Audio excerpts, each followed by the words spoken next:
I saw this.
Couple minute 29 on here. Hey, we're all in the camera this time. Yeah. Well, hello. Nobody's on here. Hey. Yeah, hey, there is. She said maybe, and she shows up. Your friends aren't on the camera. You're gonna have to pull them back towards me.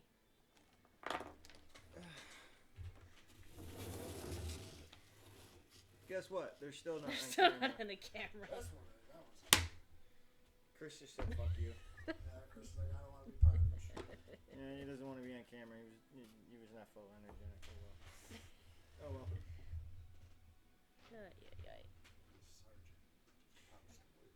Well, when you die, you get a 1 rank promotion. You really? Yeah. If you die in combat, you're automatically promoted to the next rank. Yeah. So you would have been a sergeant if you got killed. I did the job of a sergeant anyway, with the respect of an E1. Isn't that how it is You for still all get the E4s? respect of an E1, especially coming from me.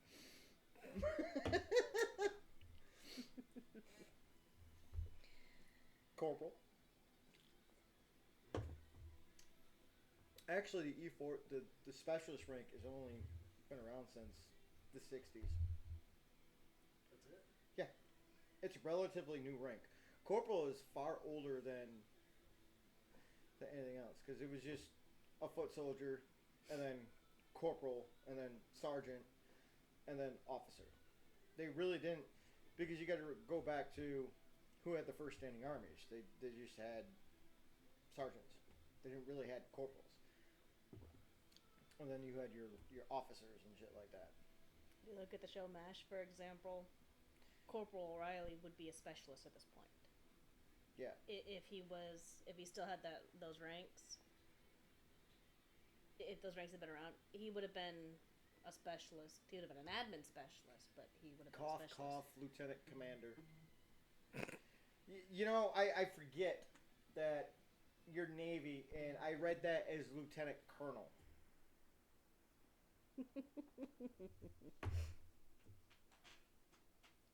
Wait, that's a 2-rank demotion.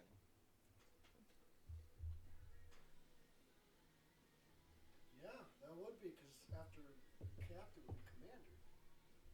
Now lieutenant commander. She got demoted twice. She got demoted twice. They knocked her down 2 times. Damn! Shit. You said loss of rank. You didn't say. Usually it's just loss of 1 rank, not 2. Talk about a fucking clusterfuck. Hey, since you're the only one in here right now, do we sound better with the microphone? Don't crash the boat next time, Archie. Okay. Oh God. Oh my God.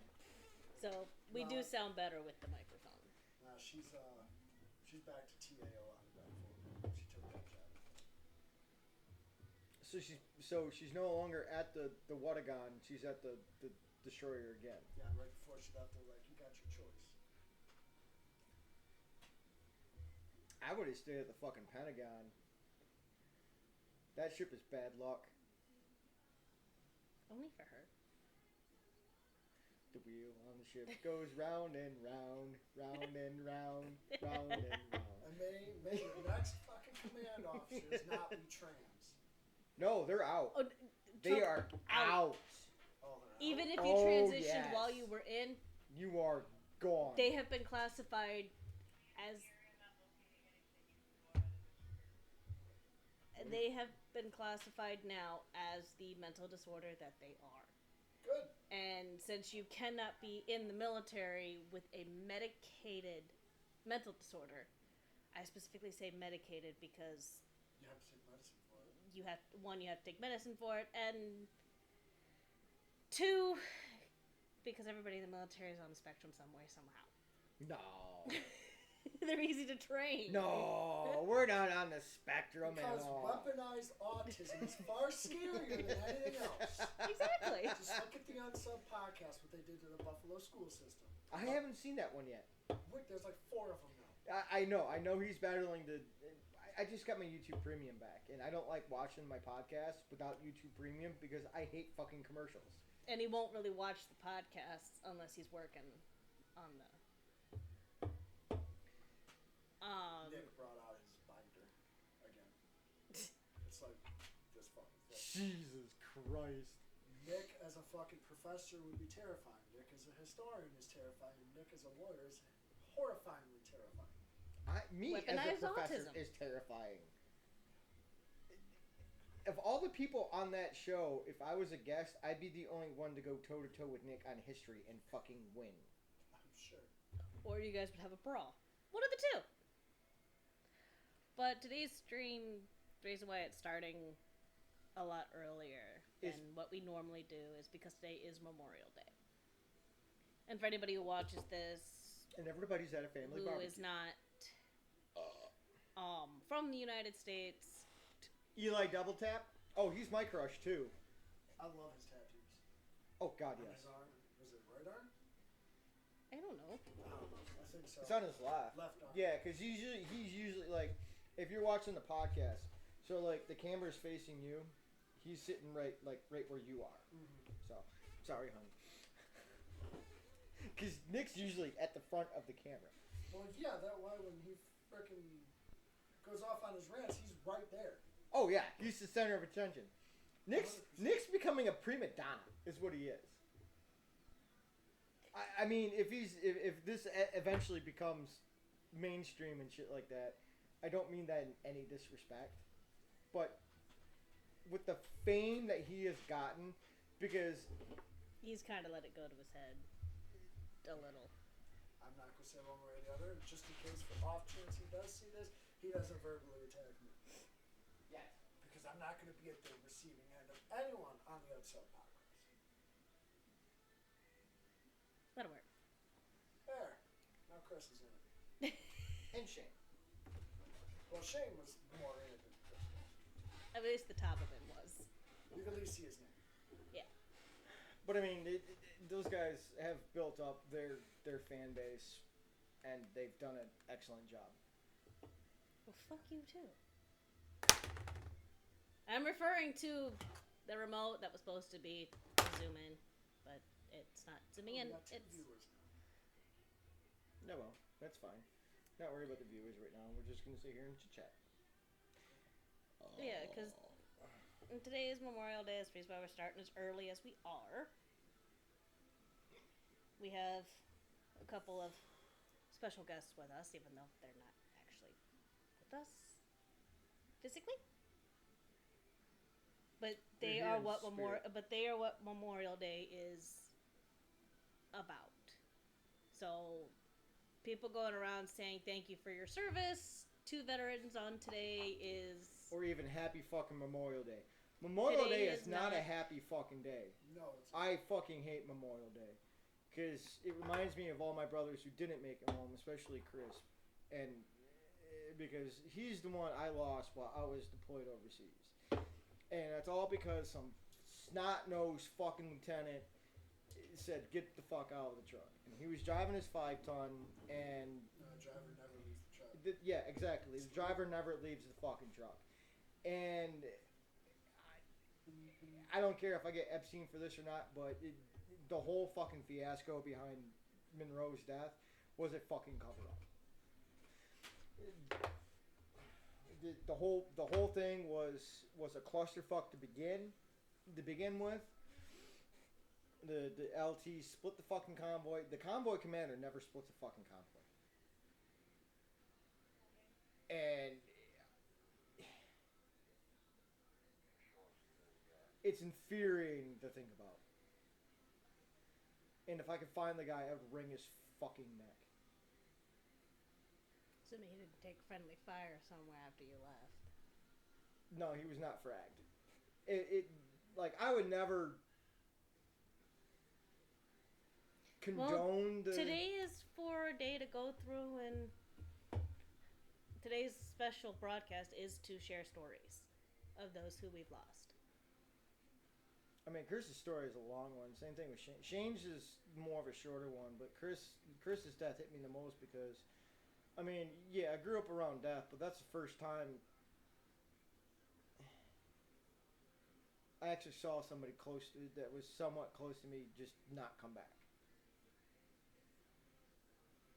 And it hit the entire battalion hard because it's like he was the fair-haired American kid that you see in the movies. It's like, yeah, no, if anybody's going to make it through, it's like it's going to be him. And then, nope, wasn't him.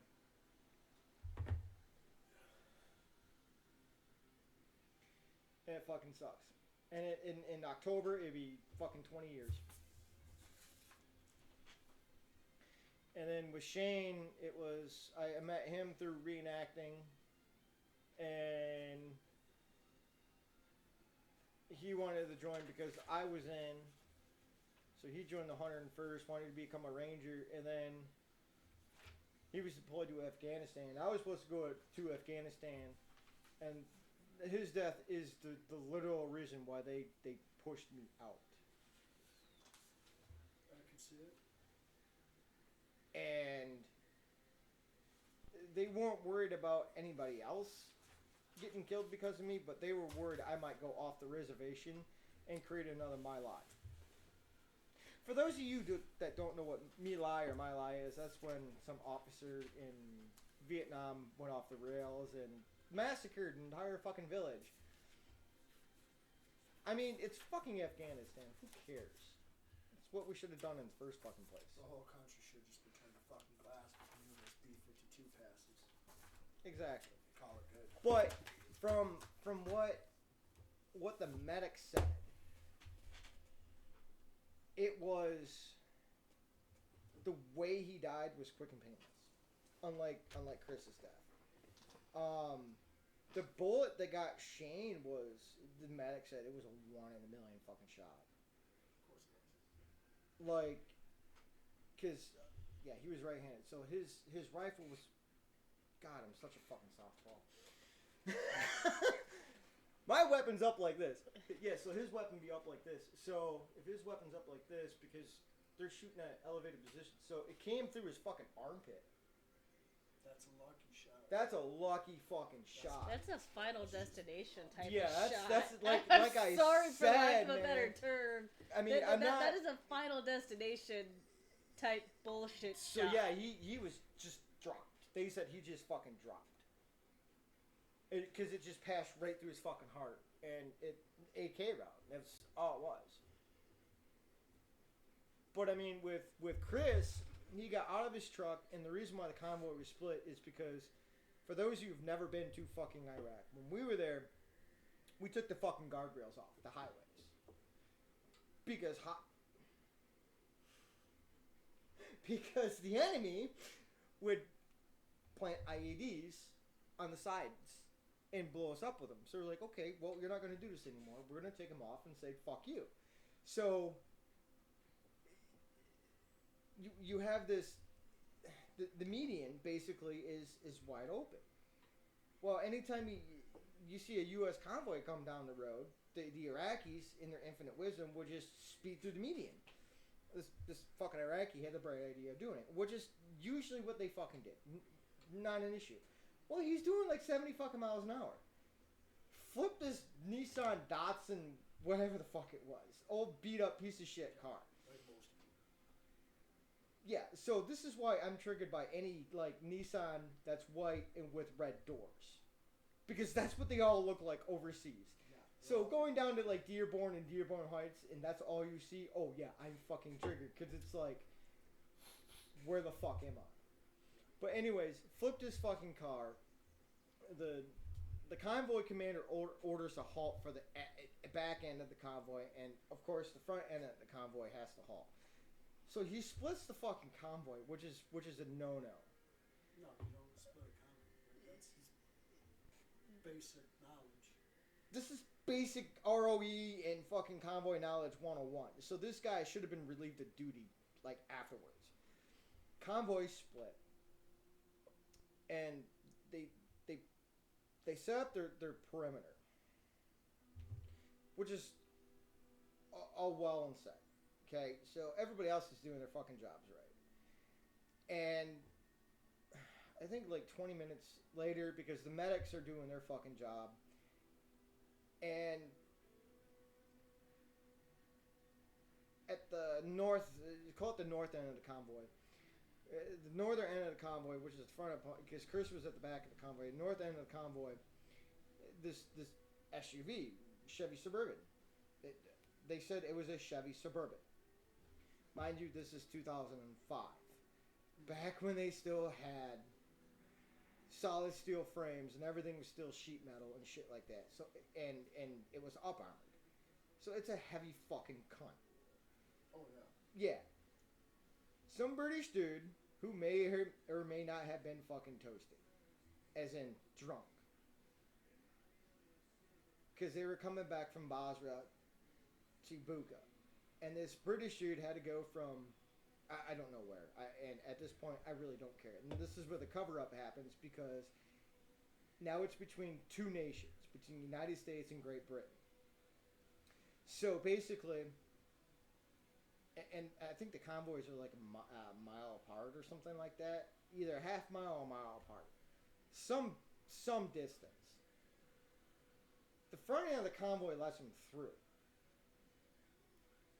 which should have never happened to begin with. So this SUV's fucking hauling ass through our perimeter. And this is where the details get kind of funny, because I don't know if they try to halting him or what, but he starts to swerve. And Chris is standing in front of his 5-ton. He's at the fucking bumper. And next thing he knows, he's pinned between the Suburban and his 5-ton. It bent... Dude, it bent the 5-ton's bumper 90 degrees. How fast was the fucking Suburban? At least 70 miles an hour. Jesus Christ.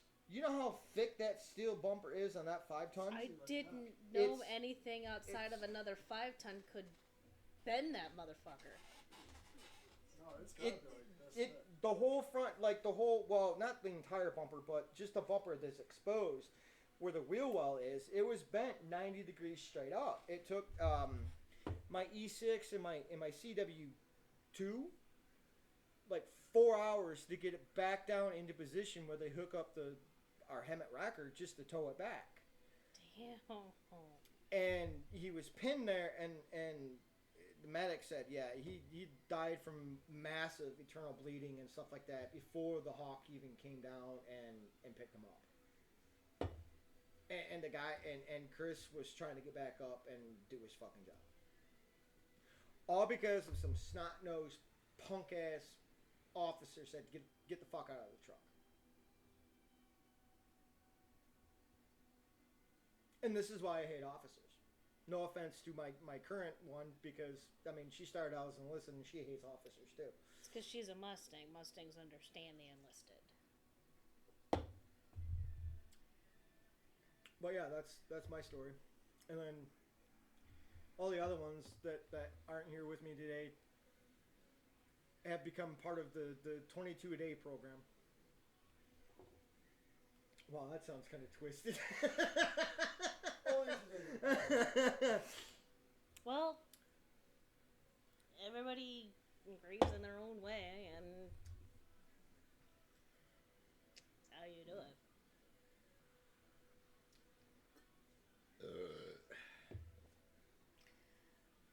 Yeah, you want to share your stuff? Tippity typity. Let's get typing.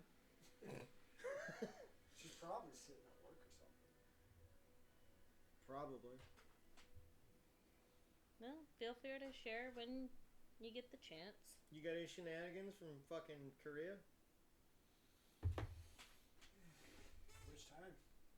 I don't know, man. I mean, The time two Army PFCs got fucking drunk and then somehow made it into a fucking hangar and powered up the machine gun on an Apache fucking attack helicopter? I would have known that. I want to know that story because I've I've sat in the actual pilot seat of the Apache. It's fucking confusing. Yeah, so how dude. drunk am I? Yeah. I have no fucking idea. Talk about weaponized autism. I know. I just want to sit at my fucking desk, just processing fucking paperwork and shit, and fucking I get a phone call, I answer it. The MP's telling me to lock the building down, let no one in or out. So like, okay, I'm not gonna fuck question it. The next fucking day, I hear 2 fucking Army PFCs were fucking drunk as shit off soju. Shocking, right? It doesn't Fucking take much. Somehow to get in that fucking thing and power up the thing, and then when the MP's trying to get him out, they threaten to fucking kill him. Well, I mean, to be fair, I really wouldn't want to be staring down the barrel of a 30mm chain gun either. No? So I don't blame the MPs. Oh, fuck no. But the MPs knew something. The fucking gun wasn't loaded. It was inside a hangar. It wasn't loaded. It wasn't a standby aircraft. They didn't know that at that point. I mean, that kind of reminds me of the story of where one of the Air Force senior NCOs. Oh my God, talk about their fucking rank system. Their rank system's fucked up too. One of their senior NCOs comes in along with a captain. It's like, hey, can you secure an ambulance for us? Secure an ambulance? For what? That's what we said. It's like, yeah, we put the fucking wheel lock around it and lock up the back. They're like, yeah, no, that's not what we mean. They're like, okay, what the fuck do you mean? They're like, we need you to secure the door portion of it too. Like the actual ambulatory portion of it, because have you ever been inside one of the ambulances? No. Okay, so because you got 2 different versions. They retired the smaller version of it, where it's just like a regular,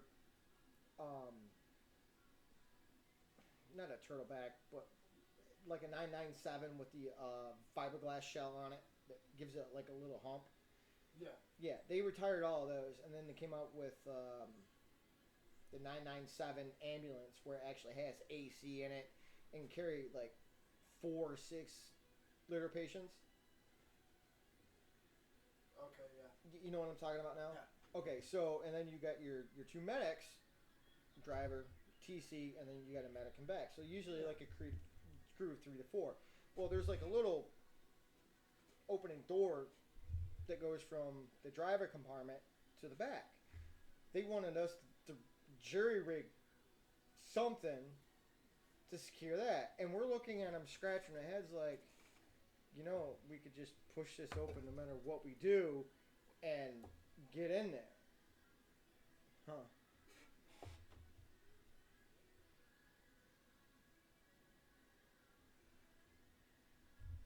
How are you a Reggie freighter?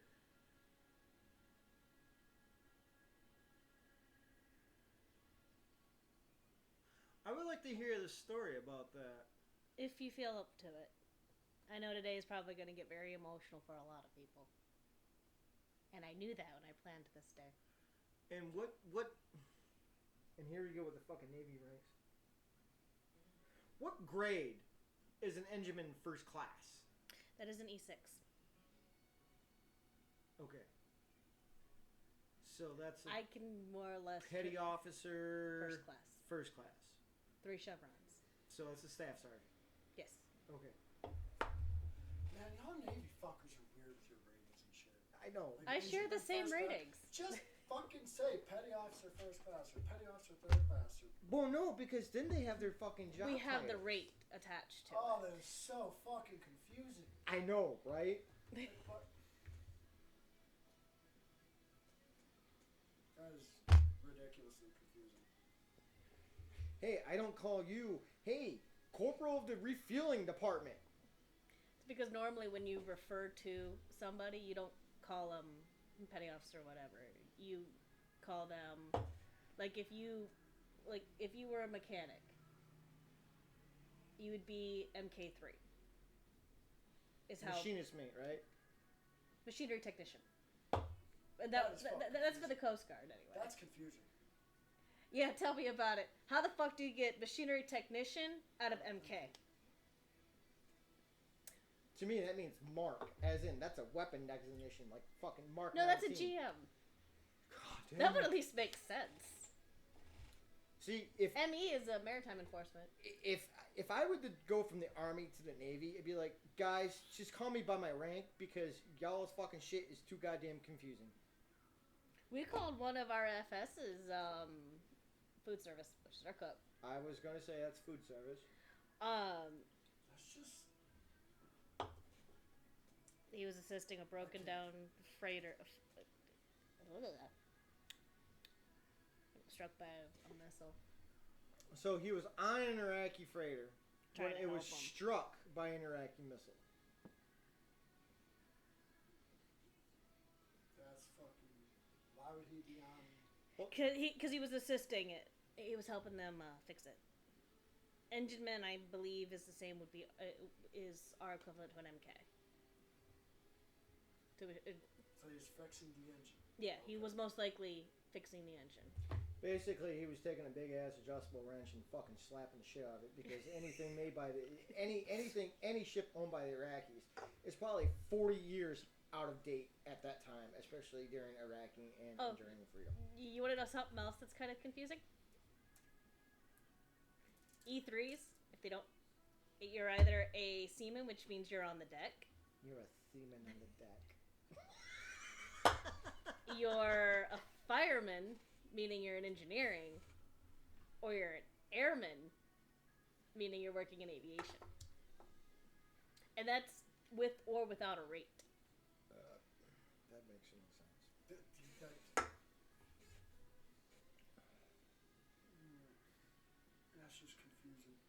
Why can't y'all just be with the Army and Marines and just be straightforward with all your shit? Same thing with the Air Force. Because it tells you where all your, in our case, it tells you where all your non-rates are supposed to be. Like me, I got out as an E3, I got out as a seaman. No, you just have a lot of seamen in you. I'm gonna murder you. Painfully, slowly, in your sleep.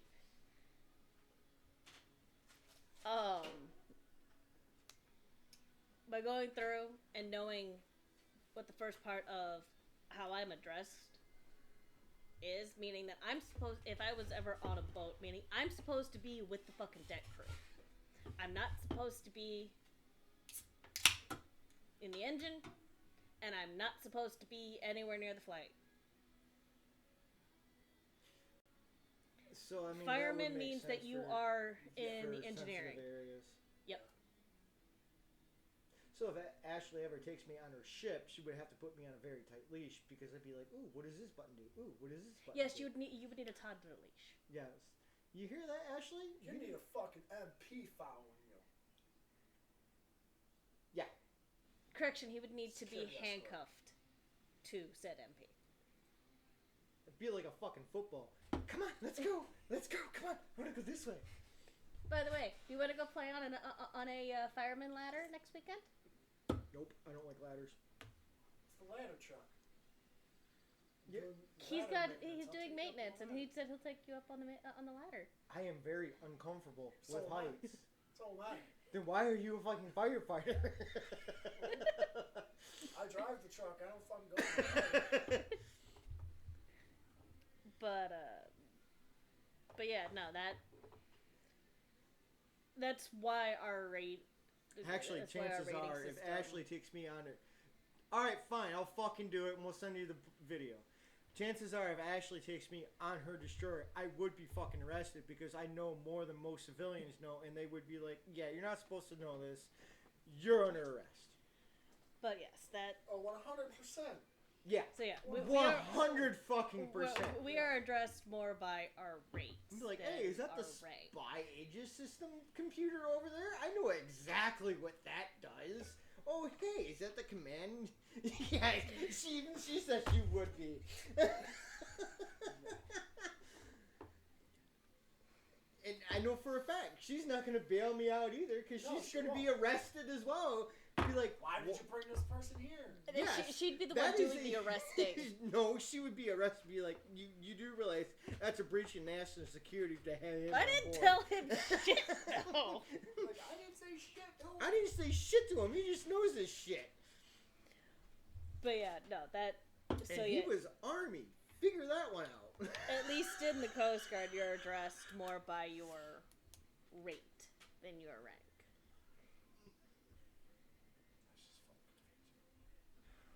Not really. In the Army, you're not addressed by your rank. You're addressed by your fucking nickname.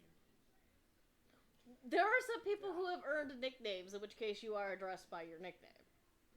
Like, we used to call one of our well, that's SS2s. not fair. Depends on the Freddy. setting. If it's a formal setting, you're addressed by your rank. If formal, yes. If you're informal, you're out. I'm like fucking apparatus bear out there. Should be like, it's a nickname. Hey, fuckstick, what are you doing? It's nothing.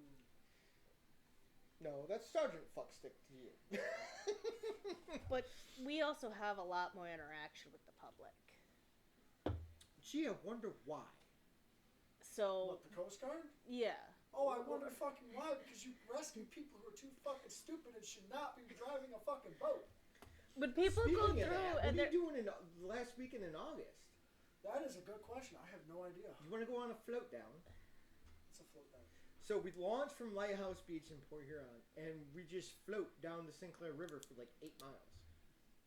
Then you gotta walk 8 miles back up. No, you don't. You launch here, you park your vehicle here, and you park a vehicle there. So you just drive back up and get the other fucking vehicle and go home. And the thing is, you bring coolers full of fucking alcohol, and you drink the entire river way down. Oh, I would be fucking drunk.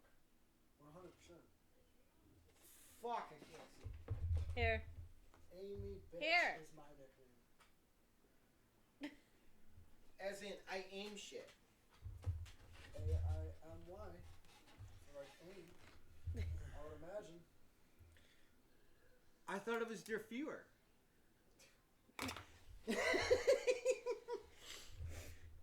See, her and I just had a conversation about that. Because people are coming in there calling her diffuser. I'm like, don't take that as an insult because in German it literally translates to my leader. Yeah. She's like, anybody but you would take that as an insult. I'm like, well, yeah, because I'm fucking educated and Just when I thought I got it it's out of German. Who the How fuck many cares? people in the fucking military are actually well educated? Nowadays? It's weaponized. No. It's weaponized. Nowadays, not very many. Even though she was working at the Pentagon, she says, well, yeah, they all know what it means. I'm like, then don't take it as an insult. They're just being assholes. Nah, I guarantee you her nickname was the Nazi or something. I guarantee you.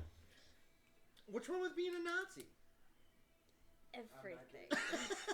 I'm not gonna begin. Name one thing they did wrong. Hey. Hey, we're trying to get fucking monetized here. Let's not say we didn't. By the way, we need 50 viewers and a couple other things, and then still sitting at 1. well, 50 followers. Sorry, and then an average of 3 viewers per stream. Yeah, broadcast this ship wide on the Benfold. That'll get it going. Yeah. That'll get us arrested. Correction, that would get you arrested. Why does everybody point to me like I'm the bad guy here? Because you're the one siding with fucking fascism over there. No, I'm not siding with fascism. Because I was at making E3. it Because I was at E3 and a pet to the E4 Mafia. I know how to go through and play dumb very quickly. I was a corporal. I was dumb regardless. So, I was just an E4. It's my job to get myself into and out of trouble. I was just. I don't think you'll lie your way out of that. Oh, I can. I'm just gonna No, go I know like, exactly what is wrong with fascism and the Nazi Party, but that's besides the point. I was being a fucking. Well, yeah. Yeah. Realistically, if you look at it, if he had never fucked over Stalin and invaded Russia. Well, yeah. If he continued with the Molotov-Ribbentrop Act, then yeah, he would have been fine. Yeah. And if Japan would have actually listened to him. Oh God! Don't get me started on fucking Japan. They never would have gotten us Don't involved touch our too boats. early. Yeah, if Japan never did. Yeah, if they Well, never no, bombed Pearl see, Harbor, the whole he thing- might have been able to actually. No, it's not that. It's the von Ribbentrop and Molotov pact, and then it's the Tripartite Act. And the Tripartite Act was fucking Mussolini. He should have never brought Mussolini into as an ally. He should just said No, nope. The Italians weren't really. Mussolini wanted a new Rome. That's what it was. Mussolini wanted the whole thing of Rome again, but Mussolini brought the Japanese in. Hitler did not want the Japanese. No, he would have been fine without them. If exactly. And we saw what happened. The only reason why Hitler declared war on the United States is because the Japanese attacked. And he's like, they fucked up. They fucked up big time. And because they fucked up, I have no choice as an ally of Japan. I now have to declare war I mean, on could Japan. have broke that fucking pact. Said, "Fuck you, you're on your own" by attacking one of the Right. fucking countries that he didn't want to fuck with. Exactly. He could have Hitler, told Japan to go fuck himself. because Hitler understood how to bring down the United States. He's like, there's no way I can do this in open conflict. The only way to bring down the United States is from within. Yeah. And technically he was doing it because look at all the big powers, the big industrial conglomerates and CEOs that were supporting the fucking Nazi Party. Charles Lindbergh, Walt Disney, Henry Ford. Just to name 3 off the top of my fucking head. Yes, I said it. Walt fucking Disney was anti-Semitic and a fucking supporter of National Socialism. Same thing with Henry Ford and Charles fucking Lindbergh, who was a national fucking treasure at the time because he flew solo across the Are ocean. you okay over there? Are you dying? Oh, hang on. It's Benadryl. It's funny how you didn't start sneezing and shit till you turned the fans on. But I was getting hot.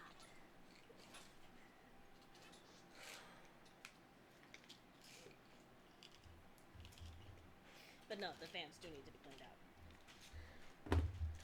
But yeah, if it wasn't for the Tripartite Act, he would have been fine.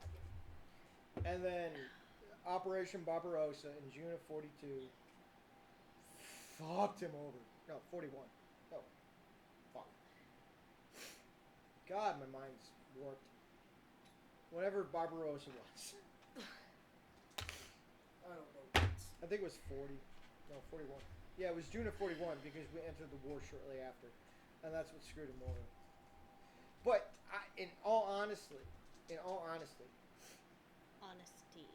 that I corrected myself. In all honesty, Barbarossa was working to a certain extent. If he didn't get greedy, because Army Group South, which is where Stalingrad was, which is now Volgograd, if he would have continued on the mission, which is to take the Caucasus, where the fucking oil fields were, to get the oil, because that's the whole mission of Army Group South. Yeah. If he would have said, fuck Stalingrad, I'm going to bypass it, because it's not worth it. No, Stalingrad was tearing the whole shit with Russia. He wanted to destroy it and or take it. Why? Because it held the name of Joseph Stalin. Should have moved to the oil fields instead. He should have Fucked just the taken the entire damn economy. oil fields. He threw in too many men and resources to a city that had no strategic or tactical value. Has been drugs affecting his thought process. Well, I mean, the man was addicted to fucking heroin at the time. He was. And what's not well known is that he was a vegan. He was? He was a vegan. How did it go for Memorial Day? I don't know. We're already off. But no, the man was a vegan. He did not drink. He did not smoke. He actually led a very healthy lifestyle. Minus the drugs. But the only reason why he was addicted to the drugs is because he was embarrassed by the erections he gave during his speeches.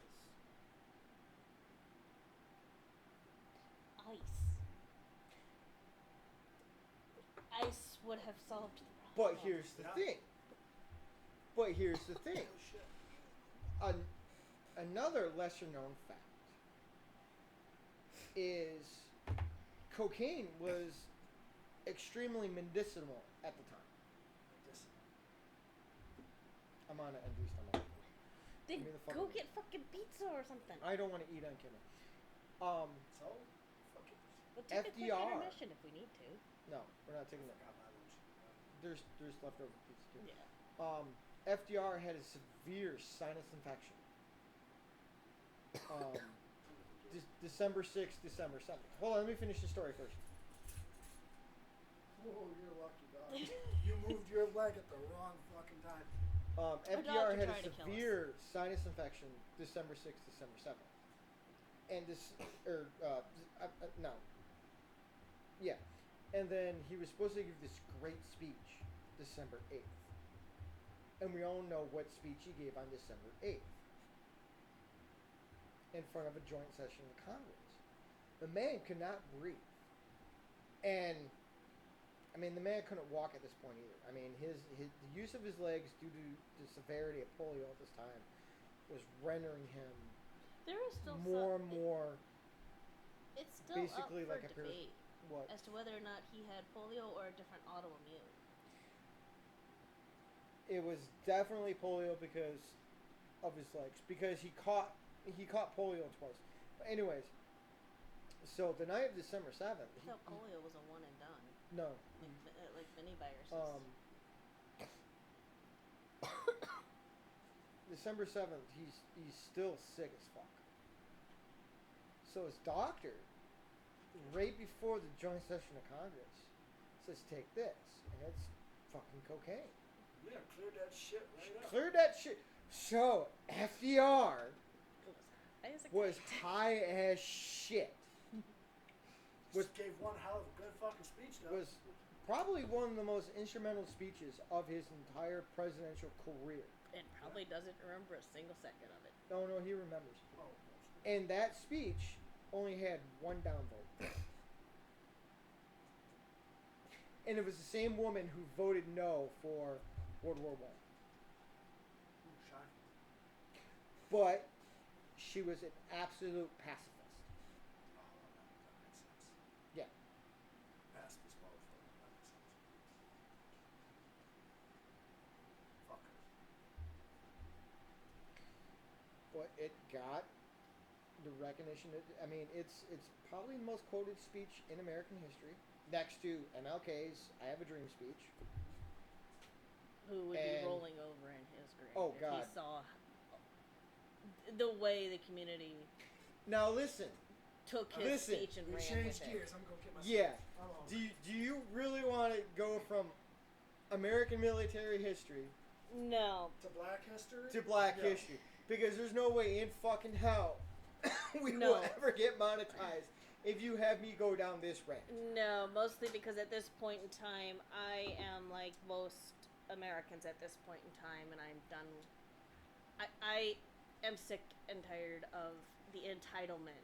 Because I've got I have been 15. saying this for the past 15 years, and I've been called a racist for the past 15 fucking years, and I've been calling them out for the past 15 fucking years. Their own community has been calling out them as well. So it's not a racial problem anymore. No, It's it is. It's It a is now problem a race. mindset. It's always It is been now a mindset issue that has now officially come to where everybody is getting hit with what's there is ghetto fatigue, there is liberal fatigue, there is victim fatigue, there is black fatigue, and it's just that handful of people who make the entire community look bad. But this stems from the control and the propaganda of the Democratic Party for the past 40 to 50 years. The Democratic Party has always used, as much of a radical as he was, Malcolm X said it the best, that there's nothing more dangerous to the black community than a white liberal. Well, yeah. Because they will basically drip poisoned, laced honey in their ears. I don't remember the exact speech. I'm not looking it You're up. paraphrasing. But I'm paraphrasing and basically the gist of it, breaking it down into the simplistic terms. We got to change this to drunk history because I like getting buzzed. Well, we're not drunk yet. I'm getting. You guys are the only one drinking. I'm still on my monster. But That's essentially what it is. There is nothing more dangerous. we could bring. Homemade stuff. There is nothing more dangerous to this country than people who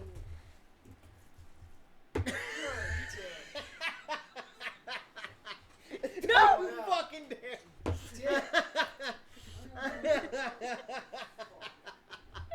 Today is not gonna have a set premise in case you guys haven't figured it out yet. I'd open it now before you set it down. Before he gets the chance to do anything. No, I just absolutely. Where'd it go? Somewhere over there. Behind the couch. But no,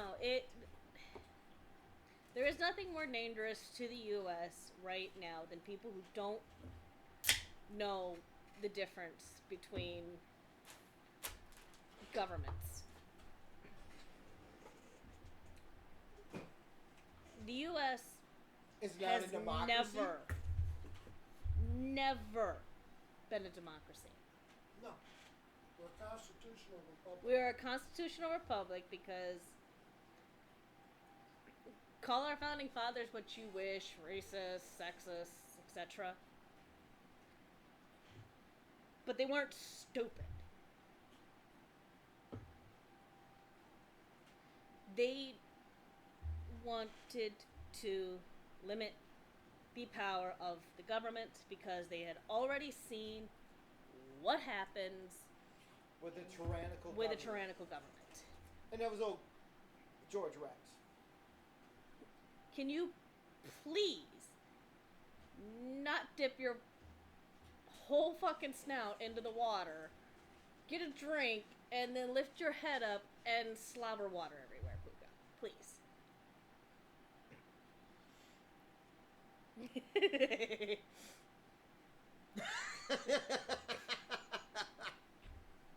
I was looking forward to that. But I gave you an excuse to put it in the fridge because Pepsi warm is fucking disgusting. Pepsi in itself is fucking disgusting. Yes, it is. Coke is better. But Oh, speaking of Black History Month, what happened to show up on Facebook? 5 years sober today. Yep. because I've come across, I follow some black creators on TikTok who call out Jesus Christ! Jesus Christ, that's bad. call out you're supposed to be off your phone.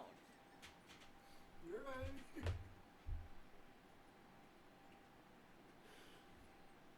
That was bad.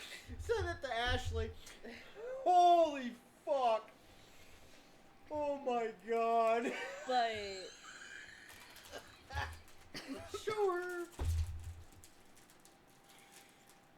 Oh my god.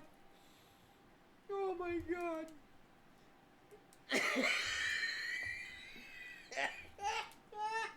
Anyway. Holy fuck. And the worst part about You gotta send it to me. I'm gonna put that on Facebook. See how long it takes me to get banned. Sorry, keep going.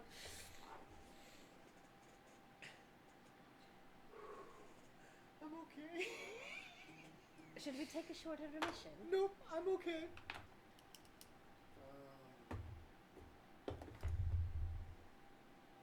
And this has officially gone off the rails. That was the comment that said this has officially gone off the rails. Oh shit! Is it bad he looks like a fucking ball sack in that picture too? Hey, we're trying to. That'd be why he's under someone's name. Oh god! I'm gonna have to make sure this video never sees Oh god! our stream. Oh god! Can you not? Can you not? You are gonna rip everything off the fucking God. charger. Oh god damn. Oh. Anyway. And the worst part about a lot of what's going on with the U.S. today is all these people who are trying to call for socialism or communism or even trying to go through and call the U.S. fascist have never actually looked up the definitions of what those are. The only people that are fucking fascists in this fucking country are the fucking Democrats because they're taking the playbook right from Joseph fucking Goebbels, and he was a ministry of fucking propaganda. Okay, it's the exact same fucking playbook. Exactly the fucking same. And for all these goddamn... And the worst part about it is none of them are actually listening to any of the survivors who have because come they're over like, oh, from that those wasn't real countries. communism. That wasn't real communism. And they're like, It didn't work there because it's not real communism. They didn't do it right. real communism only works On paper. paper. Yeah. And it only works for people who don't value things like money. Communism would only work in a post-apocalyptic world where money doesn't mean shit. Well, even then, it's still a capitalist idea because, hey, we have to make shit with free fucking trade. Communism doesn't work with a free trade society. It is still not communist at that fucking time. Communism doesn't fucking work at all.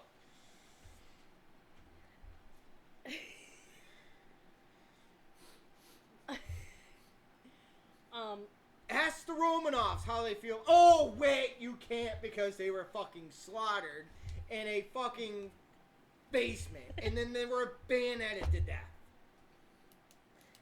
And then socialism doesn't work either. No, you know, actually, they're oh my. There are certain Fuck things... a duck. There Fuck a fucking duck. Their whole fucking premise about socialism working is because of Europe.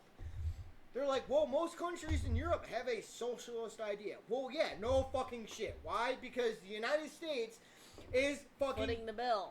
footing the fucking bill they're for not your doing that free anymore. fucking healthcare that takes worse, that is actually worse than the fucking VA system, which I never thought was fucking possible until you fucking hear people in Europe like, oh my god, you can go to any fucking hospital you want. Wait, Yeah. I could get an MRI through the ER Today? Holy shit! I don't have to wait. I don't have to wait for my fucking a cancer year and a treatments? half. Like, I came across But a the video. state pays for it. Well, yeah, no shit. We're paying the fucking bill, and we're paying your fucking defense budget. You Hey, fucking the cock. microphone's right there. You don't have to yell. But Because you're paying us to defend you, we're subsidizing your free healthcare. Because you have the money to fucking take there The have been only people country who have in come Europe that's over- actually footing their own fucking bill right now is fucking Poland. Poland is now the Texas of Europe. Because which Poland wants to be leave. Which scares the living shit out of me, and it should scare the living shit out of everybody else. Because Poland's like, no.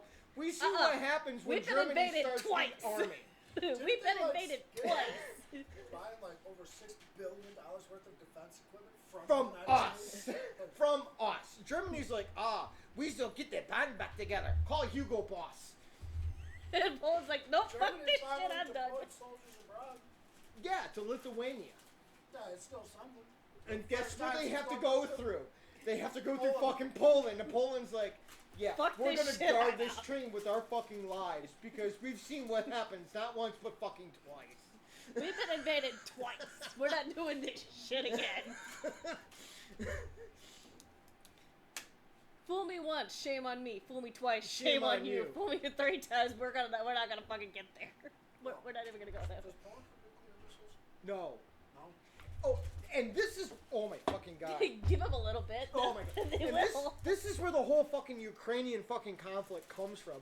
Is because, okay, does anybody here actually know what the fuck the purpose of NATO was? Here's To combat the Soviet Union.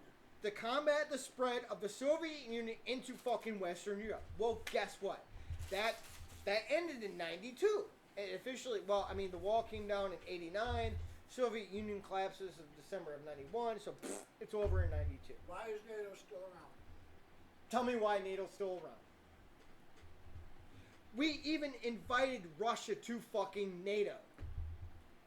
Numerous. No. Oh, yes. No, they're in NATO now. Russia? Yeah. No, Russia is not part of fucking NATO. I could have swore they were. Why would Russia be part of NATO if NATO's fighting Russia?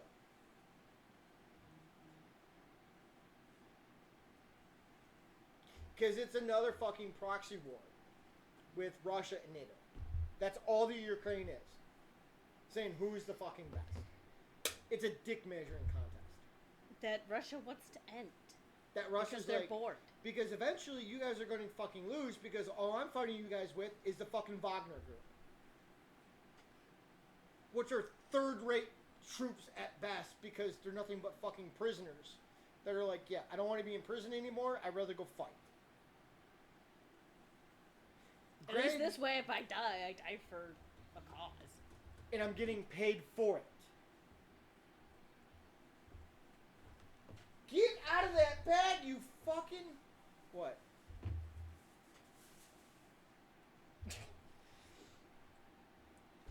But yes, the whole fucking point of NATO was to stop Soviet expansion into Western Europe. Keyword is Soviet expansion.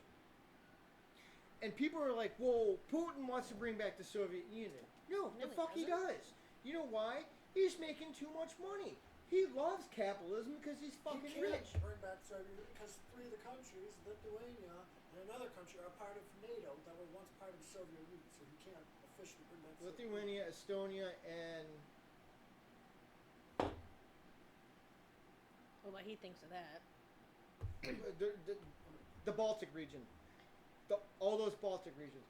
But no, He I mean, went you have to to- bring in Tajikistan, all the Istans over there except for Afghanistan. Latvia. Latvia. But yeah, no, you can't bring those back. Do you know what he wants? He wants the same ideals as Peter the fucking Great. Which is, by the way, the last great czar they ever fucking had. Because they put them on the fucking map. You're talking about a kid at like fucking 15 years old went, okay, I mean his mom was Catherine the Great. Mm-hmm. Said, Mom, I gotta go to Great Britain and learn how to. Mom, I need help. I gotta learn how to sail.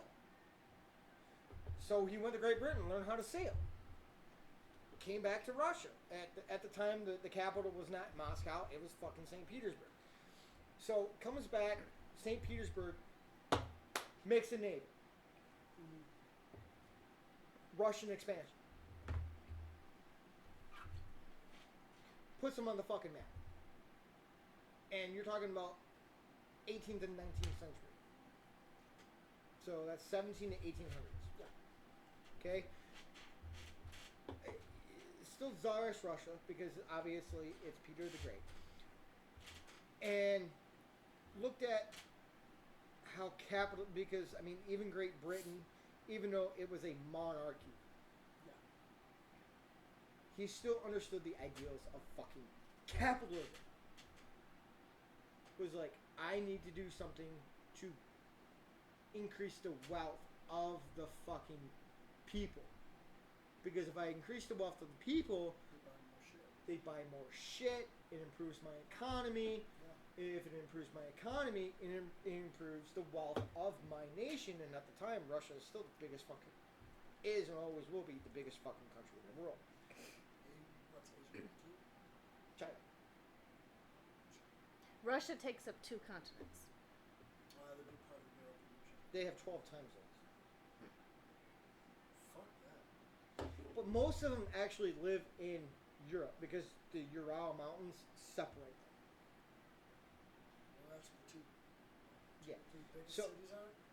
Yeah, I think so. Moscow, Well, at the time, there was no fucking Ukraine. Ukraine was never a country. Wasn't it just called Soviet Ukraine or something? No, not in the time of Peter the Great. It was just, it was Kiev, Moscow, and St. Petersburg. And then you had the Crimea, which was, because it's on the Black Sea, it was like the vacation. It's like going down to Mar-a-Lago, Okay. basically, to put it that way. And I use Mar-a-Lago because everybody knows where Mar-a-Lago is. It's in fucking Key West, Palm Springs, shit like that, okay? So yeah, it's a lot like that. So, I mean, Peter the Great started the fucking Western not the Western, but the expansion of the Russian Empire. And that's what it was. And that is what Putin is trying to do, is bring back the Russian... What the fuck are you doing? Something to eat, and I put it back on the fucking microphone. He is trying to bring back the greatness of the Russian Empire. Yeah. Why do you think he's locking up all these oligarchs? Because they're fucking corrupt as hell and they're part of the Russian mafia. Which is something that the press, which, by the way, controls the fucking narrative.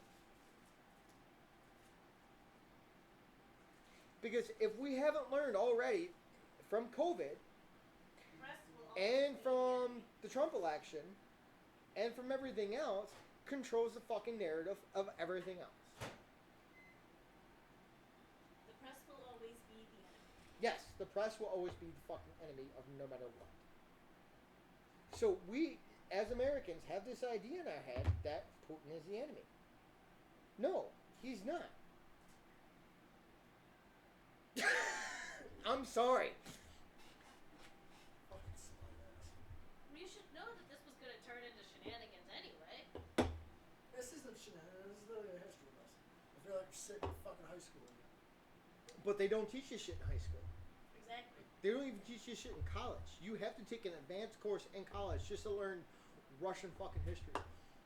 And they don't even teach you shit in college unless you fucking sign up for it. And most people don't sign up for it because they're like, oh, I want to take women's studies and learn how to make a fucking sandwich. Or creative writing. Or creative writing. Now, creative writing, if used correctly, actually can be very good. Well, tell my fucking brother that he went to Oakland College for that shit and is not even working in a field he got his fucking degree in. So Yeah. he wasted $180,000 of his fucking money for nothing. What the fuck did he study? Creative writing. What was It's his degree supposed in? to help you with if you go into journalism. So Something you go about through it, because he wanted to write books. I don't fucking know. I write books, and I've never once taken a creative writing class. I've seen your writing. You need more creative I need writing an class. editor. You need an English class. Back in Ah! Jesus Christ. Fucking allergy medicine. God damn. But yeah, that is where we are. But the whole thing stems down to 90. So you fast forward to 92, 93. Ukraine gave up. You have nukes in Ukraine. Lots of fucking nukes in the Ukraine. Well, yeah, it's close to Europe. It was a Soviet satellite. Ukraine promises to give up their nuclear weapons in the promise of they'll never be attacked as long as they never join fucking NATO. They haven't joined NATO, and what happens? They get fucking attacked. What, 4 years ago? 3 years ago? NATO was inviting them in the Soviet in And Putin's like, no, you are not joining fucking NATO over my fucking dead body. Because the buffer zone used to be Poland. Because he had Estonia, Lithuania, and Latvia there. Which is, okay, fine. Take Poland, I still have these three countries, and Ukraine to separate them. Because in order to get to Ukraine, you have at least 500 miles. I guess I see where Putin's coming from. You know, if Ukraine joins NATO, NATO's going to be right up to his country. And I guess I can see that would make him a little uneasy. It make me uneasy.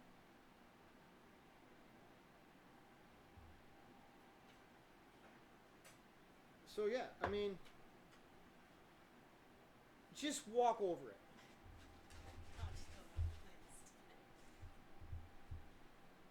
The fuck is that? It's like a calzone. It's chopsticks. Just Only- a fucking fork like a normal. Just use your fucking fingers, for Christ's sakes. It's just what I used to help me cut it up into pieces so I wasn't making a giant mess. I just put them in the thing. So I mean, with them taking the Crimea, I'm not afraid of chopsticks. I've been attacked by Korean women with those before. I'm not afraid of them. with them taking the Zero Crimea, intention of using it, they them just taking the happened to Crimea wasn't even the first step because they have laid claim to Crimea since before we were even a country. And then all the other parts that they have been taking, yeah, they've bust in Russian citizens and shit like that. But honestly, most of that, they're all Russian speaking. They're loyal to Russia. But if you look at what Zelensky's a fucking dictator. He's banned freedom of the press, freedom of religion. He had his political opponents like fucking jailed or something. Oh yeah. Then he Because outlawed the other religions that aren't his religion. The Yep. moment the war in It's a Ukraine classic fucking ends, Hitler move. Oh yeah. the moment the war in Ukraine ends, Zelensky's a modern day he's out. Hitler. Yep. by their constitution, he can only stay in power so long as the war is continuing. He can't be voted out. That's why he wants they the want war. it to keep That's going. why Oh, he's yeah. refusing the peace treaty because Russia Russia came to the table a few times. Russia and came said to the we'll work table this time. In this particular last one that I came across, Turkey was the one playing mediator. on it. Yeah. Russia to came. the table willingly. They went through and they said, "Hey, just give us the 4 territory that we're already occupying, and we'll call it quits." I mean, Zelensky said, "No." he wants the entire country back, which from the Which leaders, is understandable. which Right. is understandable, but at the same time, the only reason Zelensky's winning is because Biden was pouring billions of arms, munitions, and money because he was laundering money into Ukraine. Yeah, now that Trump's here. Trump's That like, should stop. that shit's stopping. And, And Trump now is he's getting his fucking ass kicked. save for a few nations Speaking that are of- still. speaking of Biden's inner circle, a lot of them have been arrested recently for treason Oh, that don't seem bad. It's about because they fucking found time. out that they were signing executive orders With an auto pen. with That's the auto illegal. pen. Which is treason. Executive orders null and void. Exactly. All the pardons that were signed, We're an auto pen. they're they're null and void. All of them. Because if you're not doing anything wrong, why do you need a pardon? That means his son, most of his family, and Fauci. All of his cabinet. Oh, don't even get me started on Fauci. Fucking sad, poor, pathetic excuse for a fucking doctor. And then the man gets diagnosed with stage 4 Prostate cancer. prostate cancer, and his wife is a fucking doctor. He has You- let it you slip know- in year 2 You of know, his presidency that you he had know cancer. when Prostate cancer is the easiest To detect.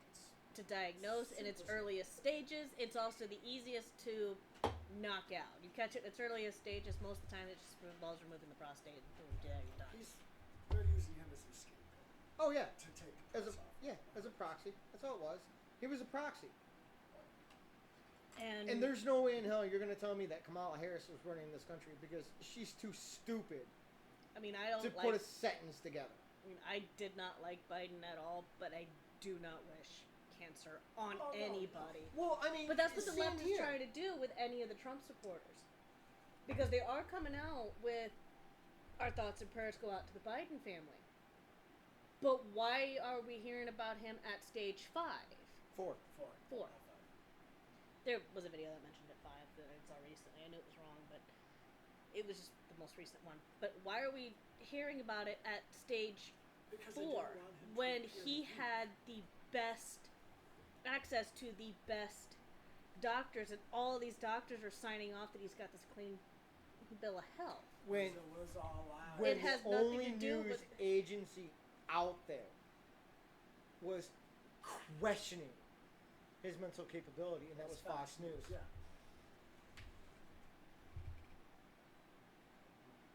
Because you can... 80th anniversary of D-Day. Prostate cancer and He shit colon his pants, cancer are you 2 can of the fucking tell. easiest ones to diagnose. Yeah, a couple of aggressive rounds of chemo and that shit goes away. Not stage 4. Or even Stage 4 is the death stage sentence. 1 and 2, yes. Because it's Yes. easily detectable. easy detected. Here, swallow a couple pills for a couple months, you're fine. Yeah. Or, you know what, we could just do what we did with breast cancer. Be like, well, do you want to keep it? If not, let's just go ahead and remove it. And just take all the whole cancerous And tissue you and with I were talking about Trump, and the reason why nobody likes Trump is because he cannot be bought. He can't be bought by either side. No, he had too much money. He doesn't need money. Bought as in blackmailed. Oh, because he hasn't done anything. All of his shit's already... It's already public. It's already public. Yeah, he went bankrupt. He owned up to that. Yeah, okay. So I bankrupt this, I bankrupt that, that failed, that failed. I'm a businessman.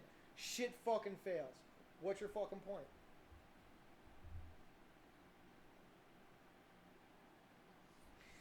The closest thing it they've kinda makes had me to him wonder on who was dirt. really in charge of the Biden administration, and that had to be Obama's third term. I think they were looking into him. Talk about a man that needs to be arrested.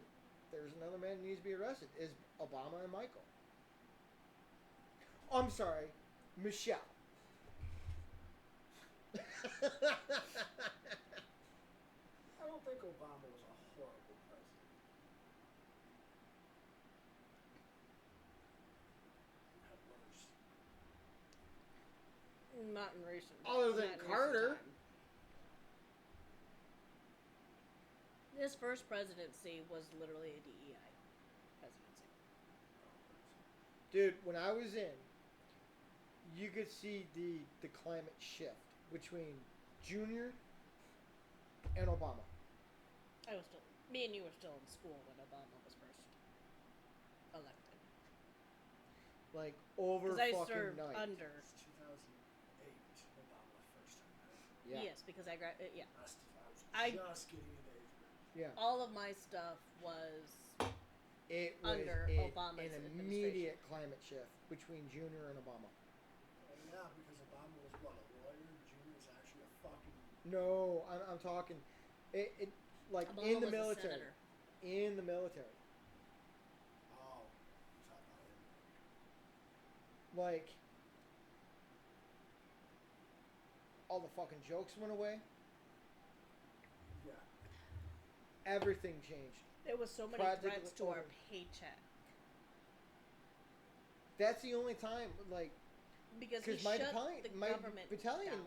yeah, it's the only time I witnessed a government shutdown was underneath Obama's administration, and Because it he was the wanted the- Democrats holding everything hostage, Yeah. and they didn't get paid overseas. Because They're he like, wanted what the fuck? Affordable Care Act passed. That was should never Which- fucking pass. That was Pelosi. It was a fantastic idea. Do not get me wrong. Yeah, the it was- Affordable it Care was a Act is a great fantastic idea. The problem is it needed to be more refined. Oh yeah, more refined, like fucking penalizing people who didn't have fucking health insurance for certain. No, that wouldn't have been refining it. That's literally yeah. No, because that fucking. Can you go was- close the fridge? You're closer. Huh? He tried to close the fridge. It didn't close. Please and thank you.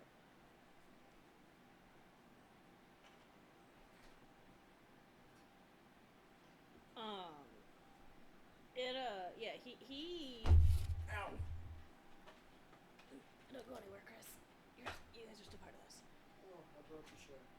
Oh well, we'll fix it. Don't worry about it. But I don't think you'll be fixing that book.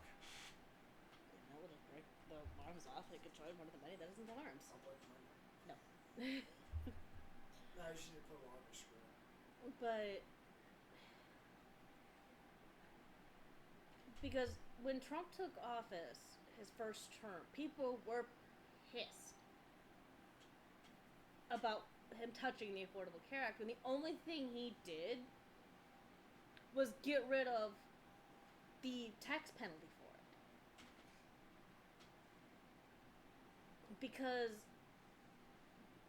the whole point of the Affordable Care Act was to go through and cover those who could not afford a traditional Okay. healthcare plan. But it was a fantastic idea. But if he wasn't in such a rush to force it out, it could have been There's a lot of shit that needs to get fixed. because there were so many loopholes. So wait, We're talking about when Bush was there and then when Obama took over, the switch that flipped. yeah, she was in, so she could, yeah. Humor and sarcasm flipped. It's like you cannot like just being in a reserve unit from fucking Detroit. It was like, Here, did you just break my fucking chair? Yes. Yeah. I leaned on it. Jeez, you just broke my fucking chair. Well, the screw's like holding it like that fucking much. I'll fix it. You want to grab another one from the hallway? No, it's- Okay. I don't need Like we thought we were all friends, and all of a sudden, like all the fucking jokes that they would tell were out the window, and oh, you're a racist motherfucker now because you don't like Obama. We don't like him because he's a shitbag. And who better to identify shitbags in the military? Yeah. But because he was black, it's like, you can't say that about him. You can't say that about the commander-in-chief. It's like, dude, he's a shitty fucking president, not a fucking person. Yeah. As a person, I think he was great. Yeah. Just watching videos of him interacting with people, He especially he the had a Halloween walk. with he the had a White House, silver he's he nice had a guy. silver tongue and he was very approachable. Yeah, as a His president, policies were no, just- absolutely not. You can be a shitty politician. You can be a shitty Just look actor. at fucking Joe Biden. How long was he in fucking politics, and what did he really accomplish? What does he have to show? Jack 40 diddly years. shit. And the thing is, if you go Oh back... no, wait, he got the Machine Gun Act passed. Oh, in yeah. the 70s. Oh, God, yeah. ruined the Second Amendment. 80s. Go ahead. I thought it was the 70s. It was either the 80s or 90s. But he's the one that said, I didn't want my kids going to school with black kids. And then he's like, if you don't vote for me, then you ain't black.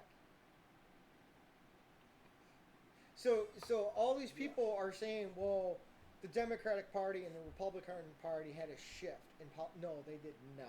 No, they're the same basic bullshit they've always been. Both sides. Because the Kennedy first tried.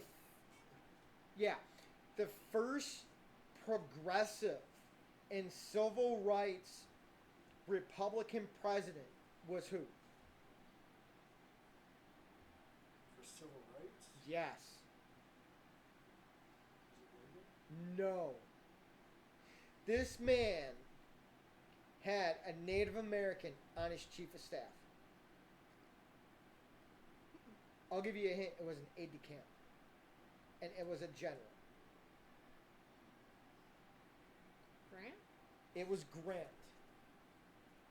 I also know that from what I know about him, he was actually pretty shitty politics because he couldn't. Shitty at fucking politics because this man won the fucking Civil War and he's like, I don't have time for this fucking shit. I have a country to run. Get your fucking politics out here. But Lee actually signed over Appomattox to a Native American. Think about that for a second. And it was done on purpose. You're at the end of the Civil War. You're fighting over states' rights and slavery. Slavery. And you also have the Indian Wars going on, which is a lesser known fact. Because the Indian Wars is actually our like third longest war. And U.S. Grant has a fucking Native American as a 1 or 2 star on his chief of fucking staff. The war ends, and this man is doing everything he can for reconstruction and making sure blacks, and I refuse to call them African Americans. At that time, they would have. They would have been. They would have been a mix of both African American and native-born American. Well, no, because the slave trade not only came from Africa, it came from the DR, it came from Puerto Rico, it came from Haiti. Because if you look at some of the Haitians, they're fucking black as shit too. Your more tropical climates, you're gonna find darker skin because there's more melanin. And the thing is, they need the melanin to protect them from. And I refuse to call them African Americans because, well, they're not from fucking Africa. They're from the United States. They're fucking black. They're black Americans. They're just Americans at this point. Because I am not from the Caucasus. Have you seen somebody from the Caucasus? Are Irish. I'm Your European. heritage is Irish. I am European. Joseph Stalin was actually born in Georgia. What's the funny country. is... Hold on, let me finish. The country of Georgian. He was a Georgian. They look like Northern Iranians. Persian. The man had darker skin. He was olive in complexion. So you're telling me people from the Caucasus are fucking white? White-ish. Have you seen somebody from the Caucasus? They're olive skin. They look fucking Italian. And here's the other funny part. Italians were classified as white people not until the 1950s.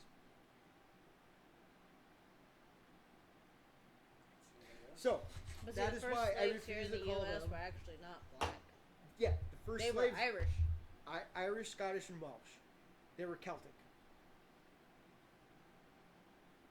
Your race was fucked from the beginning because we didn't like you guys. That's where you get the terminology. There you go. And that's... Because Italians work the night shift. And the Irish work the day shift. And go. Yep. So that's where Dago came from. And then WAP just kind of... Without papers. Yeah. So WAP is... It's not a derogatory term. It's anybody without papers. You could be a Mick. You could be Italian. You could be Mexican. You could be Spanish. Anything. And the reason why they call Irish Mick is because of MC. McDonald, McKelly, McDonald's, MC, and that's the difference how you tell Irish from Scottish. Irish is Mick, MAC. whereas Scottish is Mac, and it just means son of. Same thing with O. If it's O, it's son of. Same thing with Mick. Mick is more modern than O. O is more ancient. Okay.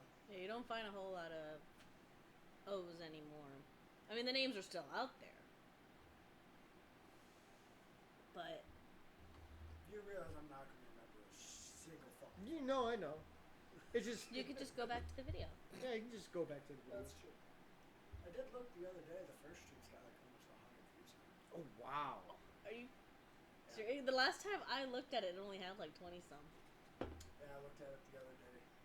It's got like almost 100. This one's not going to get any because we've thrown out a whole bunch of racial shit. But the thing is, we're also discussing where it fucking comes from. So it is a history It's the lesson. reason why this one is. It's the reason why our thing is titled History. Yes, Lessons. it is. And shenanigans. Today just happens to be Memorial Day. That's why we kickstarted it off with. Greatest line in a movie of all fucking time comes from the movie Fury. Ideals are peaceful. History is violent. history is bloody, ugly, and it's not pretty. Those that are, I can't remember the fucking saying. It's like those that refuse. Those who do not know history are destined to repeat it. Yeah. Those who do are doomed to watch. Yeah. Because now, with in June coming up, with it being If you fucking say and Pride not so Month- much June, July. Sorry, I'm a month ahead. No, I'm hang a on. month behind. Let's talk about June for a second. Because I still had more to that. hold on, let's talk about June for a second. Because I'm gonna piss on somebody's fucking parade here. June has been taken over by the alphabet community, the alphabet mafia, which is LGBTQIA+. There's the alphabet community, and then there's the alphabet mafia. So tell There me. is a very big distinction So between. tell the me two. why veterans? Because we get Veterans Day. We get 1 month out of the year. You mean one day?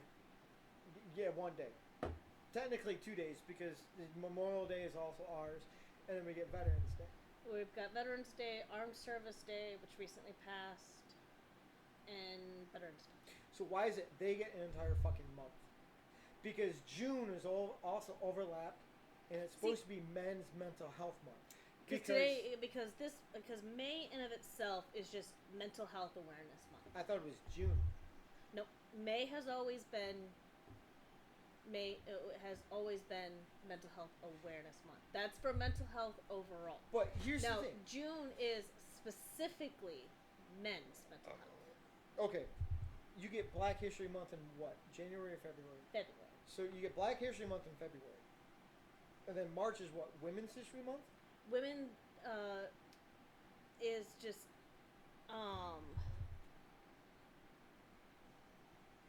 yeah. I've never heard of that one. Where did that one come from? That one is from not from a movie, but the original saying comes from blacksmiths. Oh, okay. If you want to go through and make something, and to make it change, you have to strike it while the iron is hot.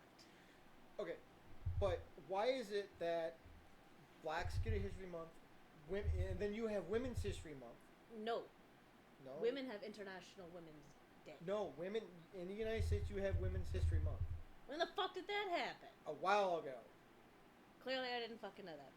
So why is it that June, which is supposed to be men's mental, Because men are told to suck it up, and deal grow a with pair, and go back to work. granted, What's hilarious though is,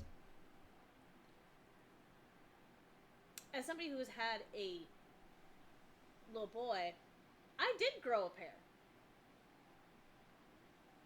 that's disconcerting since I sleep with you.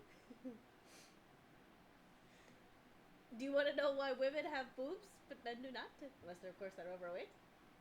Because all of our audacity is held here. That's why we have them.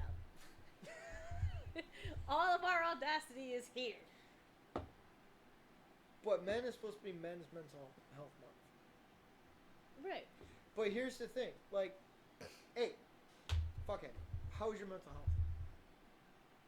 Do you want my answer, or do you want the answer I should probably give you? I want your no bullshit fucking answer. Absolutely fucking horrible. Because you guys are always pushed to the side. You guys go through and you guys cry, and you're told, man up, men don't cry. Yeah. And with women, we've got a double-edged sword with that. We're allowed to cry, but we're only allowed to cry for a short period of time. Any longer than that, and we're hysterical. What is so important on your phone? Looking at the months off. Oh, okay. So I am not drunk enough to start discussing my mental health because it would break the fucking broadcast. mental Yeah. health is something that needs to be destigmatized. Because Whether I mean, it be men's mental health, women's mental health, or both, or how the two of them interact with each other. there are days that me and him, we will not talk to each other because neither one of us are in any kind of headspace to talk to the other. Or I'm in work mode. Yes, it needs to be important. So why is it that the fucking gay community gets a fucking month and we just get overlooked? Because we're men. See, now let me before you start. Hold on. Let me finish. There are times where it is appropriate, where it needs to be said, "Suck it up, fucking drive on, do your job." Sometimes, yeah. the best. And then there's other times where it needs to be said, "Yo, dude, I'm here. Let's fucking talk." And that's the stigmatism that needs to be put through. Let me fucking talk. Especially as a combat veteran, because I have lost too many friends to the 22-day program. Because the VA has fucking failed when it comes to mental health. Yeah. And the thing is, they give us these fucking civilian doctors coming out of med school that have never interacted with veterans, that have never interacted with police or first responders, that have never seen the horrors that we have encountered, and they have no fucking idea. They treat it like every other mental health patient, which is completely wrong. Right. So, the most they can they can attest to is somebody that's been in a car accident, that lost a loved one. Yeah. Have you ever picked up a fucking arm from a blown up fucking Humvee? No, but I picked up body parts of someone jumping in front of a train. I like to think that's equivalent. So you and I have very similar experiences. Despite the fact You that know he what- got his from combat and you got yours as a first responder. So you know what death fucking smells like. Oh, 100%. 110%. You know what the I rotting of burning don't know. flesh does to your fucking nose, and Yep. what blood boiling smells like. As where I do Yeah, not. it's a smell that takes months to go away. I have never experienced either one of those. Consider yourself lucky. I do. The only thing I've But that never does not encountered mean that- is a that- dead body that's been stewing for weeks or months on it. That's a whole other smell you don't want to get into. That's something I don't want to experience. And from, like, my ex-wife, she's encountered that because that's how she found her dad. Thank God I've never had to do that, and that's, I don't want to. Because I would start I cracking don't want jokes. to. And yet you do. Yeah, I do. But yeah, I don't want to do it sometimes. Yet first responders are the enemy. Because it's not always the fire department, it's not always EMS who arrives on those scenes. 9 times out of 10, it's police that arrive on those scenes. Health and welfare checks. Yeah. But the media has made them out to be the absolute enemy.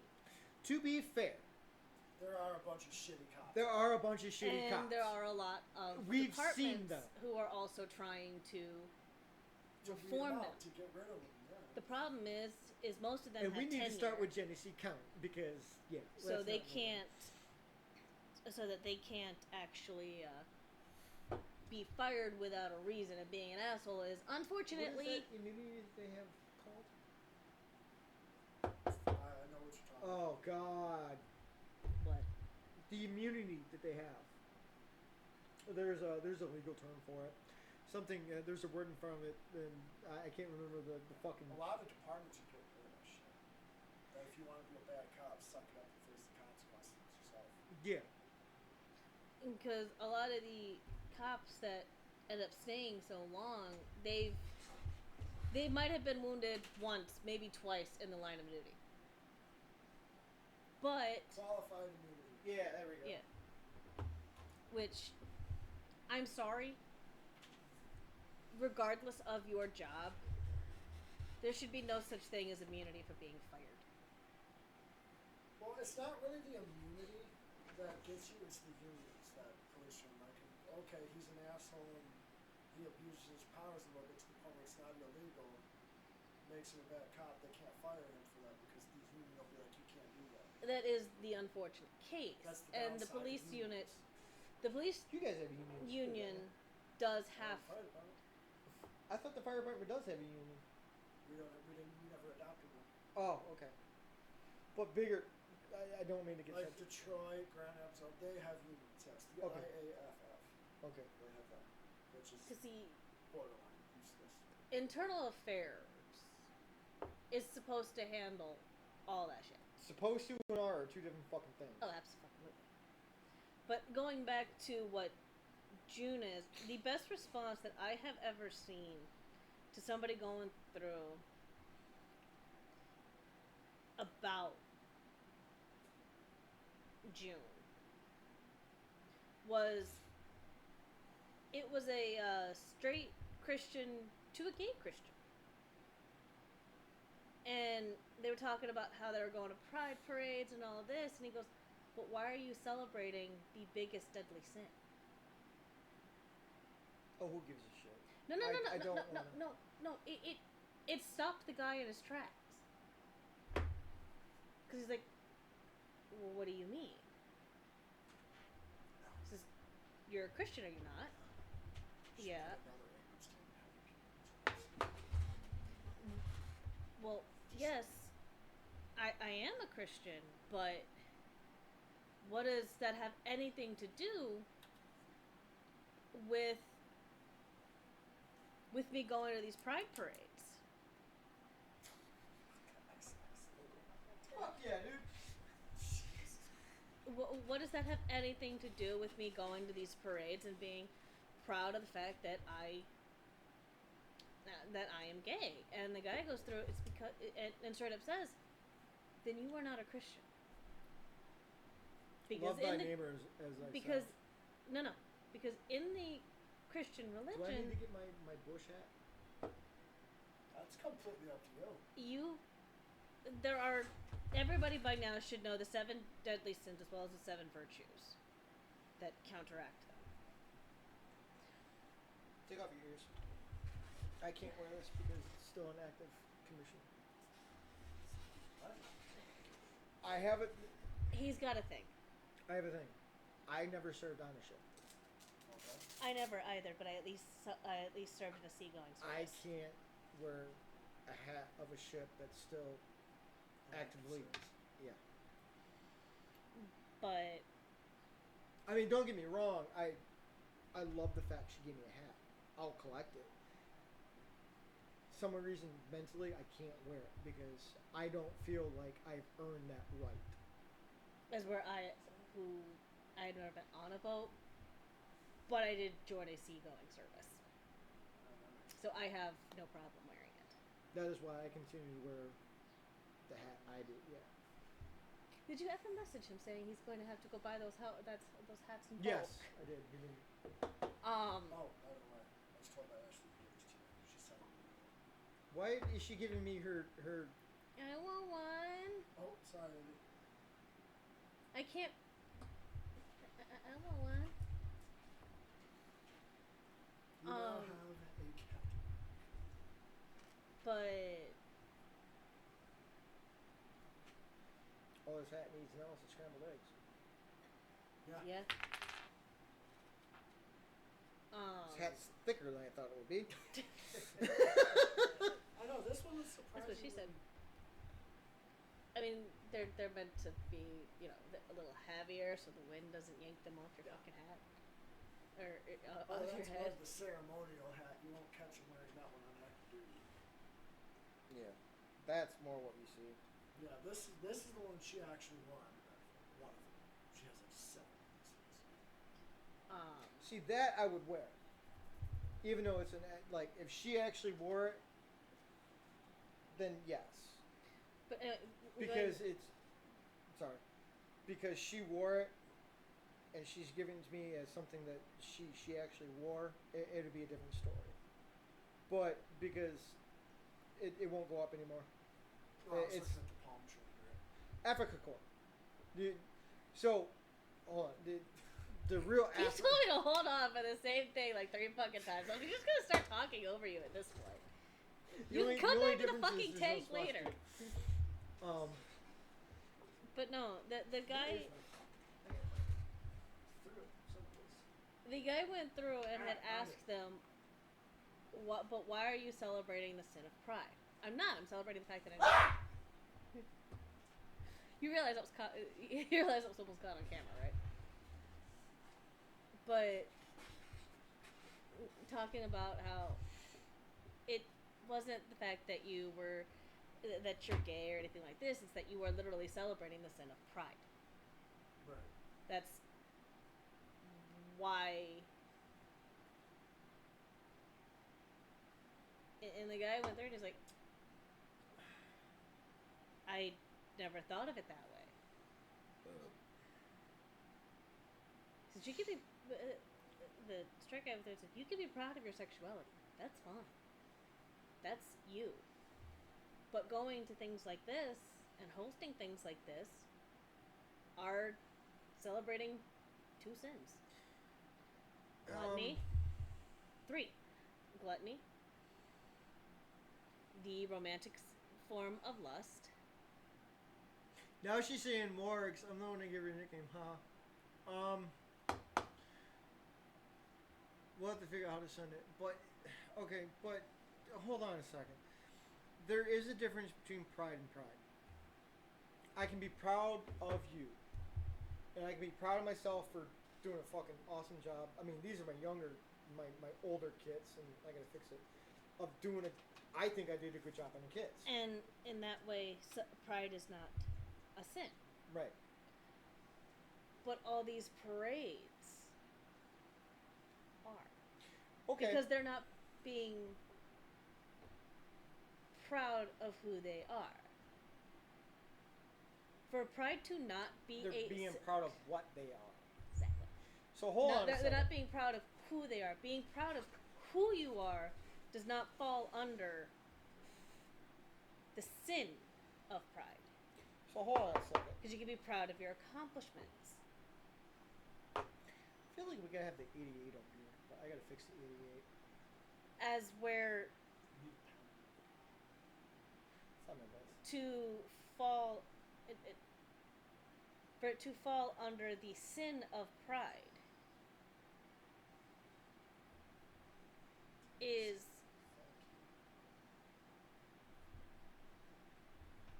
when you take things too far. When you make it, that's all you are. Right. That's when it falls into the sin of pride. Making it your entire identity. Exactly. That's when it falls into, oh, I won $1 million one time. Granted, I blew through it all because I bought $1 million mansion. I'm a veteran. Leave me the fuck alone. That would be but that's who I am. Because... But that's where it falls into the sin of pride. You go through and you had one accomplishment. And that's your whole thing. Honestly, being a combat veteran is my greatest accomplishment. Being a dad is my second greatest accomplishment. But that's not the only things that... That's not the single one thing that defines you. I don't know how you are as a father. It's pretty fucking defining. Just saying. It is. Because you're raising the next generation. And that's why being a proud father, or in my case, a proud mother... And honestly... is not the sin of pride, because that is my job. Because honestly, the Bible, the Quran, your Torah, your other Abrahamic religion, and your 3 Abrahamic religions, which is Christianity, Judaism, and Islam, they even emphasize being a parent is probably the most important thing next to being godly. The same goes for a lot of the pagan religions, which is Hinduism, not shogunism, Hinduism, Celtic, all the Celtic gods. Yeah. Even Greek, Nordic, Roman. Yeah. Being a parent Norris. is extremely important. Because you teach the next generation. Yeah, you're teaching the next generation. So, okay. 250 is coming up for the Army. Yep. June 14th. Because we're the oldest and we're the fucking baddest. We will do a special broadcast for that one as well. What do you think about the fucking parade? that Trump's going to say, we're doing it. The military grade? Yeah. Fully fucking support it. About fucking time, right? Full send. Go. Do it. So what do you think about all the people saying it's a waste of taxpayer money? Other countries fucking do it. So if you were They asked do to it as an do it, intimidation tactic. now me being a soldier, former soldier, if I was still in uniform, I'd have mixed feelings. Be like, I really don't want to do a dog and pony show, but it's the Army's 250th. I'd want to represent. Yeah. That would be a mandatory morale day that I don't will think a fucking lot wear would go trash bag through. and lose some weight and fit in my dress boots if I fucking have to. Just saying. Because that would actually be a true morale day, even Yeah, if it was that is mandatory to 250. attend. And the thing is, Mandatory fun day. yup, the Army gets it first because the Army's the oldest brother. And it's on June 14th, which is also Flag Day. And it's like, you know what? The Army's the biggest and baddest. Fuck everybody else. Yeah. We get it first. It's on our fucking birthday. Navy second born branch? Army, Navy, and then Marine Corps. I think the Navy's in July. Don't ask the Coast Guard. I don't know it off the top of my head. You guys are Don't in have a fucking- 1781. That's when we became an official branch, but the Revenue Cutter Service goes all the way back to Thomas Jefferson. But here's the thing: after, like, the Army's the only one to actually, the Army and the Navy were the only two branches. The Marine Corps was disbanded after 75, or after the American Revolution. They didn't become a service again until like 1802, 1803. And their first major engagement was in 1805 with the Barbary pirates, where they get the thing of to the shores of Tripoli. What are you doing? He's making it look good. Do I really need to get the 88 down to make it look good, like a fucking show for us? Or should I grab a fucking Titan? paladin. That's what you really need. I have an M60. Oh, someone was arrested in a warrant for trying to steal the paladin in front of Tacon. Somebody was arrested in the warrant for having a terrorist attack of a National Guard soldier because he was planning a drone strike. I heard about that. The FBI fucking got him. If you're gonna do it, don't do it in fucking Warren because there was really nothing in Tacom we're stealing. And besides that, Because they're all demilled. But yeah, no. If you're gonna do it at a guard or reserve one. Take this phone call. Okay. But no, that's where it actually caused this young man to think. Can you bring me one too, please? Bring me a tea, please. One of the peaches. It had actually caused them to think. Peach? Yes, please. And when he asked, where does gluttony come into play? Because I thought that was only for food. And he said, no, gluttony is defined as pretty much any overindulgence. And them going through and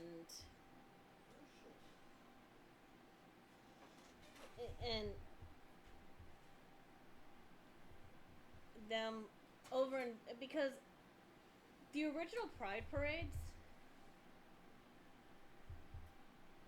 were just that. They were just parades. Stand by.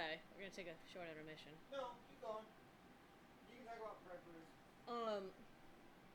Was just them originally Fixed it. being allowed to be who they were openly. That's what it was. It was originally for them to be. Ruby grapefruit. It was originally because it was now legal for them to be who they are. I came across a 70 or 80-year-old lesbian. And she said, if I would have known what the newer generation would have done with my sacrifice to get them the rights they have now, I never would have marched with Stonewall. Stonewall was a gay bar. Oh. It was a bar where people... It was a known gay bar. The only Stonewall I know is Stonewall fucking Jackson. And it was raided one night because somebody got a bee in their bonnet. We'll have to do an actual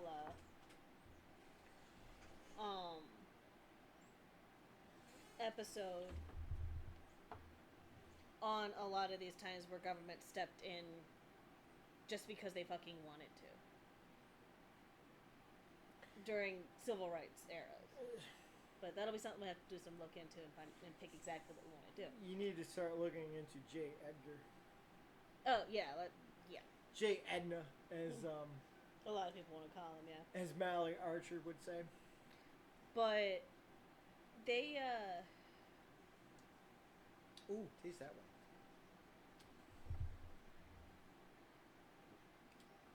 All yours.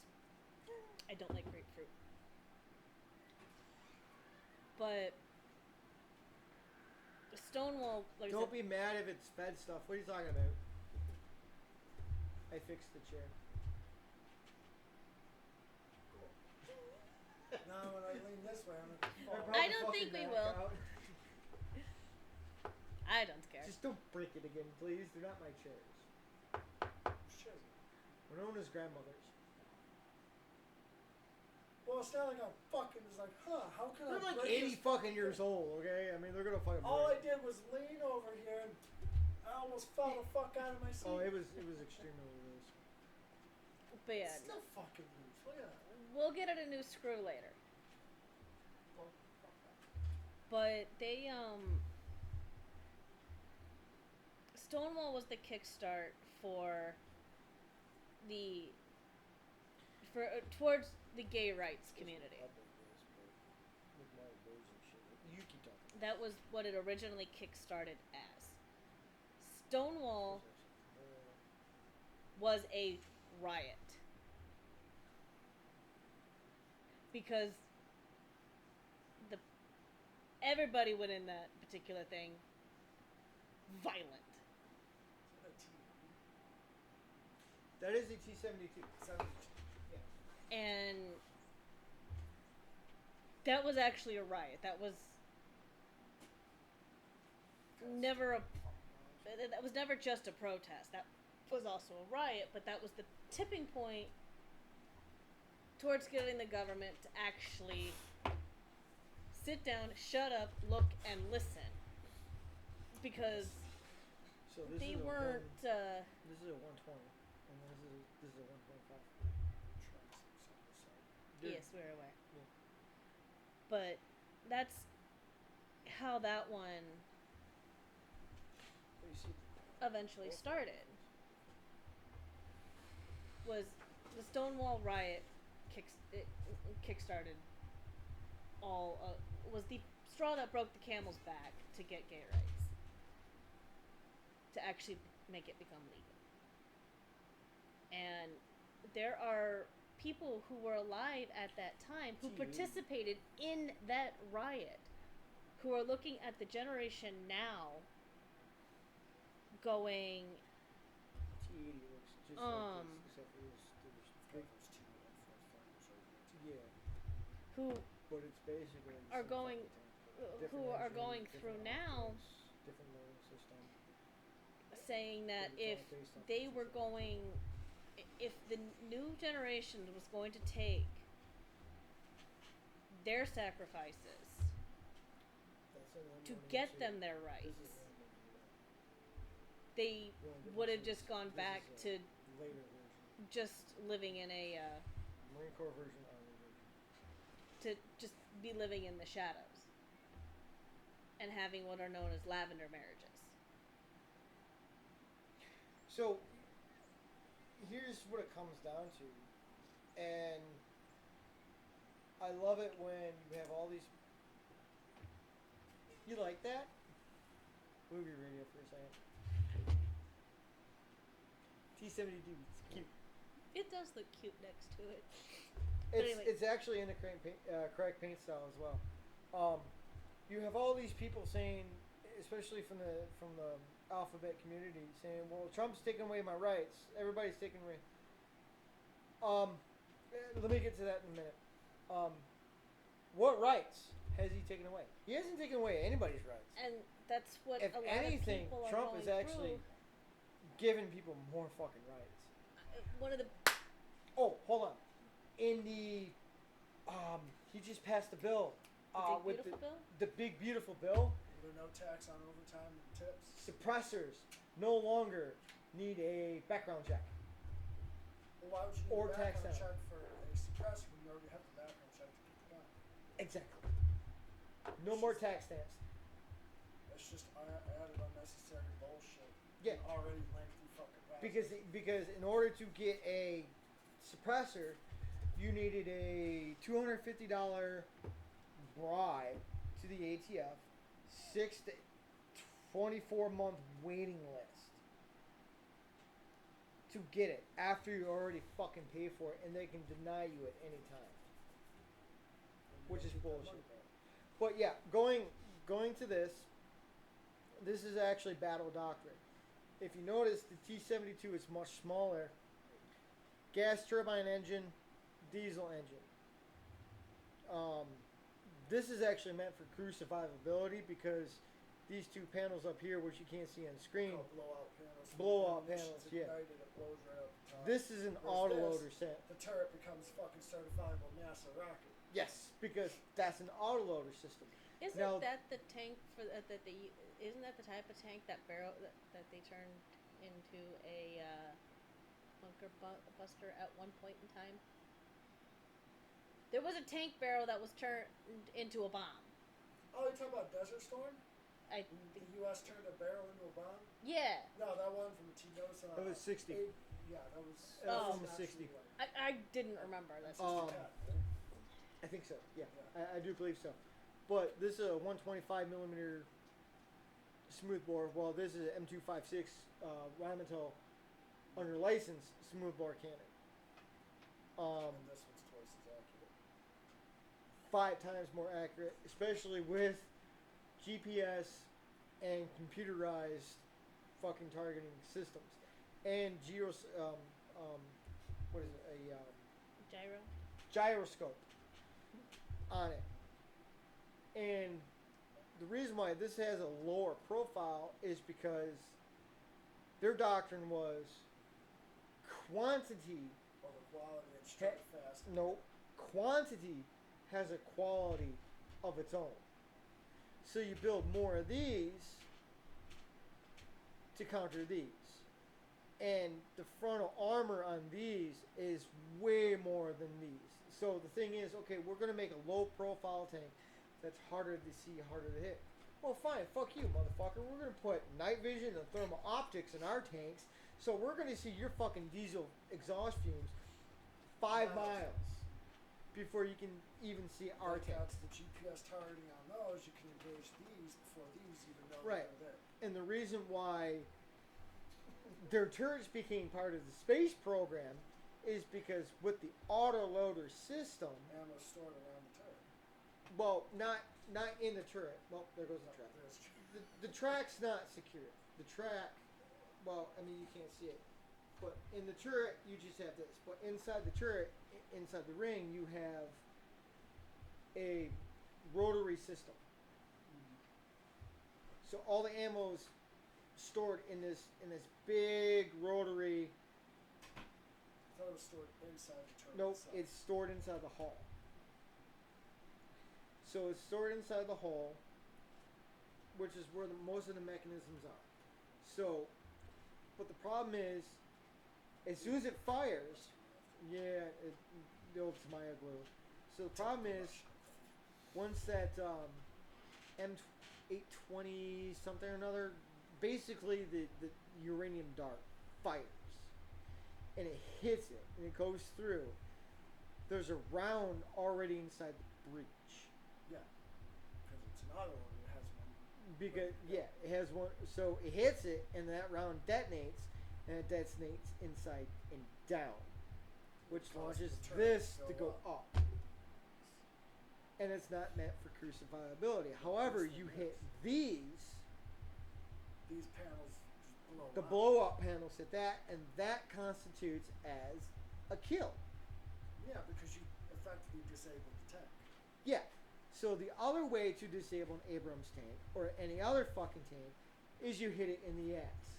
Yeah. And we learned that from Kelly's Heroes. How do you kill a tiger? Shoot it in the ass. You shoot it in the ass. Sure, he can Or still you spin knock his out- turret you with have- fire, but The only way to actually kill an Abrams is blow up panels, which is extremely hard to do, or what is called a mobility kill. tracks, right? Tracks or engine. That's it. So all these motherfuckers on TikTok, and YouTube, and Twitch, and Discord saying, well, our Abrams... Let me do it. I'm not gonna Let me do it. Saying that our Abrams tanks aren't meeting the standards of what the Ukrainians need, and they're losing to the Russians and shit like that. I got it. If the Ukrainians are losing with Abrams, they're not driving the Abrams right. Well, No, here's... same thing with the Leopards and the fucking Challengers. If they're losing with those tanks, they're not fucking using them. Yeah, you're using them wrong. Because the Challenger and the Leopard completely rival the Abrams in almost every way. The Leopard has the exact same gun. The Leopard's almost the exact same tank. The difference, pretty much, the difference between the Challenger 2 and 3s and the Abrams is that I think the 3 switch guns. The Challenger 2s had a rifled cannon, whereas ours is smoothbore. The smoothbore you can actually put more shells through because you don't have to worry about rifling. You put enough shells through a fucking rifle barrel, it's going to become a smoothbore. Yeah. See, Smoothbore, might as you don't well- have to worry about it. You might as It's a well giant cut out the fucking middleman. shotgun. Fucking shoot. Yeah. So everybody's saying, well, the drones are taking them out. Well, yeah, a drone can take anything out. But Because here's it's small. here's the thing. It's like a helicopter. It's like a tarantula. What wasp. is American doctrine when it comes to fighting an enemy? Combined arms. Yeah. You use these in conjunction with infantry and air superiority. And powers. Bradleys. And Strikers. And armored personnel carriers. And what do the Strikers have nowadays? Drone missiles. drone jamming equipment. Yeah. What are the Ukrainians not using? Drone jamming equipment. So no wonder why they're fucking not doing this shit right. Because they're using drones and swarms, but they're not using drone jamming equipment. So they're like, well, if America ever goes to war with an enemy and they're using drones, we're going to get defeated. The fuck we are. Ukraine, honestly, do you think we are giving Ukraine the latest and the greatest Oh, technology? fuck no. We're giving them the Abrams from the fucking 80s and 90s. 90s. They've been sitting in fucking stores for fucking years. We And ain't we got- stripped all the good shit off and we Yep. said, here's a bare bones Yep. tank. Go use it. We don't want to get rid of How do it you... because we the made new it. shit we have now is going in storage. How the fuck do you get new shit? You deplete your stores so you can fill the storage with your current shit so you get new shit. Yep. That's all we're doing. Yep. Same thing with the Javelins, the SAMs, and all the other fucking AT-4s. We want to get rid of our little shit. And all these Get rid people of this seeing shit. the footage from destroyers and cruisers firing off these tomahawks and shit. It's their old shit. It's the old shit that we have to get rid of. They all have.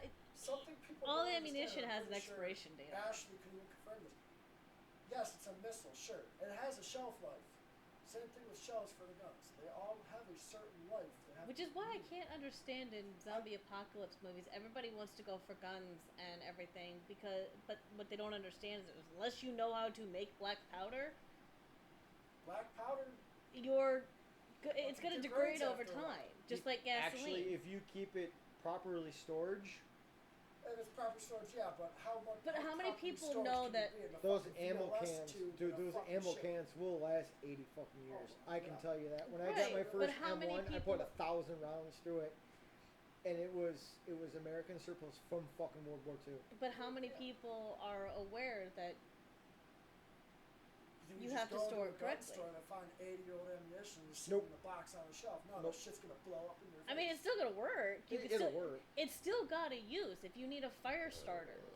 Oh yeah, black powder's always gonna be flammable. Yeah. Well, Or depends you on the black need- powder. Modern day you black need, powder will light if it's damp. Yeah. The shit I use for reenactments will not. Or you need little.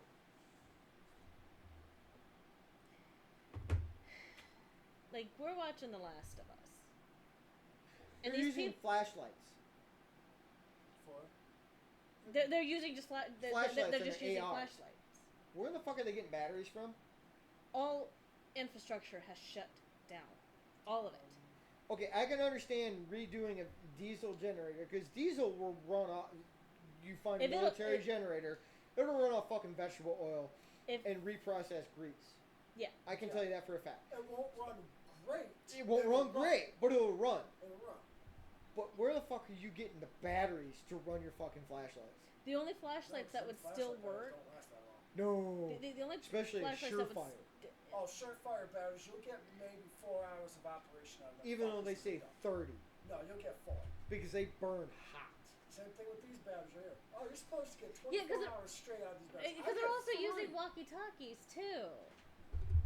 Yeah, where you get Like these recently, batteries I don't These know batteries if can only anybody's charge so played many The fucking Last of times. Us games, but in The Last of Us, we're currently in Seattle, from. It will tell you how many charges my battery has left.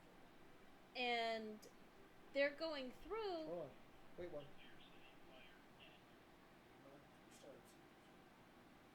I have 68 charges remaining on this battery. That's it. I'm telling you, the brand new one, it will not charge you. When you get maybe 10 minutes out of it. Then it becomes a brick. Pretty much. And I've already went through a battery because I used it to break a window. And then I It's love heavy it. enough to. I absolutely love it when civilians want to get their hand on military grade equipment. No, it's not that good. It's not that great. It's not that good. Military grade means it's been made by the Reminds me lowest back fucking in, bidder. Like 2014, I think it was, when Ford was doing that military grade aluminum. I was like, oh, so it's going to be worse than a fucking aluminum can. It's going to be worse than a fucking Bradley, which is made out of aluminum. 113s. Aluminum. 113s were dog shit anyway. At least the ones I've had experience with were absolute dog shit. Yeah, because they're also But using grenades too But they still work. in they The still Last work, of but Us. they're absolute dog shit. That one that we had in Korea, the 2 of them we had in Korea, were absolute. I'd rather ride a bicycle and pull a trailer than use Probably because they've been there since the 60s. Now, in The Last of Us in season 1, where we see what's become of the federal government, which is just now called Fedra, which are looking after the quarantine zones. It's believable that they would still have shells and black powder because they would know how to manufacture it.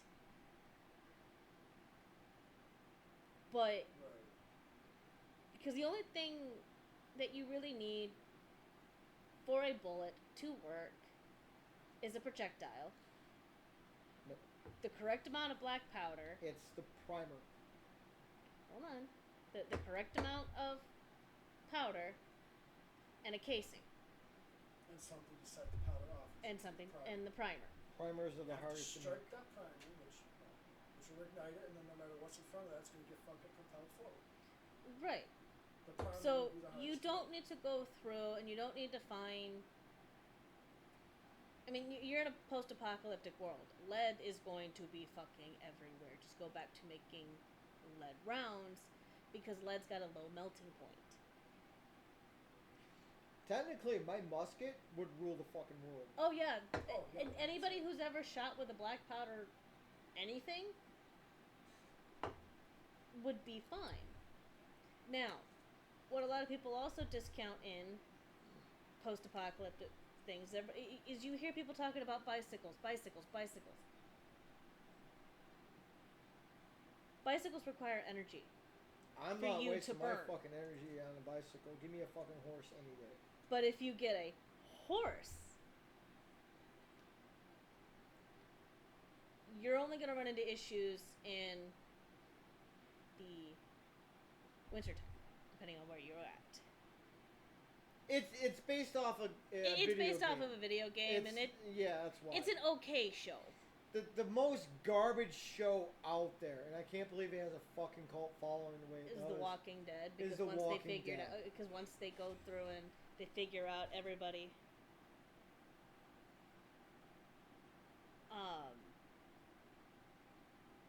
once they figure out everybody is infected, it's just a matter of how they're going to turn. You kind of lose, yeah. But Medical scientists. from a medical scientific standpoint, The cordyceps. cordyceps are a Oh. fungus. They are a yeah, real that's- zombie fungus. Yeah, but that only affects insects, though, right? Only affect insects because a mammal's body temperature is too high. And They're, that's any mammals. because the cordyceps is a fungus mushroom, Yeah. and there's a real cordyceps that affects a insect that takes over their fucking Oh. neuroreceptors and Every controls it. insect That's variant the whole has some basis kind of The Last of Us. However, it would be diabolical if you could fucking weaponize that. because you would end up in the last Can you of the imagine situation. fucking walking down the road and fucking hear a clicker? That'd be fucking scary. Headshot. Well, I'm just saying, like, an average fucking person. But I mean, I've you only seen a couple of clips. you of mean clips, to, they're fucking and this is terrifying. the thing that pisses me off. You mean to tell me, in a matter of weeks, if not months, the federal government and the United States military falls? No. No Not even fucking remotely way. Because- close. I think the most realistic response to a zombie apocalypse from the federal government is World War Z. I've never seen. Is the most realistic The Brad Pitt response. It's also Oh, you know what? I think is there those weird ass walk things that shoot up laser beams from like big central island? No, that's yeah. War of the Worlds. Never mind. Yeah, that's World of War. That's War of the Worlds. Yeah, I haven't seen that either. World War War Z is actually Z is good the where they only actually take it into account one everything else. that is likely to happen out of all of the zombie apocalypses. World War Z and the 28 days, weeks, and Yeah. now years later. They are the most realistic. Because in World War Z, they use a very real basis and a very real transferable virus. For going on apocalyptic films, the last ship's a pretty good one too. It's good, but it However, doesn't the deal way with... they do it It's a little. is fucked up. Because you're telling me, Well, before you guys go on that, please let's yeah, okay. because We've gotten sidetracked so many times. Oh my they've god, yeah. they used the rabies virus for World War Z, Pretty much. which A genetically modified rabies virus. no, Nature just made a virus. rabies. If you But if have you have ever any kind seen of an ailment, animal like affected? a back or knee virus, knee ailment, they won't touch you. I'd be safe. I would be too. You All not, fucking veterans would be safe. 'cause veterans we're would be fucking- safe. Because we're the most fucked up motherfuckers out there. Well, We they could use- just stand in the stream of fucking... They use the rabies You be virus fucked, sorry, as Anthony. no, I got a fucked up back. They use the rabies virus as the basis of it. If you've ever seen an animal who's had rabies, they literally lose their mind No, 100%. because it devours the brain. I've seen rabies testing on an animal. Let me tell you, that's fucking traumatizing. Yeah, 'cause there's only one way to do it. Yeah. Yeah, you literally have cut to their head euthanize off. the animal. You have to literally cut their head off. You can't damage the brain. They literally have to euthanize it. Yeah, you euthanize it, and you have to cut the brain.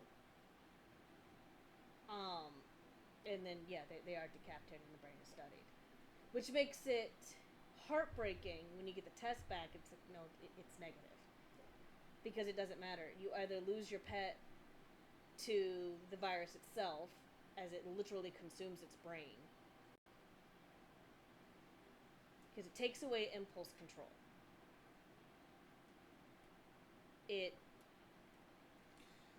increases aggression. Yeah, but in that instance, doesn't rage in humans kind of mimic the And rabies that's where you virus? get 28 days, weeks, and now years later. That is known as the rage virus. Yeah. They are actually different. The rage virus just increased rage. So every veteran out there is pretty much fucked because we have rage so much. Oh my god, dude, I have so much rage. But World War Z has got the most accurate response to what the government, at least the US government, is likely to do. Once they figure out that these guys are attracted to a certain thing, in which case they find out that a lot of noise attracts them. Well, that makes sense because the virus just wants to go through and spread. And a lot of noise. And a lot of noise means people. 28 years later is coming out too. Yeah. And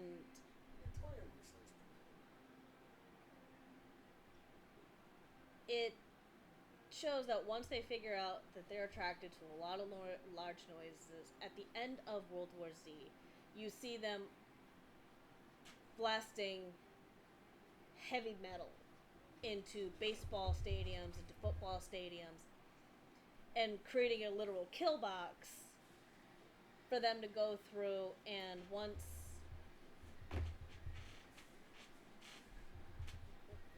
that is once it's at capacity, they just drop a few dozen bombs into it and incinerate it. So you did 28 weeks later when the infection outbreak occurred, they just carpet bombed the whole fucking Yep. city. That's not what I wanted. And let's be honest, when it comes to infrastructure, once you figure out how to kill the infected and how to lure it where you want it to go, it'll make you a fucking turkey shit. Which the government would figure out within weeks of doing. Exactly. And the thing is, how much I'll bet you 50 fucking bucks the government actually has a plan for a zombie apocalypse. Oh, I bet you $1,000 Waffle House does. They do. Why does it not surprise me that Waffle House does? Okay. Waffle has one for Reiterating even something that Nick said on the Fat Files, for the doom. next best thing that has logistical preparedness of a Waffle House is the United States military. Yeah. We can get a Burger King anywhere in the world within 24 hours. 24 fucking hours. So And, okay. Rant. Okay. No other so military in the fucking world has our logistical fucking capability. and Napoleon that's what said, makes us so dangerous. Napoleon said infantry may win wars or But win battles, But logistics win wars. but logistics win wars. Because Generals study battles, soldiers study logistics. And the thing is, that's the fucking key. If you can study logistics, you can win any fucking Think battle. of it this way with the Air Force. As soon as that fucking alarm is on that fucking base, that B-52 gets off the fucking ground in like, what, 8 minutes? 8 minutes, a fully fucking equipped and loaded B-52 bomber is in the air. Same thing with a B-2 bomber. What the fuck is that? a bot. Okay. A B-2 or a B-52, maybe a B-1, I don't know. B-1s do not carry nukes anymore. That is not their mission. Well, I'm just saying, like, they could be up off the ground in under 10 minutes. Oh yeah. And you could level a whole country within 12 hours. And you're gonna try to tell me that you Either guys from won't Barksdale that they won't have these or guys Minot. fly in circles. Well, Over those aren't in areas. service anymore, just those. Those, just those. I couldn't remember No, which one at the moment was still in B-52s, service. the buff. Yeah. Buff. I don't You think you have the B-1. No, you it's on my list. you can't tell me that the I want moment the triad. we got 3 horsemen. word that those won't be airborne, refuelers won't be airborne, Yeah, and as soon as we figure out exactly what it, yeah, the 135s would be airborne. Those would be shortly out behind it. yeah, You could level a whole country within 12 hours of Yeah. the U.S. president saying go. and they'd stay in the air so long as they had the munitions to do so. I mean, if you look at Operation Chrome Dome, which, yes, was a real fucking operation, Curtis LeMay had B-52s in the air 24 hours a day, 365 days a week for, 5-6 years. Yeah, I mean, in a zombie apocalypse, the only reason why they would have to land would be to get new bombs. to get rearmed. That's it. New crewmen. Yeah, you can't get the same guys piling around forever. Because it started with those. It started with the B-36. And then it went to the B-47. And then it went to the B-52. The B-52 is the only one with the legs. I'm sorry. For any of the B-1 lovers out there and the B-2 lovers out there, go fuck yourself. I'm dead fucking serious. Well, The actual loading of the B-52 is classified. Because the B-1 can carry more bombs, the B-2 can carry more bombs because it's stealthy. Nope. Grandpa Buff has entered the chat because they just upgraded the engines. Yeah, anytime there's a fucking problem, you just throw upgrades at that fucking plane for some whatever That reason. and the 16. Yeah, kind of. Oh, sorry, the 15. Are you talking about the single engine or twin engine? The twin Yes? engine. The 15. The twin engine's the 15. The single engine is the 16. No, Buff and the 15 just get fucking thrown weapon upgrades at the motherfucker. Because the 15 just got upgraded to the The EX. EX. Which is absolutely fucking terrifying. Yes.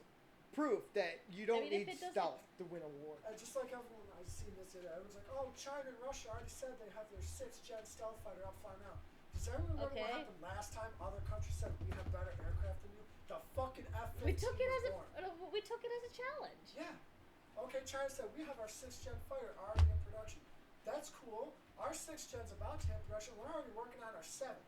Yes. You guys are already fucking just quit like you're behind.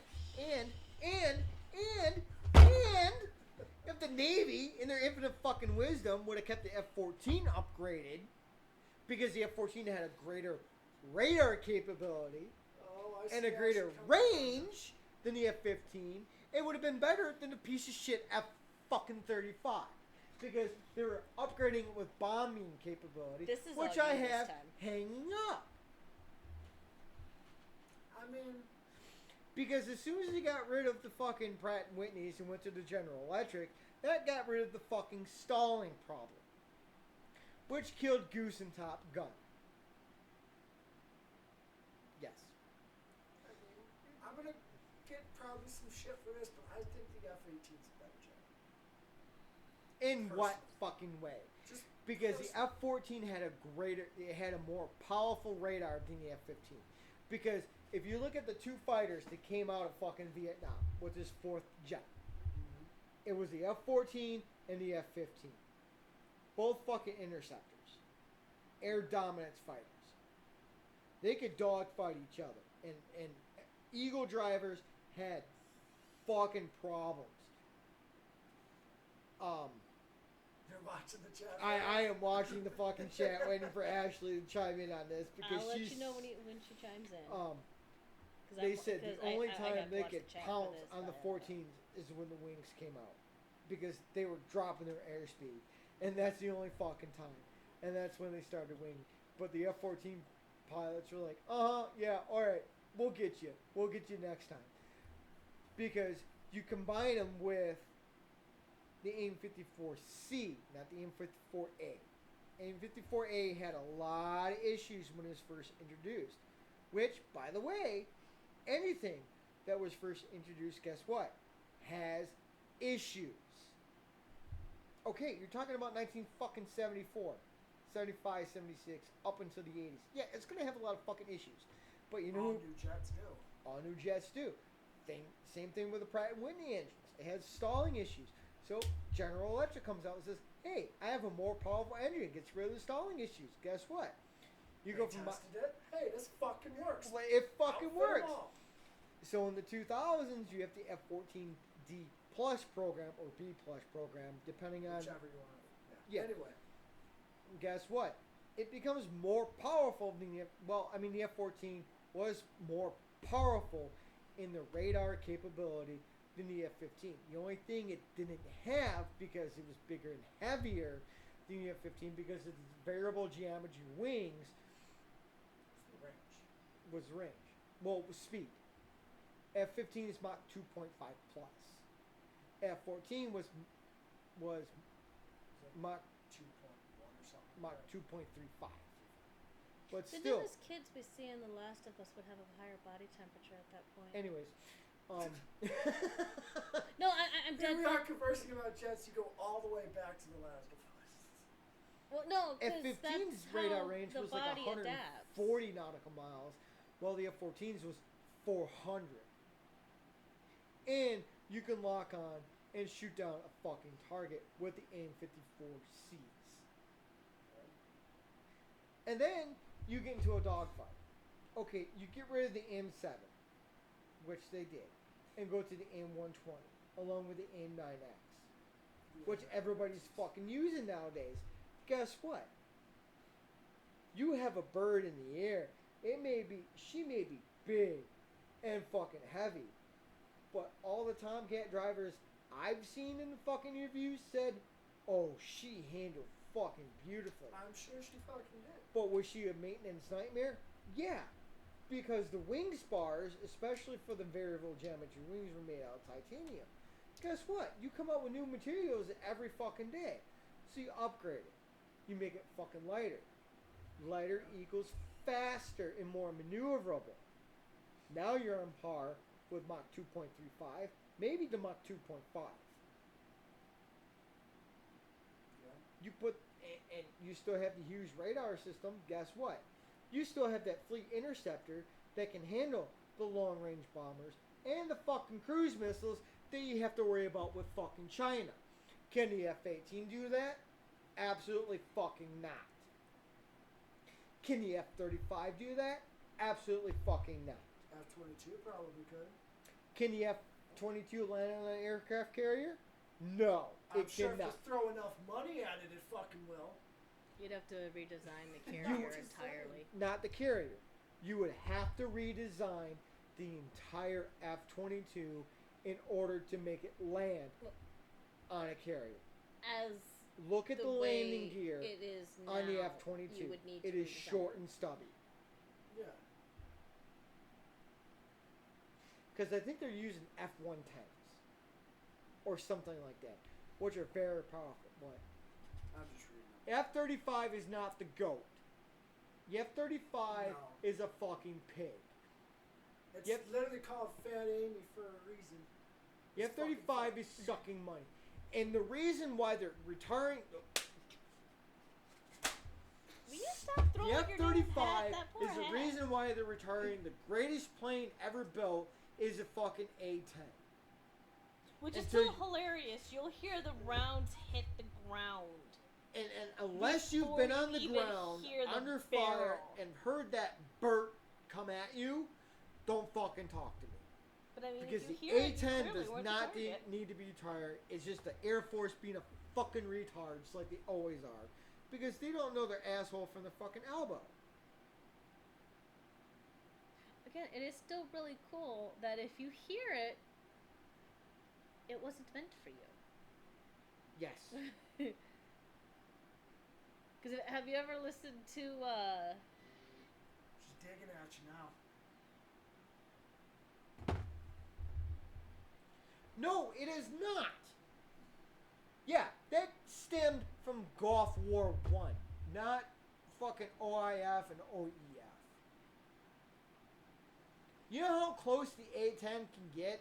You know how many times the A-10 has been called in for danger close? You even know what danger close is? it means there's a high likelihood of friendly fire.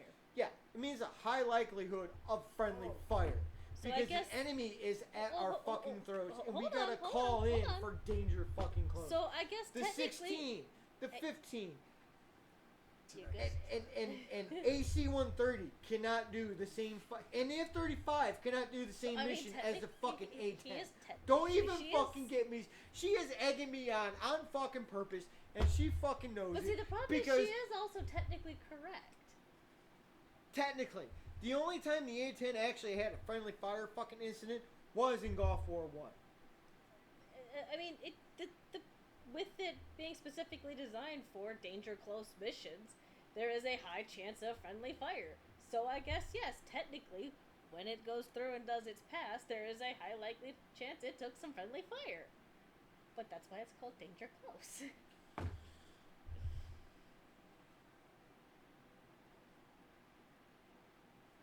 Because you guys retired the fucking F-14 because you're a bunch of fucking retards. And you just came out with this fucking missile. The F-35 is so good. Per the Pentagon's report, why is mission capability readiness of the F-35 down to 52.7%, while every other jet, including the 14, was over 80? Answer me that. And then you just came up with a missile that literally does the same fucking job as the Phoenix from the SM-2. Answer me that. The F-35 is not the GOAT. The F-35 is just this fucking... God, I don't even know what to call Black it. hole? Black hole of fucking money. At this point, let's just make Gundams. But I mean...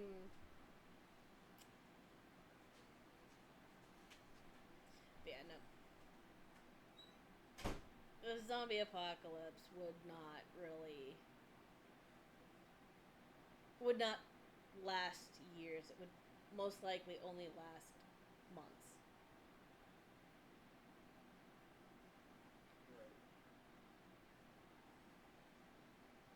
I know there's a lot of people who would go through it, they'd be like, well, what about all the carrion birds?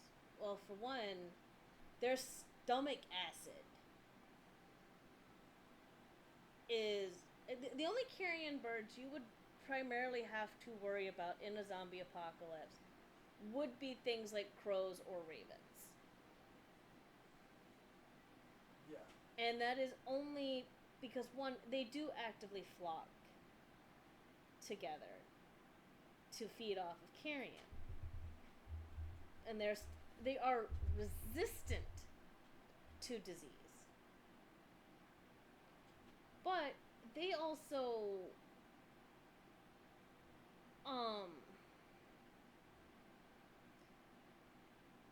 they also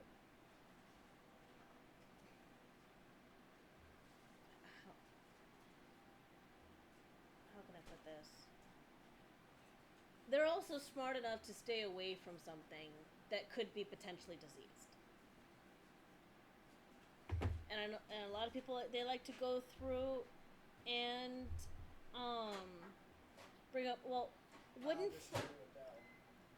flies and mosquitoes pass this along as well? Mosquitoes have been more concerned about than flies. Yeah, mosquitoes. They could. They could. But I think the virus would kill them before they get. Yeah, they wouldn't be able to reproduce. They would have a harder time reproducing. But mosquitoes the also. The only job with keeping out is the 2250 and the FAXX. Can't count the FAXX because it's not even fucking in service yet. It's still. But. Still in early testing phases. She needs to stay in the CIC where she belongs and leave the fucking other shit to people who actually know what the fuck they're talking about. But flies would actually be quite helpful. Yeah, they help decompose shit, which means you get rid of it faster. Not only do they help decompose,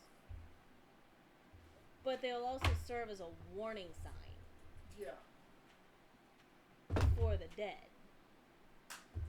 Go home and cook some dinner. Or you can wait and we can cook dinner. Yeah, we got spaghetti, motherfucker. Well, it's not spaghetti. We gotta But... cook kid dinner because he's not allowed chicken nuggets and pizza. Why not? He refuses to eat them. So I'm forcing my kid to eat other shit. What, are you watching your kid? Huh? You watching your kid today? Tonight I am, yeah. Oh, what time? I'm gonna go pick him up from the house. Huh? When he goes pick them up. Well, because we can go until like 4 or 5 o'clock. Just stay here until then. Yeah, just stay at least. Yeah. At least stay the extra. 4:30. Extra. Because 4 o'clock's in 15 minutes. No. Because You can go on that tangent later. she started it. And I'm ending it. You heard it. You're here first, folks.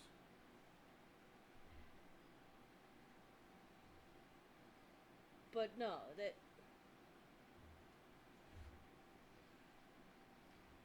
the only like I said, as far as carrion go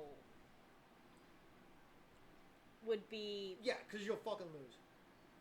you're both are losing because I'm stepping in and saying to knock it the fuck off. But those would be the only two carrion birds I'd be worried about. Which ones?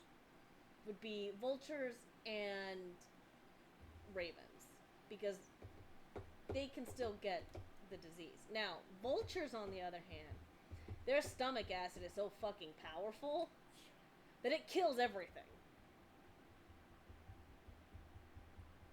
Without them Oh, you will.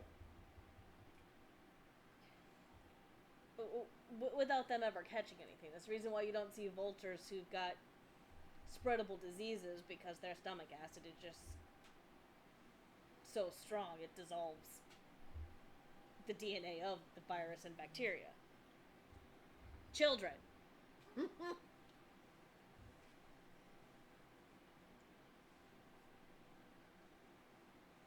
But again, coyotes would be another scavengers would take care of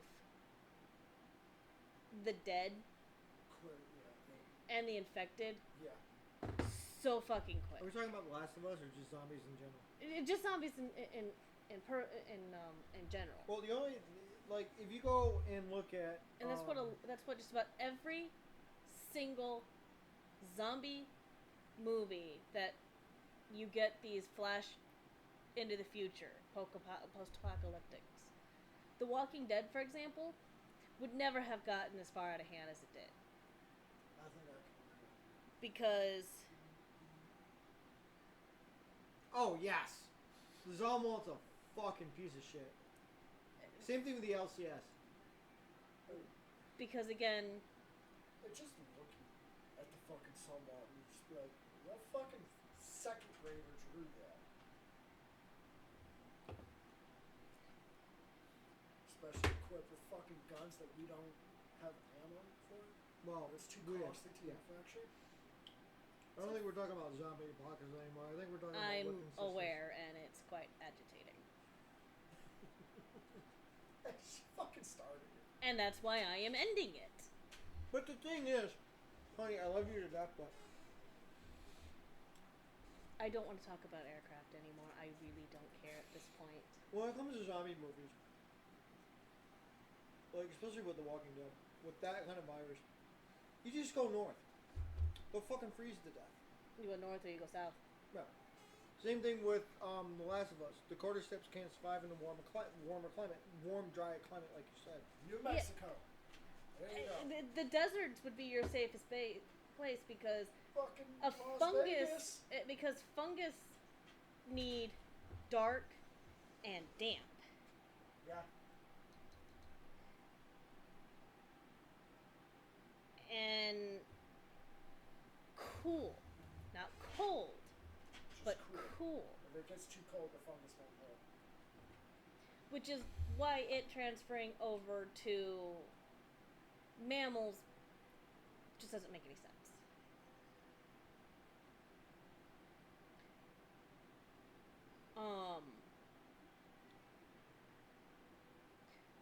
But again, all the zombie apocalypse movies tend to discount the actual fucking ecosystem. The Walking Dead, for example. Yeah, right there.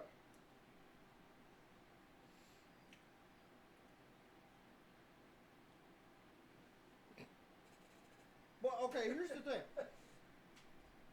Because You have, those are good looking military response. You have submarines at sea that would be completely isolated. submarine ships, all of them. I mean, would be especially look at the isolated. last ship. You're They didn't even know telling me shit was going wrong until they started getting. you're telling me that all these ships deployed overseas, and a virus is taken forth, they can't just say, "Hey, stay the fuck away from port. There's a virus going on."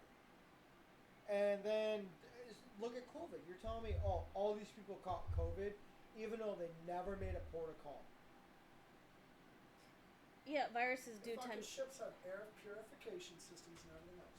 Yep. There's no fucking way a ship forward fucking deployed in the middle of the Pacific Ocean or some shit, like the Benfold, caught fucking COVID. Yeah. Because I remember when that happened. Ashley said they had like 89 cases of COVID on board their ship. The only way for them to have caught it would be to have somebody bring it aboard. Well, how are you going to bring it aboard if you're out in the middle of fucking nowhere and you're isolated? Somebody went home on leave, came back. If You you're would out be on the canceled. ocean, you don't leave. You can only go on leave when you guys make your port of call. Then again, like I said, therein lies the problem. You would need to have had to make a port of call to get it, and you'd Just be avoiding goes to prove COVID was not about a virus. COVID was control. was control. Fear mongering. Fear mongering and control. Because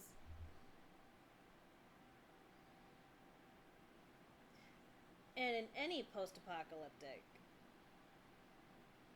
world, whether it be zombies, just a virus that happened to wipe it out, like the last ship being an example of a flu going around that nobody knows what it is. Well, they said they were under MCON.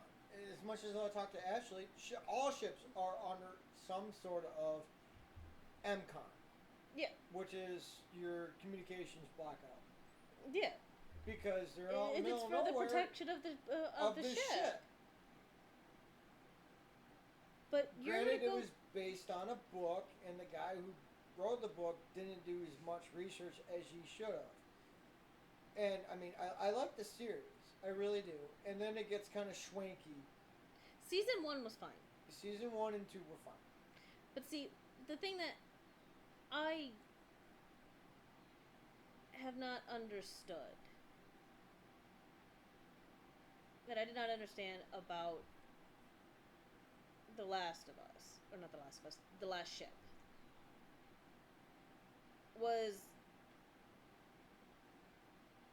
You're telling me the way that the cure is passed. But somebody can only do it for a short period of time. you gotta remember the Mad Russian blew up all the labs. Yeah. But when funding is no longer an issue, you are going to tell me that you can't go through and turn a hospital ship into a lab? They'd be That's flipped. literally their whole design. There was one in the last ship. Yeah, it's off the coast of New York. Yeah, they're the hospital And ships it- Virginia or something like that. And that one, I think, was one of the ones that went boom. But you're going to try to tell me that there's not a single other hospital ship that could go through and do this? We only US have Navy has like 3. 2 or 4. But the Red Cross has hospital ships? No, they don't. No, they do not. Nope, they got rid of them. United States Navy is the only one with hospital ships. But you're going to go through and tell me that you can't turn... Because obviously this wiped out a huge chunk of the U.S. population. I want to know what happens to the fucking carriers. You're going to tell me that you couldn't turn a carrier into a hospital ship? Oh, you absolutely fucking could. Put a bunch of tents and set up permanent structures on board that flight deck. You could have a whole other hospital. You throw the air... You take off the aircraft. Just throw them overboard. Get- We don't need them. We've done that before. I'm sure we have. No, we did it Operation in Magic Carpet. Yeah. Operation Magic Carpet. Operation. Okay, They were so, shoving, what, Hueys? No, that was the fall of Saigon. Operation Oh. Magic Carpet was the end of World War II. War's over.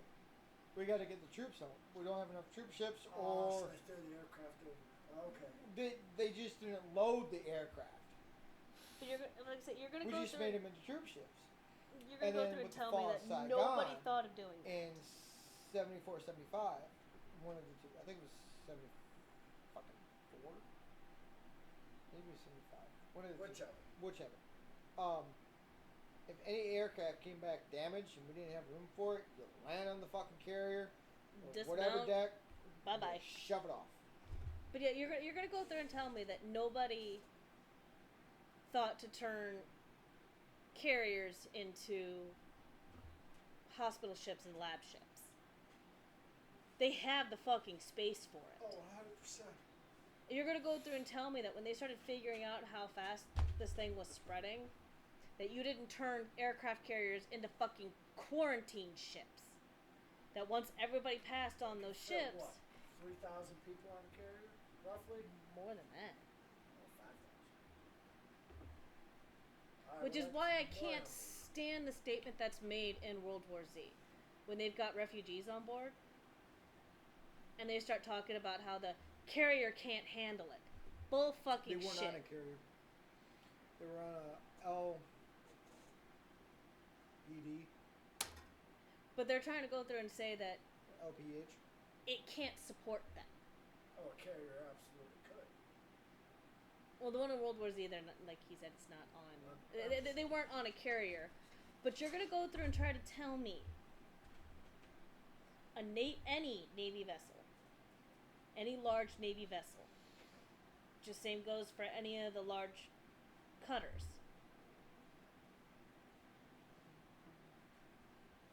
can't pick up a handful of refugees here or there?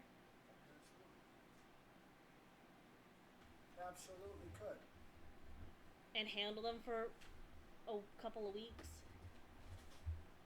I mean, the portion of food will be down a little bit for everyone across, but they probably could. They can handle it. Coast Guard ships, especially ones that are, that do migrant runs. Granted, most of the people would not be staying in the cruise quarters. They would be set up with makeshift stuff on the fantail. But you're gonna go through and try to tell me that you can't make vessels that are meant to house hundreds of people can't handle a handful of refugees here and there. A handful, yes. But there weren't that many on the ship in World War Z that were not crew. Well, when you're talking about landing ship dock or landing ship assault or anything like that, it could take a couple hundred. Yeah. Right there. For 1 month. Yeah, you're gonna go through and try to tell me that a bigger vessel. 75 refugees is quite a lot compared to the fucking bird. Yeah. It's already how small they And are. I like how refugees is in parentheses. We just call them people we're taking home. We call them deportees. Well, You the only- Coast Guard is a little bit different. when it comes to- Actually, That's our job. Actually, the We go only through, we take them off of their unseaworthy vessel, the sink only that, and send them back vessel- home. I would not put them on is a carrier. Yeah, there's too much sophisticated, highly classified shit on this thing. No, there's a nuclear reactor in the carrier and shit goes wrong, you have a fucking bomb. Like I said, sensitive and highly classified shit. Right, which is why they'd be perfect. Which in every To entrance turn that into a fucking lab. reactor, we put 3 to 4 armed guards with fucking M4s. They could, which is why they would make a perfect lab. They have the power to do it. Well, And since they don't have to come back in to refuel, they'd only have to come back in for the only thing they need is food. Yeah. and medical Food and supplies. fuel. That's all they. Gnarly Burke? Carrier. Oh, carrier. They could do what? 10 years without refueling? 20. 20. That's close. So you're gonna go there and tell me that they couldn't figure out a way to 4 o'clock. turn those into Alright, man. Take it easy. I won't break the chair next time. Yeah, that'd be a first. well, hopefully next time we'll have better chairs. Yeah. So yeah. Hey! Next broadcast is going to be Thursday. You coming? I'll try and Okay. So I mean, it all comes down to the U.S. would be one of the first to contain any kind of outbreak. Depends on where the outbreak is at. The U.S. is also one of the few countries that has no problem going through and being like, oh, this is this town here. This town here is ground zero. Okay. Erase it. Take it out. They might send a scientist in there long enough to go through, get some unmutated samples. So And then they would wipe it out. Referencing the movie Outbreak with Dawson Hoffman and Rene Russo?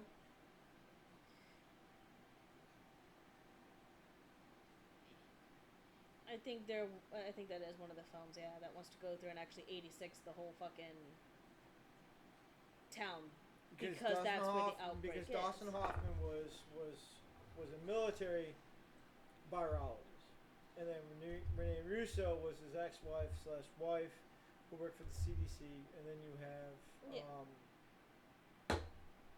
Donald Sutherland and Morgan Freeman, who are military. And they refused to go through, and they refused to take out the town because... Which was they actually did use the correct strain of Ebola Zaire as a picture. And then it mutated. Yeah. It first was a bloodborne pathogen, and then it mutated into airborne. And then there was no cure for it until they found the initial host for it, and then they started making cure for it.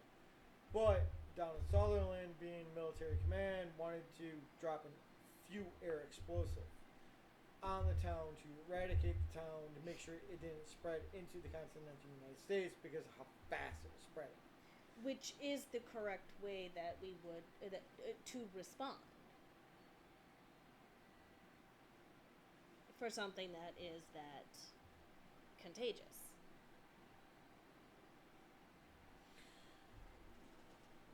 And when you've got... Back in the late 90s and early 2000s, yes, you could do that. However, with today's technology and funding and lab setup... you wouldn't have to wipe out the entire town. No, you just let it die. You could just set up a perimeter and basically starve the virus. Problem with that is what you see in the show, or in the movie. People are going to break through the perimeter, and then that's Correct. The only time where because habeas corpus... fear. Yes, that's the only time where habeas corpus, and you give the order to the United States military to pretty much execute U.S. civilians under a national security threat. Because if I remember correctly, in that particular movie, the reason why the host wasn't sick was because he was asymptomatic. The host was a monkey. Yes. Yeah. Highly contagious. She was highly contagious. Yes. But she was also asymptomatic. Yes. Exactly. The guards would not have gotten relaxed. Yeah, Hollywood just... I hate Hollywood. Well, no, in the movie Outbreak, you can't... When you're talking about a town like that, you have to set up a perimeter, and then you have to patrol a perimeter, and eventually people figure out patrol patterns. Yeah, but no. What she's saying is that 5 of them would not get in one spot to just talk. We would have to break it up. The only time you would have a talk like that would be handover or a debrief. But at the same time... And it would be one of these quick, hey, all normal, all clear, I'm going the fuck home.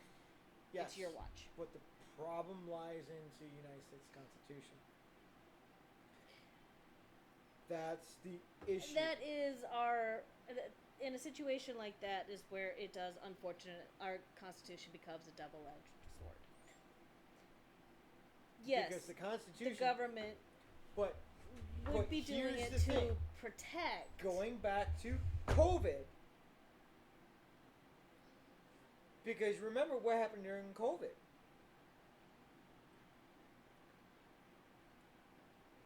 Like, Yeah.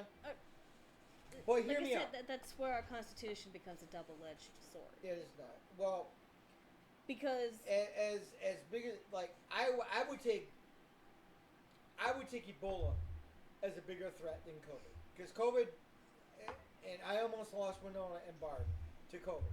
But here's the thing: you cannot say you are not allowed to congregate for religious practices, which they did under COVID. That is yeah, against your First Amendment that's right. against it. Yes, They censored the press, which is against the First Amendment right. correct. Okay. The Constitution, they were trying to say, well, the Constitution does not cover epidemics. Bullshit. Bullshit. You're right. It doesn't specifically reference. Let me finish. Because when they wrote the Constitution, what was the greatest threat to humanity at the time? It wasn't war. It was It was smallpox. disease and smallpox. So they knew.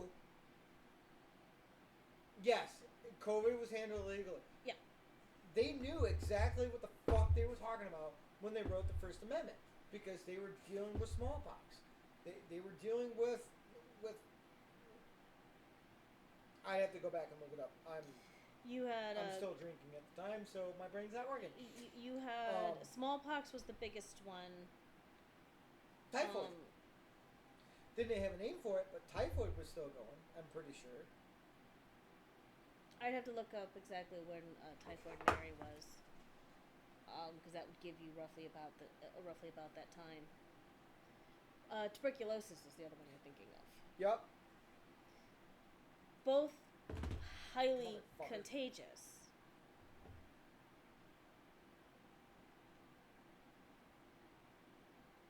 Dysentery is still around to this day. Everybody gets dysentery. The only difference is people don't die from it because we have antibiotics. Yeah.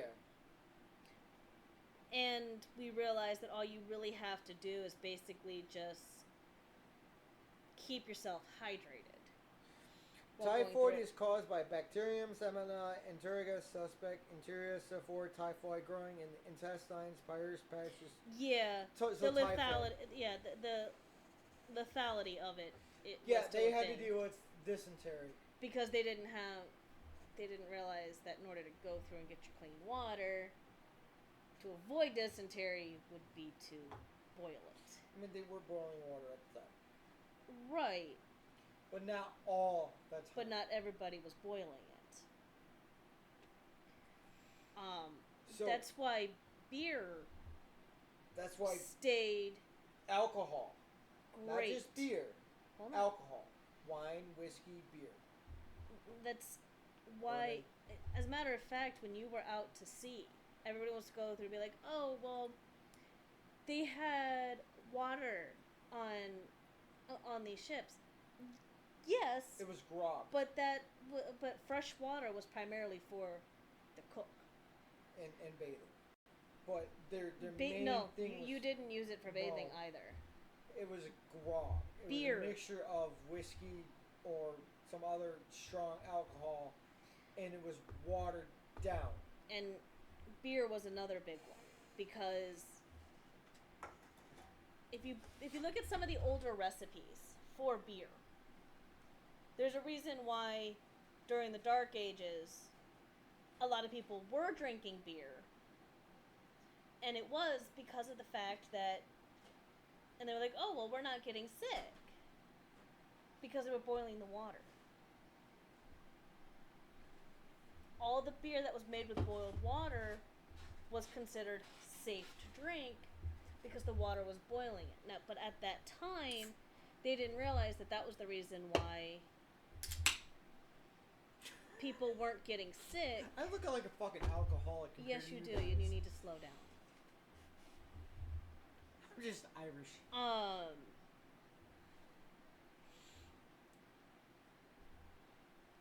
But beer wasn't actually brewed for its alcohol content. Well, no, it was It a was- liquid pork chop. Brewed to be a staple of the diet of somebody's diet. As a matter of fact, the people who built the pyramid, even the slaves, were given beer in ancient Egypt. And here's the funny thing about that. When the Jews were enslaved, the pyramids were already fucking built.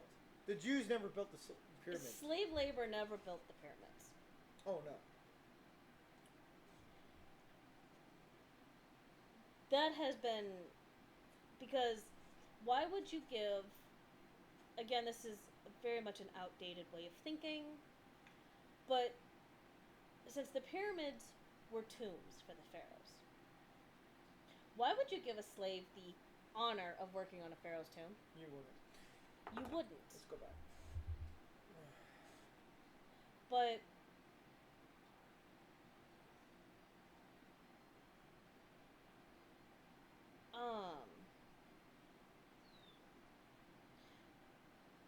but in the last ship, with money no longer being an option, or with money being out of the way, you could get your hands on anything that you needed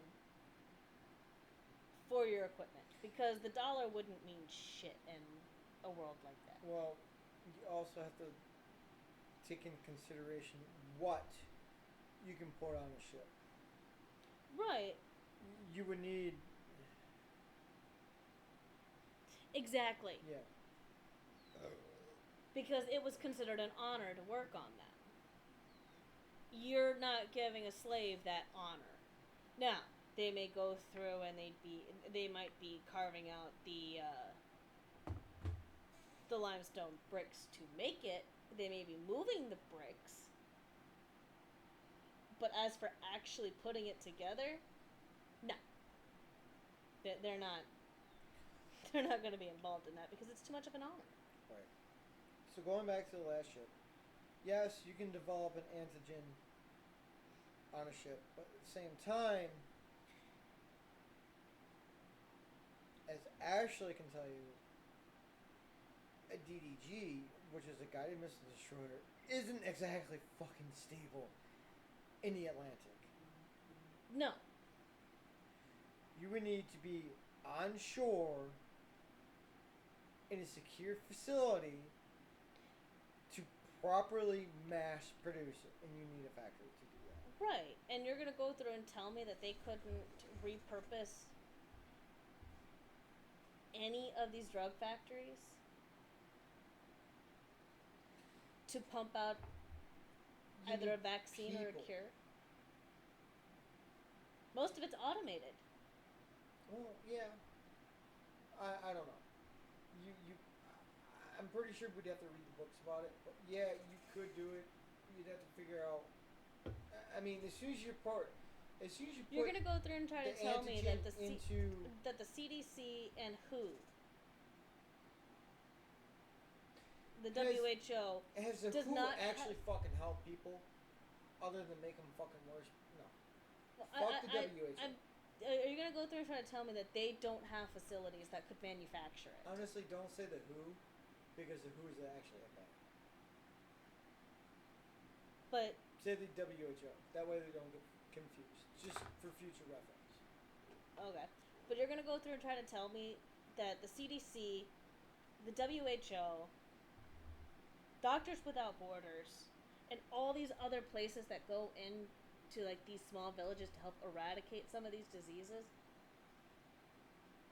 either don't know how to access a lab or doesn't know where there is one. Like the CDC and the WHO, they have labs to study these viruses, meaning they have the same labs to go through and produce the vaccine or the cure. You're going to go through and tell me that they don't have access to those labs. Access, yes. Authorization, no. Authorization wouldn't mean shit in a situation like that because you would basically, okay, you're going to go through and tell me that the CDC and the WHO don't have a doomsday protocol. I honestly don't know what the CDC has because they bungled. They majorly bungled COVID. COVID was political. I'm not talking about. No, not even that. Because they didn't need to get political because they knew exactly where the fucking virus came from. They should have been prepared for it, and they fucking dropped the ball. Even if you're prepared for something, that still doesn't mean something can't slip through. Granted, because look at the air travel. As anybody who has ever played Plague Inc. What? Inc. Never heard of it. You create a virus, or a bacteria, or a parasite, or a fungus. And if you play the expansion, you can make zombies or vampires. The whole point of the game is to go through and infect and eradicate the human world. You're supposed to go through and get it done, as much done as you can, under the, The WHO is controlled by politics. They couldn't do half the shit they could do because they were told not to. Told not to. But Are you talking about COVID? I think it's just anything. Or are you talking about anything? Because honestly, polio in Africa should have been eradicated decades ago. Because we Polio and eradicated... smallpox. Smallpox was weaponized. United States, Europe, and I say Europe because there's like 5 or 6 different countries in Europe that weaponized it. Along with the... Hey.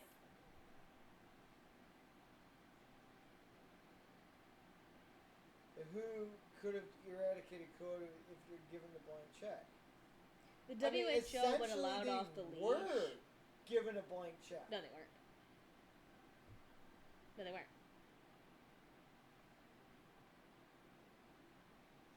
The WHO, when allowed to do their fucking job, does fantastic work. I don't trust NGOs as much as I trust government organizations.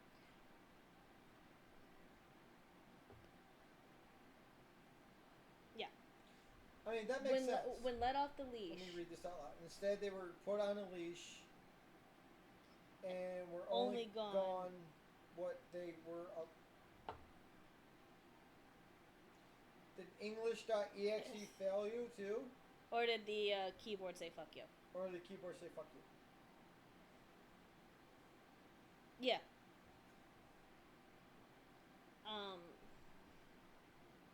I will give you that. There is a movie. I want to say it's got Mark Wahlberg in it, but then again, I'm shitty with actors. You're fine. I wasn't actually being a smartass. I was actually going for clarification.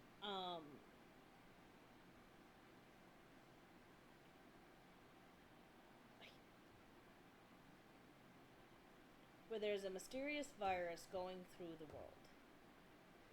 They do come up with a cure, but there are some people who are just immune. And they end up with wristbands as to who's gotten the vaccine and who has not. It's gonna bug me, and I'll look it up later. But that movie came to its conclusion with how it was handled because the WHO was let off the leash. The WHO. I think Mark Wahlberg plays the dad. Are you talking about The Happening? No, that's a horror movie. And The Happening was dumb as fuck. Because it was... The only movie that makes any fucking sense when it comes to a pathogen is with Matt Damon, Kate Winslet. I think we're both thinking That's of the same movie. Contagion. Yes. That's the WHO. That's the WHO and the CDC. Yes. It's not the WHO. It's the CDC.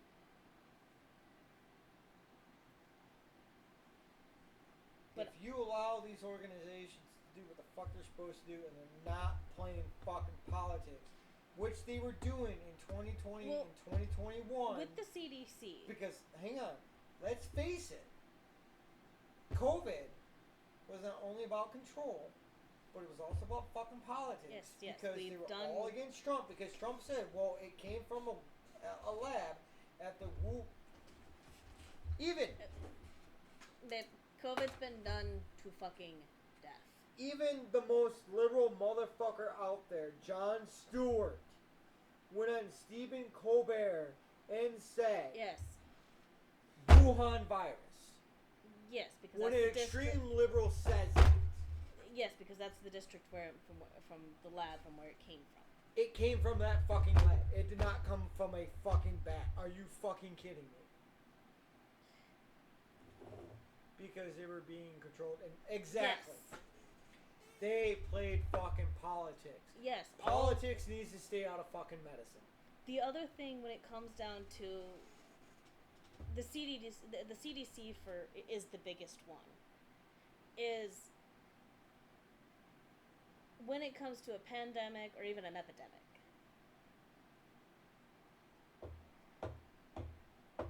Hospitals, as you see it portrayed in movies, for example, they're always told not to call the CDC. CDC and WHO could destroy any illness and pathogen if But unfortunately, politics has weaponized them, and Hollywood has made doctors scared to call the CDC. I wouldn't say any. A good chunk of them. I honestly believe there's shit out there. Measles, mumps, rubella, polio, all of those were eradicated here in the States. Until Unfortunately, Hollywood actors like Gwyneth Paltrow. no, one study that was debunked pretty much as soon as it hit the fucking internet said that vaccines caused autism. Well, Even though there was zero effort. Hold on. Zero. Hold on. Gwyneth Paltrow was one of the actresses that said, don't get your immunizations because they do this, this, and this. And I think it was the measles. It's because people didn't understand.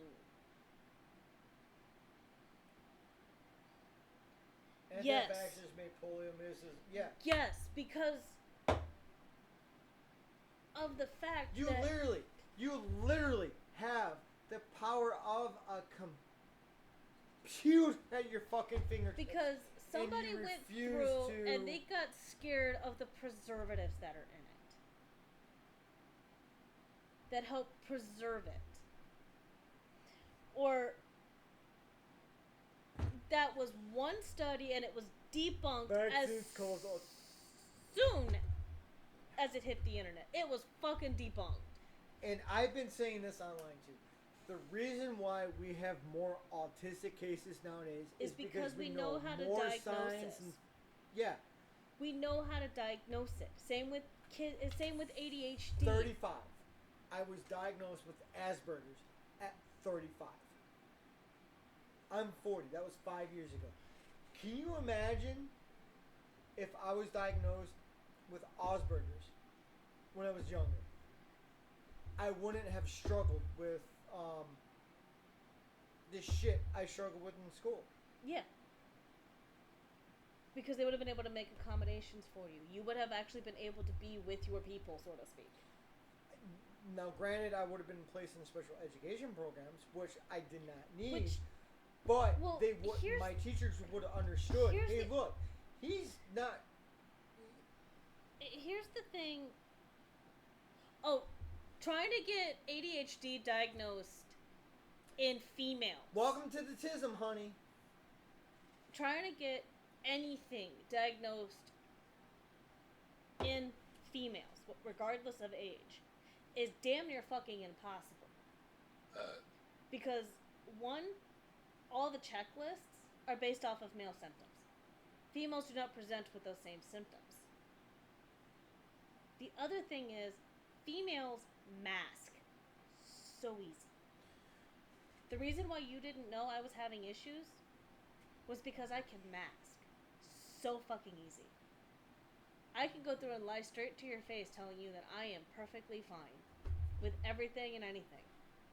How many But times have underneath I it- told you I'm fine? But underneath that mask, like my body language and everything, will tell you that I'm fine. That hat looks really good on you. Thank you. I'm serious. That hat I looks was checking really good on on you. what popped up. No, men do it really easier. Because we're trained to. We're subliminally trained to. But here's the thing. Do you know if I'm fine or not? I know your body language enough to tell you that when you are and are not. Mentally, do you know if I'm fine or not? I can tell by your body language whether you are or not. Right now, do you know if I'm fine or not? You're not okay. How do you know? One, because I'm well aware of what day it is. What do I want to do right now? Two, you're also drinking. Yeah, what do I want to do right now? You just want to drink and be left I the want fuck to alone. drink and forget. Yep. Honestly, I want to rip one of these cans a fucking part. I want to flip this fucking table over. Why, thank you. Listen, it wasn't an insult to you. I want you to know that right now. It's not an insult to you. I was telling Anthony earlier, I don't know if you're listening, it's just, it's something mental, because to me, I didn't serve on the ship. I feel like that because I didn't serve on that ship, I don't deserve to wear that cover. So I just kept it storage. Okay. So you know, so I just want you to, for clarification. And it's also a texture issue. The hat kind of feels. Oh yeah, weird to me. this is the same texture as my Coast Guard cover. Yeah, it's a texture So issue as well. It doesn't bother me. And I kept it clean, as well. See, I mean, that actually goes all the way back to when people are going through and be like, well, we didn't have these autism diagnoses back when I was growing up. And You're right, we didn't. But because people want to go through this like, well, we didn't have autism before. yes, all the this. hat is hers now. Because I mean, I don't really wear a lot of hats, so I primarily wear these. I'm not gonna lie. she was. Can I share the story about how you were hurt? Not on a live Twitch Okay. broadcast. Because I share it with Morgan. Let me share it, please. Not on a live broadcast, please. Okay. I'll share it with you later. Now, Cindy was saying that I shouldn't make my diagnosis my personality. I don't. But I am. Because it isn't. Because it is not a. It is part of who you are. It is. I have bipolar type 2.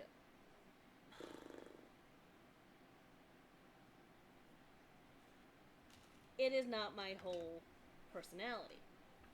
But there are some things that I run into those issues because ADHD comes with my diagnosis. I kind of envy you because all you have is ADHD.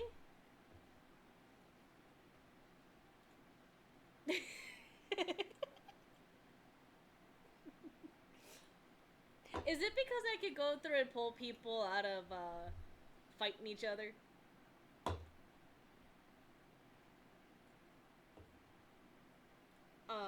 that's right. I know for a fact I'd be cop. But no, Because everybody listens to cop. because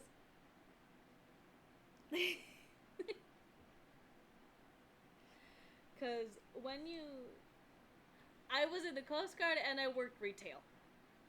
I learned my no-nonsense attitude from... Stop. I be TAO. Do you really want my finger on the fucking button? No, that's why I'd be second in command. Oh, look, what does this button do? Don't push Click. the fucking button. But Go when ahead. it... But... I gotta say this. I'm buzzed enough. Which is dangerous.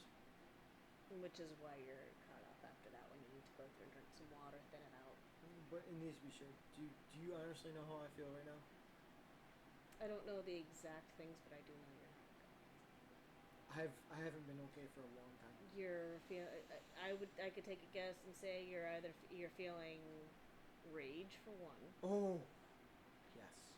because Chris's no Shane's. Chris, Shane. Which one of them was completely avoidable? Chris's. Chris's was completely avoidable.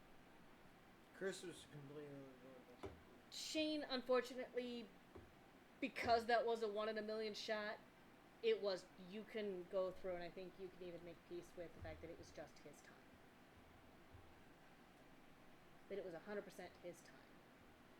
There are certain songs you're not allowed to listen to right now, because I know why you are. But Shane's time was up.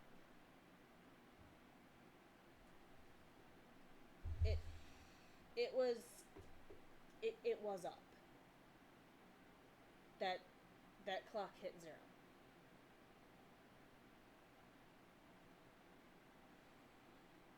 And you take everything that's happened But to us. Chris's was completely avoidable. But you take everything that's happened to us in the past year, everything that's happened to me in the past year, and you feel that full of fucking rage, you feel that full of fucking hurt.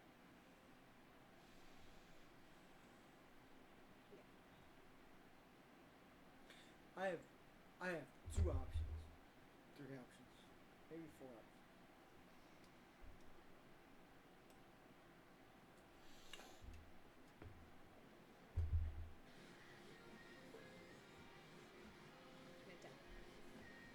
Granted, the microphone's all the way over here, but that's why I'm cutting you off. I'm still good. No, I'm not drinking whiskey. Oh no, you're not allowed to have that. But I'm cutting you off until you get some water. I'm good for 1 or 2 more, but I'm not drinking whiskey. Whiskey would just emphasize the situation even more. Yeah, let's not do that. But You chit chat. I got a pen. I wanted to chit chat with you, so sit the fuck down. For those of you who know the situation I'm in, you take that situation and just light the fucking fire. You can only imagine where I'm at. You can only imagine how I feel. You can probably only imagine what I want to do and know for a fact that I can't. You know, the Army taught me 2 things. How to fix vehicles and how to fucking fight.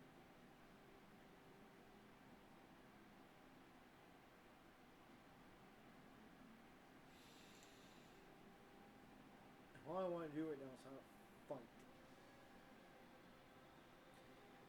Take an oath to this country. Uphold the Constitution against all enemies, both foreign and fucking domestic. And all I see right now is enemies against the domestic part.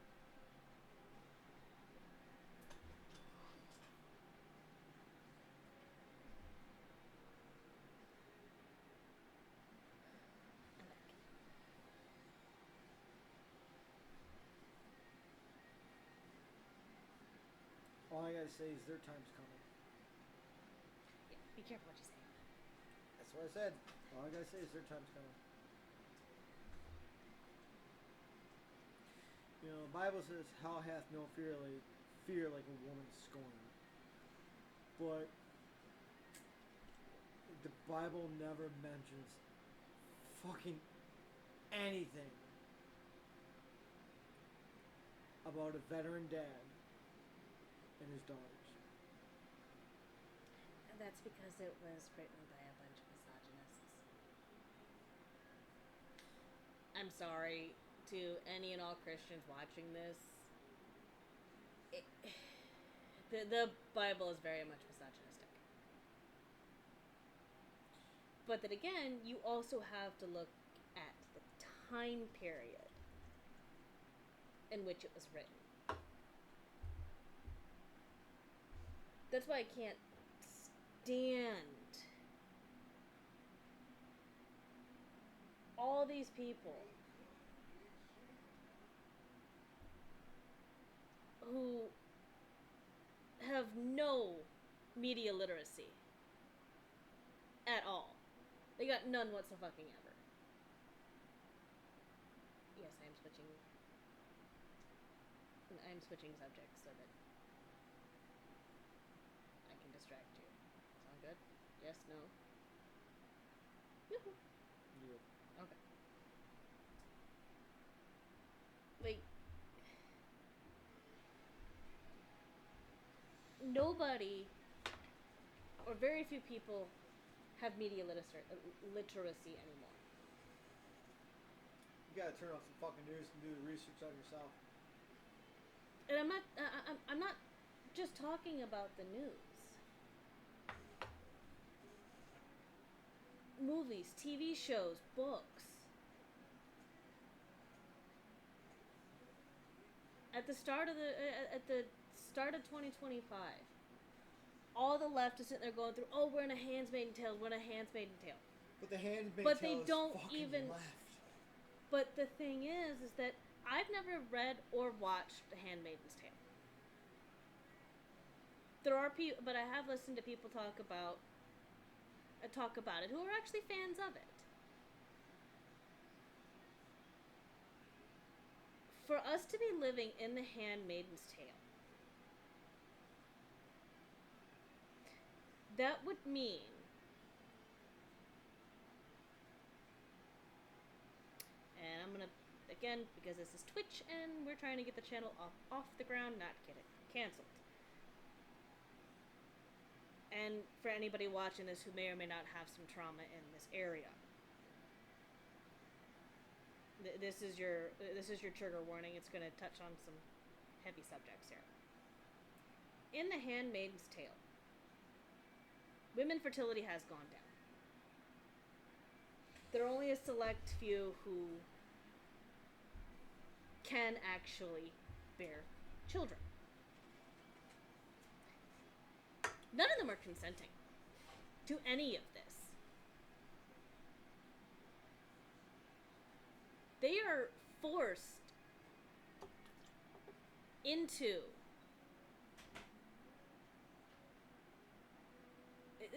they're forced into it. And they don't even get to keep their baby. That's the result of rape.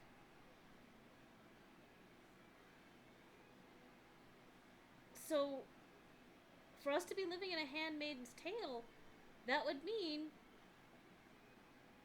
that there are fertile women are being rounded up and given off to these men who just want to use her for babies.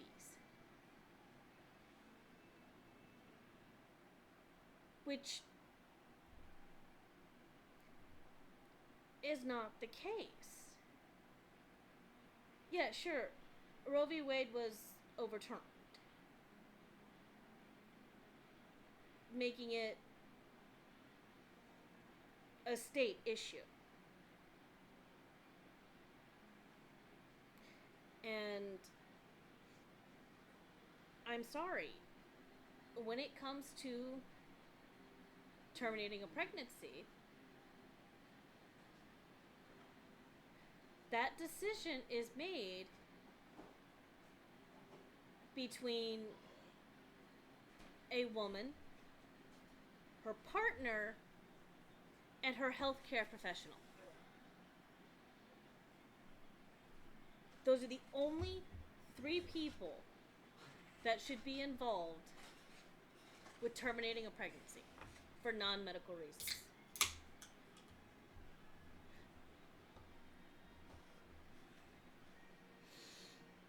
Politics doesn't need to be involved in healthcare. Politics got involved in healthcare when ADA got passed. Not the ADA. The ADA is vastly different. Affordable Obamacare got it. Affordable Health Care Act, ACA. Now, with me and him have had these discussions.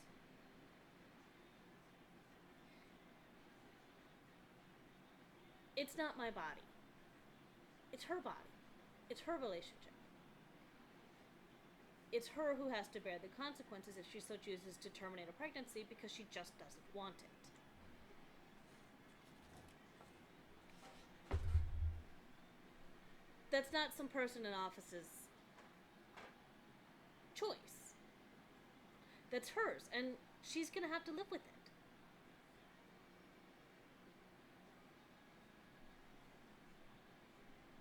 And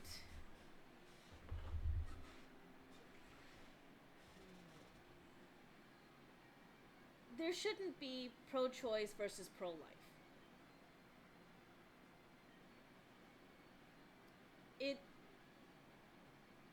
Your beliefs are not my beliefs.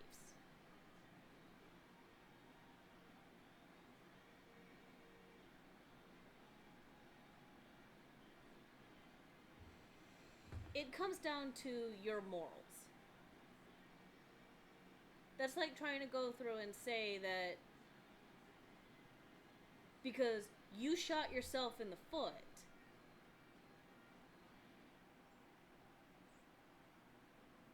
but somebody else is very much responsible with their own weapon. But doesn't it take 2 to tango to make a kid? It does. That's why I'm saying the only 3 people who should be involved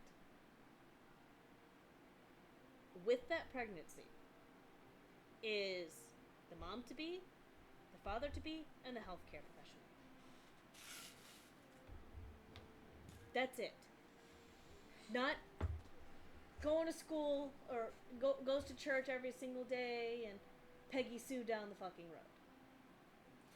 She doesn't bear the weight of the consequences.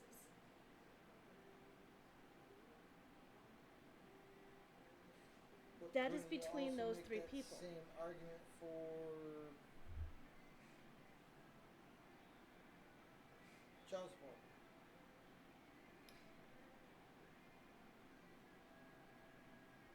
Yes, actually I could. If you need child support, then why are you having kids? If you are married and you split,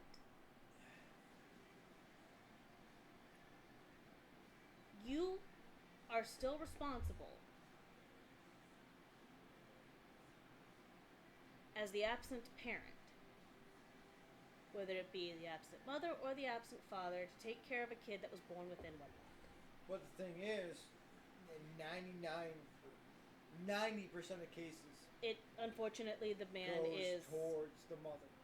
Yeah. Because it is... Trust me, I know. I'm aware. It is very difficult to prove a mother is unfit. Not impossible, but hard too. And It's no, easier- I'm not talking about my ex because that's a different story. She's a wonderful mother. She just wasn't a good wife. Yes. And That's her why and me I and my have ex are splitting. Well, actually, in his case, he was actually a shitty father. Your ex, not me. My ex. Not current. If anybody calls me a shitty fucking dad, I will meet you on the street. You have shitty moments as a dad, but what Dad doesn't. I drink a 6-pack. All dads have shitty moments.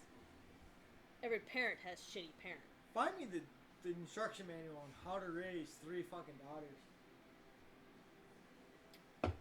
They don't make one, unfortunately. Because I haven't quite figured that one out. But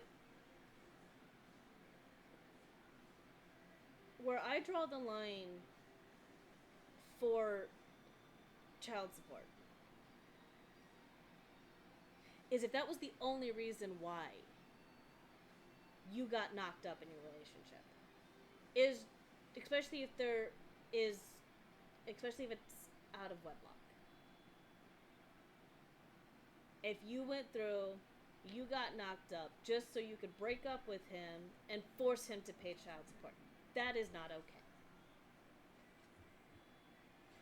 And Or if you guys go through, you both make the decision that you guys are not in a position to raise a child. okay. And you're early enough along that you can do a safe termination. Well, here's But the you, thing. but you as the mom choose that you don't want that you've changed your mind, and he's already said he does not want to be involved because you chose to keep it, even though you guys had both agreed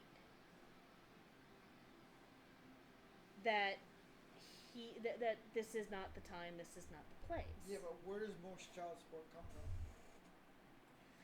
Most of the time it comes from the dad. Because again, it's harder for a dad to get custody. Let's take a step back and look at shit.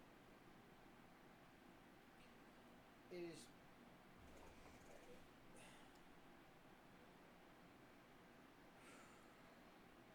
how do I put this in? Back in the day, it made sense because it was the nuclear family Correct. where it was always the husband bringing home the bacon. Okay? Correct. And that was pre-21st century. Pre-21st century, Right. and I hate to fucking say this, pre-late 1900s. God, it hurts to say that. It fucking hurts to say that with a Because passion. see, child support at that point in time made sense because there was very little good paying jobs for a woman. Right. Nowadays, however, in the 20, we are a quarter century into into 21st century, where women have established themselves as a powerhouse. Here's the other thing. So you're saying a woman cannot make it on her own with a child. That's In bullshit. today's economy, nobody can. In today's economy, nobody can. Yes, But see, I will. here's the I will other thing. admit that, but that is because of corporate greed. Yes, that's a That- completely separate issue. That is a completely separate issue, and I can go off on a tangent on that So can I. later if you want. We could do corporate greed in a later broadcast. We can do corporate greed, yes, at a later date. However, a woman can make it on her own. I know plenty of women who have made it on her own, raising 1 or 2 kids. However, when you got However- programs such as WIC, EBT, and things that are also meant to help. help, yes. Exactly. that's Sustain, no. Because And here's who- here's where I think how it should be. See, me and you split. We have Diana. Okay. My option should be, say I can only get a job working at McDonald's, which isn't a whole hell of a lot in this economy right now. But you also have But the you option but of going back to school. Hold on. And say you have got a nice corporate job. I mean, it would Then- never happen. Right. But then my two options should be this. Do you want to apply for state assistance? If I say yes, then child support is not on the table at all. Period.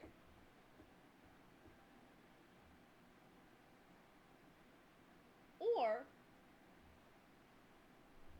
I could go for child support. In which case, I would lose all access to WIC and EBT. That's, But I should not be able to get both. you can get both in the state of Michigan.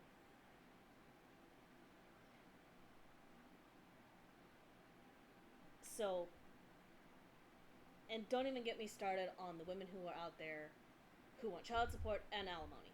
Pick one.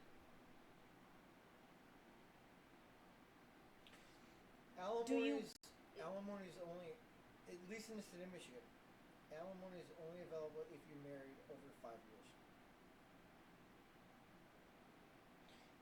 That's I'm a still state technically to state issue. I'm still technically married to my ex. I could go for alimony, Go for alimony. but then we can't.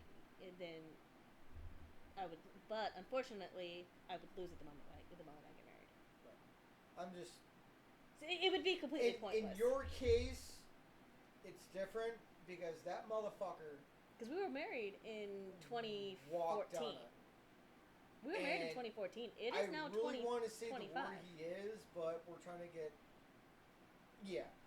We're trying to get monetized. Let's not. Although those motherfuckers can come on here and say what the fuck they want to because they are a different color.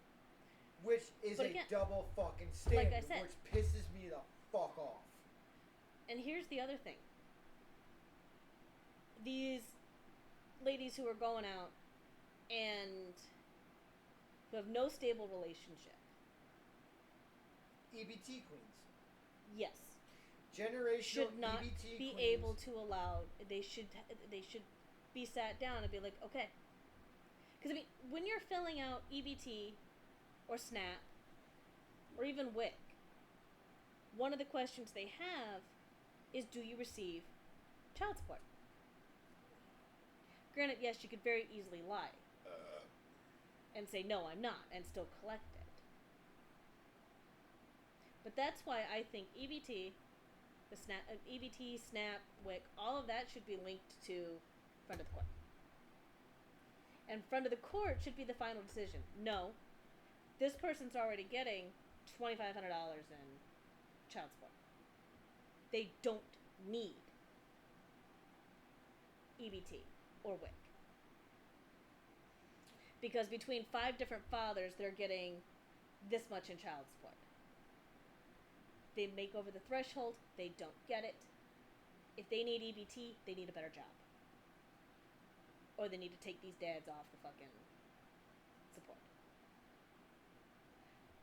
Because they're using EBT. They're all single mothers. They're using EBT to buy food while using child support to go get their hair and nails done. Now, yes, not everybody on EBT or WIC is doing that, Stereotypically. but statistically, that is what a lot of people are using. Yeah. Like, I have seen people Honey. on TikTok who were making $4,000. They were white. They were making $4,000 worth of food stamps. Yep. And they had Section 8. And they were unemployed. And she was, and this one lady. Who are the baby daddies? Actually, this was completely white. That's This was a completely white family. Her social worker was telling her, you need to get a job. She went online, onto TikTok, made a TikTok video crying that the state was going to take away her $4,000 worth of EBT Good. because she's refusing to get a job. Good. She says, so I need all of my followers out here to help, to send me money. Because I'm about to lose my EBT benefits. I'm about to lose my $4,000 in cash assistance. Fuck 'em.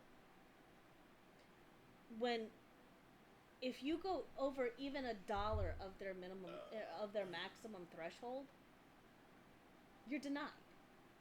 Because you make too much. We applied for help and we got denied. We applied for help from multiple different organizations, and all of them were told, sorry, you make too much.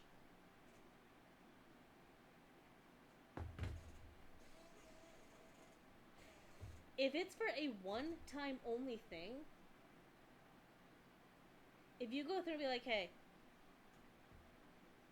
like say you're paid hourly, and for some reason your company goes through and they slash your hours for whatever fucking reason, because there are companies that will do that. And you go to any of these going, look, I just need it for this month. My hours will go back up. I just need it for this one time. Well, do you have 90 days worth of pay stubs? Well, yeah, I mean, I do, but here they are. Well, according to your 90 days worth of pay stubs, that are not including the pay stub that you actually fucking need, on the month you actually need the assistance, you make too much. So, we're not going to help you. Or, when it comes to housing, like in our case, we are a single month behind rent. Because VA did some stupid shit. Yep. But all these places are, with the exception of now 2 funds.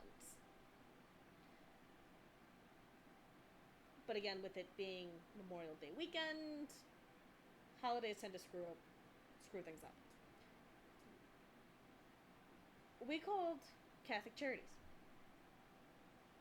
They're like, okay, well, how much are you behind on rent? We are 1 month behind on rent. Well, we can't help you without an eviction notice. But I'm only a month behind. I don't have an eviction notice or notice to quit because I have a lease, thus I do not fall under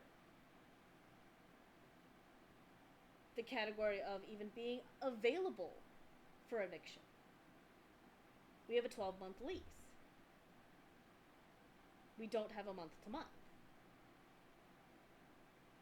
We just have an asshole for a landlord who doesn't understand that the VA does what the VA wants to do.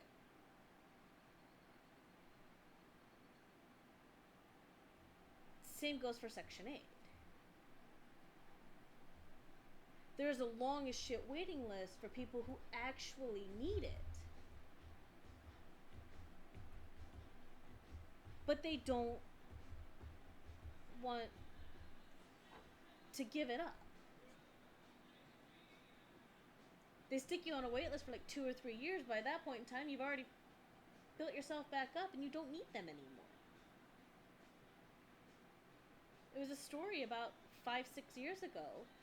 Why is it they're mostly black? Because unfortunately, that's the community that has been incentivized. They are the community that has always been told. Why is it so? Why is it? Because white people rarely ask for help. So why is it? Because we know how to get ourselves out of We've been trouble. told. Why is it so hard for when a white person asks for fucking help? We're always the first ones fucking denied. But as soon as a fucking black person walks in there, Or any person of color. Yeah, any minority asks for fucking help, they're immediately fucking help. At this point, I'm beginning to go through and walk into somebody's going through and saying, I identify as all these fucking things. Where's my fucking help?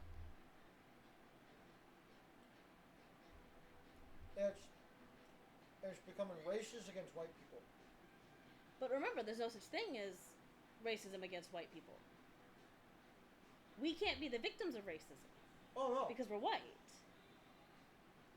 When in reality, the actual Webster's definition of racism is any race.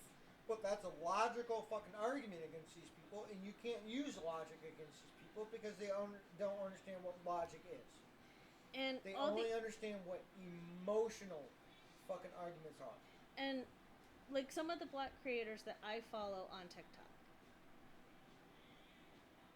some of them Oh yes, We're I'm getting racist in this fucking podcast. I can't help it.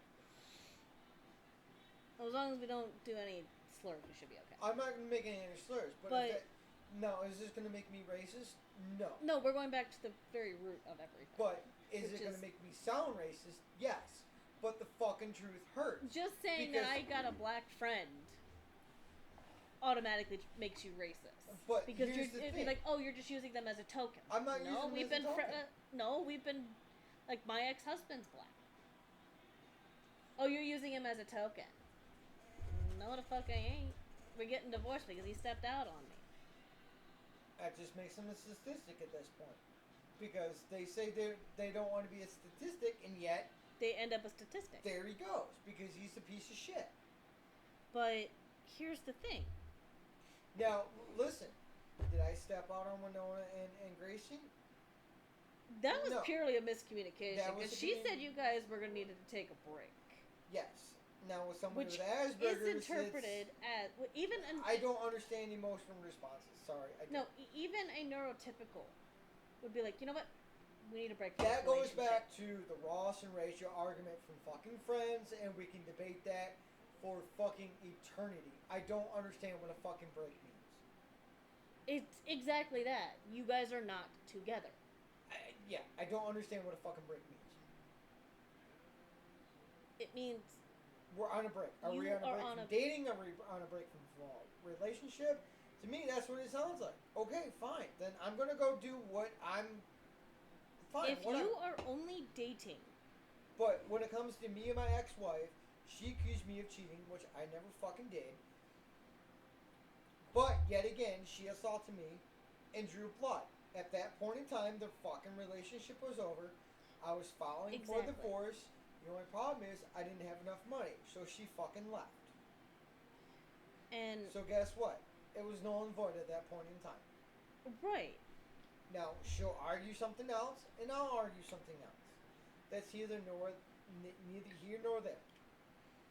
That'll cause another fucking debate. You know what? I don't give a shit. and when it comes to certain things, Oh no, nope, not. Hmm? That song. But you know going what? back The difference to- between your ex and I is, I still take care of my kids. yeah, you didn't disappear for 3 years and only come back when the government found you. I go out of But- my way to make sure my daughters are taken care of.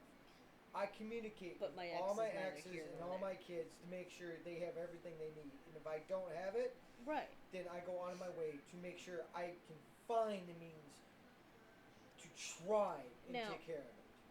Court ordered child That support. is a dad. That is a fucking father. Your ex is nothing but a field hand. Now, And that's putting it politely. yeah, it's putting. it And I hope to politically God correct. someday his family fucking watches it. Oh, they're never gonna. They And didn't support. I that. hope. I fucking Hey, hope. no, I we are not fucking doing hope that.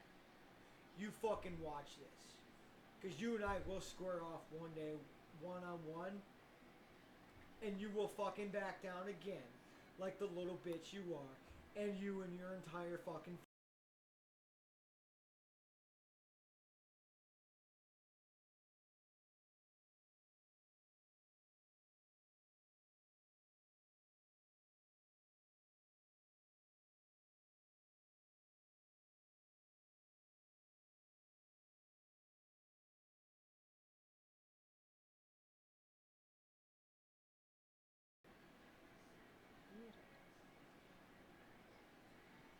Yeah, you can't do that. I'll be a good boy now. Let's change the subject. But I mean, professional victims We are all know who the getting professional victims old. Oh my god, it is getting so old. are. We all know who the professional Oh, victims you are. just hate me because I'm XYZ. No, I hate you because you're a fucking asshole. We all know who the professional victims are. And They play the same card every time and time again. We all know who the it's not professional just the victims race are. card. It's not just the race card. It's just pretty much any minority. But The only minority that doesn't play the race card are the Asians. They're the quiet minority for a and the reason. Indians, because they just want to go through and do their job and pretty much be left the fuck alone.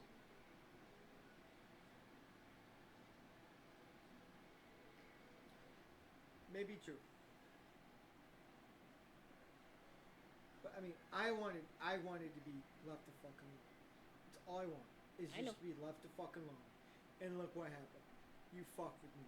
You poked the wrong goddamn bear.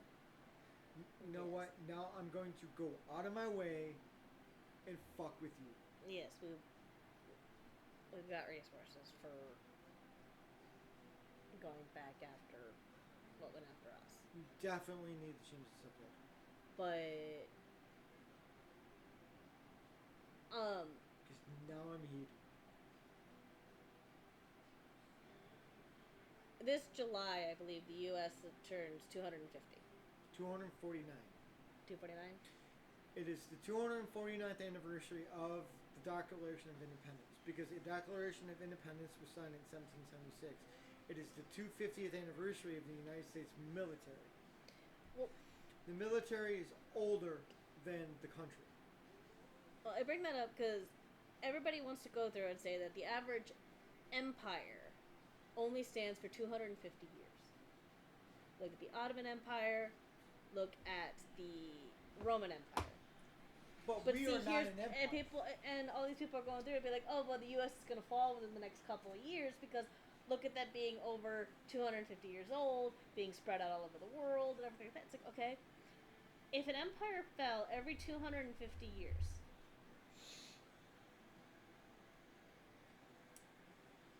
then explain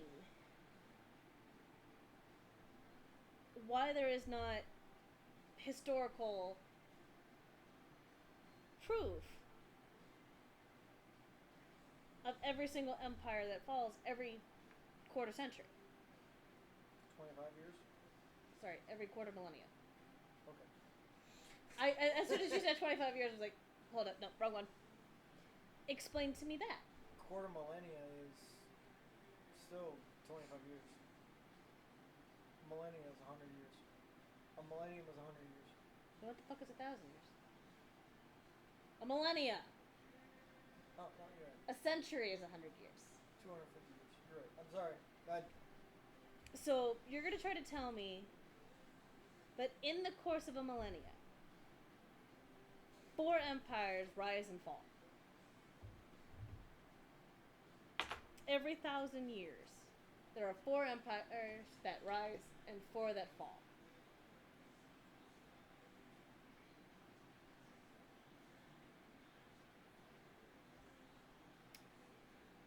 British, Russian, French, Ottoman, because the Ottoman Empire didn't fall until after 1918. And the Ottoman Empire was one of the largest in the world. It rivaled the British Empire in size of mass and resources. But the British Empire didn't technically fall until after World War II, and that's only because of the land grabs that the Japanese did in the Pacific and the land grabs that the Americans did, for ships for bases. However, the last bastion of the British Empire fell when India became a free and democratic society. in like 48 or 49. But they still own most of the Caribbean. Mhm. But their influence is still all around the world. South Africa is one of they are still heavily influenced by the British Empire. Most of Indonesia is still British. Just English. If it wasn't for the fucking British Empire, most of the world would not speak English. No, we'd have. The most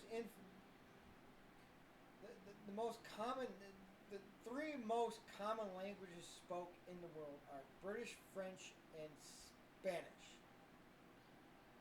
Because they were the biggest fucking empires. Right. Do you hear a lot of people speaking fucking Russian? No. Do you hear a lot of people speaking Cantonese or Mandarin? No. No. You go to Vietnam. You're either going to speak French or Vietnamese. Why? Because it used to be called French Indochina. Yep. You go to Singapore. They're going to I think speak. they're They're going to speak. Cantonese. No, they're going to speak their. I don't know what they speak. Honestly, I really don't. I think they're Cantonese. Which is a derivative of Chinese. Or they're going to speak fucking English. Hong Kong. Cantonese. Cantonese and Mandarin. English. No. No, Mandarin's more. They're rural. trilingual. Yeah. Mandarin, Cantonese, and English. Yeah. English is a very domineering language. Aviation. It's all English. It's all English. Why? Because the Americans were the first to fly. Yep. Sure, you know, the Europeans may have done more in records and shit like that at the beginning, but we were the first to fly. But we were the first to make intercontinental travel. And then transcontinental travel. See, here's the thing with the English language and why it's easier. It's one of the easiest yet hardest languages out there. In other languages such as French, Spanish, you have verbs and nouns that are literally gendered. English does not have English gender. does not have. That chair is just chair. But you go into a different language and that chair is. has gender. French has gender. Yep, that Well, chair is going to be called by two completely different names. The Romance languages have gender. Even though German is not considered a Romance language, it No, is for some a reason, Slavic language. German and is Russian, Weird. they both. You could be saying the most romantic poem, or singing the most romantic song, And it's angry. but those languages just sound constantly angry.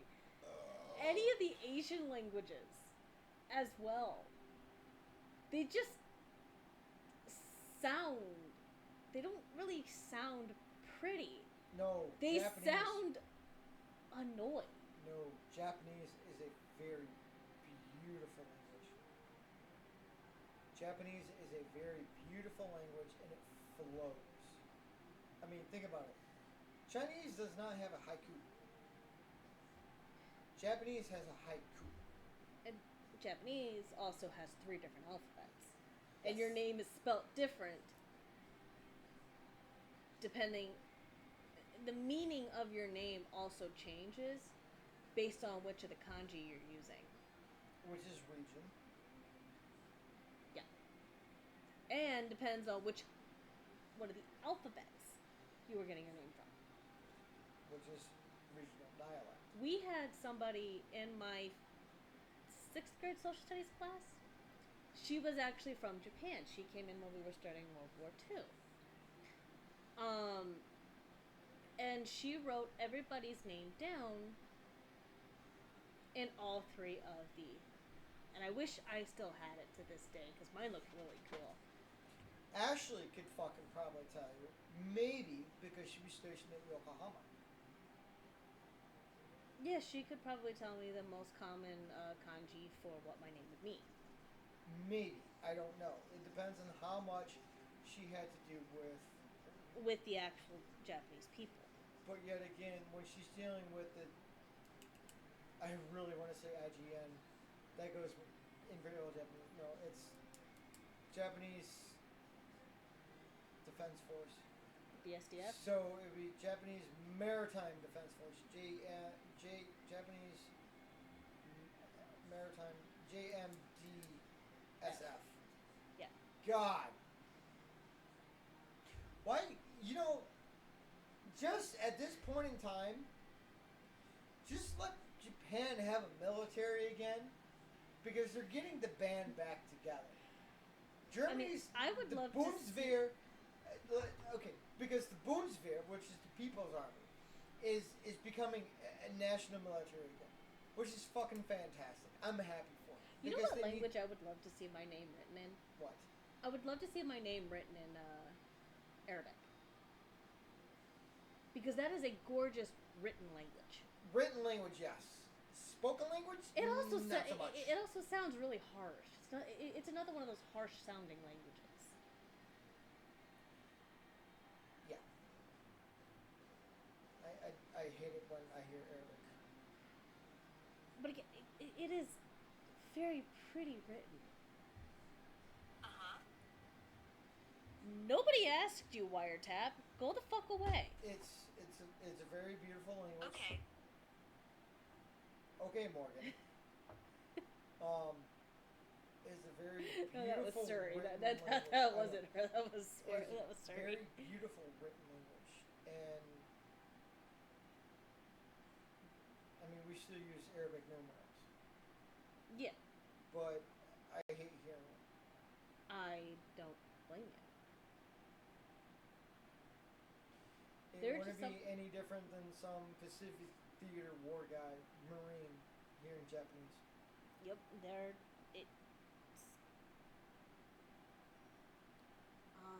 what other languages are very pretty written? Hindu. Yeah. Hindi is a very pretty written language as well.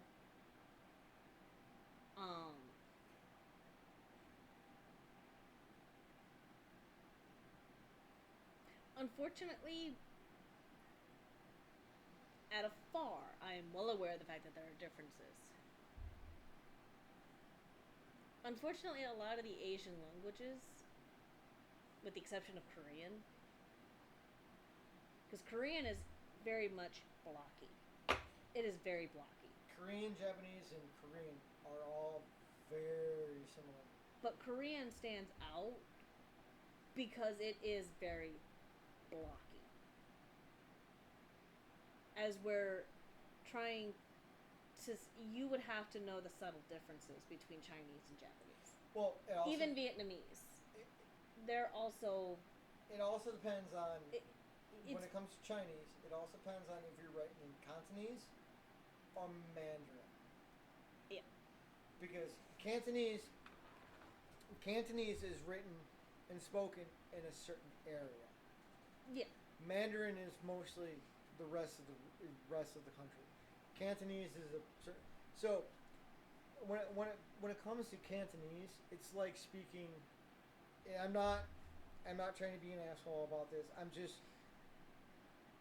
We're literally just talking about the written language and dialect. So for Cantonese, it would be, and I'm not making fun of anybody, but to give you perspective, for Cantonese, it would be like Cajun or Creole. In that specific area, you would only find it in like Louisiana or something like that. Right. Whereas everything else is American. Right. You see what I'm saying? Yeah. You've got your different dialects. Yes. But again, those three languages, with Vietnamese, in the written language, And even then, you have a is difference very, very between Northern hard. Vietnamese and Southern Vietnamese. Is very, very at hard one time. to. Well, hold on. When you're going to Korean, are you talking about North Korean or South Korean? Both of those languages are very blocky. Because North Korean is very ancient compared to South Korean. Right, but both of them are more. Their writing looks more stiff. Both North and South. Their writing, compared to the other Asian languages, looks more stiff. More rigid in tradition. Well, my buddy Dan, who's Korean, was telling me that if you follow. It depends on the legends. If you follow ancient legends, all Asian culture begins in Korea. And Korean's the oldest. And then Right. it spread into China and then eventually Nepal. Yeah, because there's And no J and in the Japanese language. There's no J in the Japanese language. It's nope. Sorry, Twitch. I'm not being racist. No, there literally is no. You can. There is no J You can't in. block me in that. It's absolutely true. There's no J in the Japanese language. It's not being racist. You go back 100 years, 80 years, whatever. There is no J in Japanese language. It is Nippon. Nippon. That is. I don't know where the hell we got the J to go with Japan, but I have to look it up. But it's ancient that's something Nippon. that's something that's gonna have to be. Japanese. That is actually where we get the racial slur of nip from in World War II. Right, because again, the Nip or Jep. J does not exist in their language. Exactly. Which is why when you're watching anime, for example, and you watch it subbed versus dubbed, names are different. Because the names for the actual Japanese names don't exist in the in the English language, and vice versa. Because they get lost in translation. If you watch anime subbed, those are the literal translations. Yes. That's why if you ever were to go through and freak your brain out,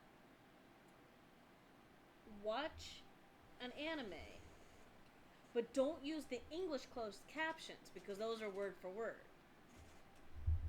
Use the subtitles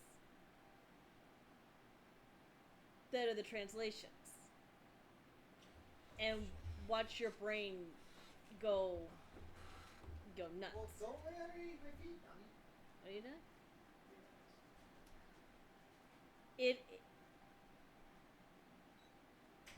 It took me a hot minute to figure out some of that stuff because it was like, wait a second. Wait, that's not what the subtitles are saying. Because the English translation is translated to give you a better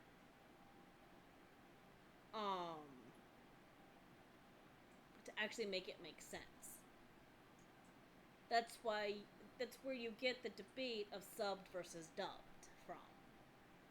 Because you got people saying, now yes, there might be an anime or two out there that I haven't seen where it does make more sense to watch it subbed because you lose some of the story when you lose it in translation.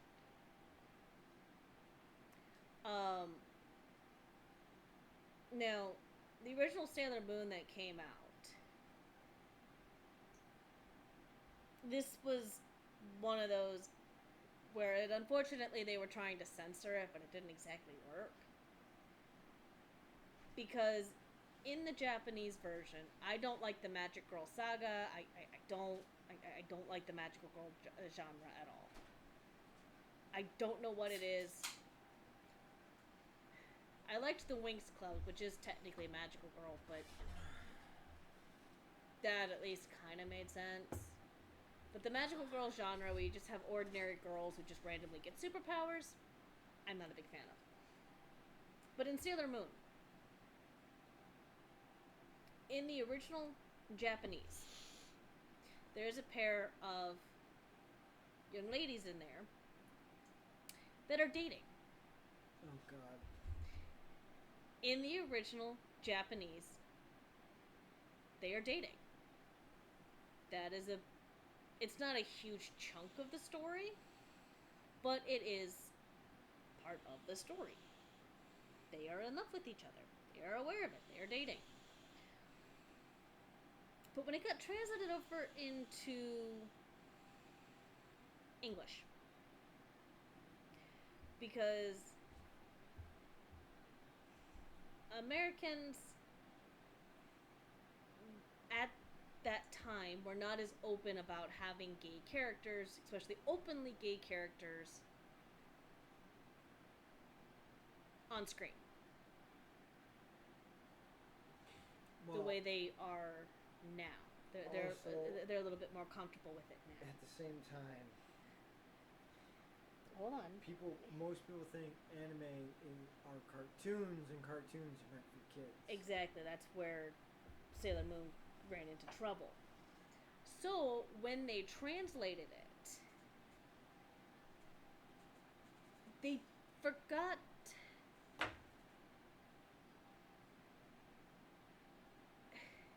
They forgot the animation when they tried to censor it. They turned the two lovers into cousins. So the West from West Virginia. Pretty much. That's pretty much what they accidentally did. You realize Because again, we went from Memorial Day to anime, right? you started it. I don't care. I was talking about Japan. No, You're talking about anime. No, the only reason why I bring up Sailor Moon is because, again, that's one of those translation differences. Except that one was purposely mistranslated and misrecorded.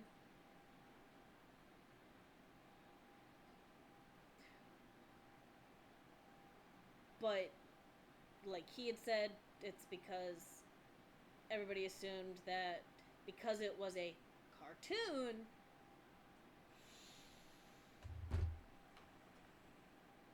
that it was meant for children, when in reality, not the case.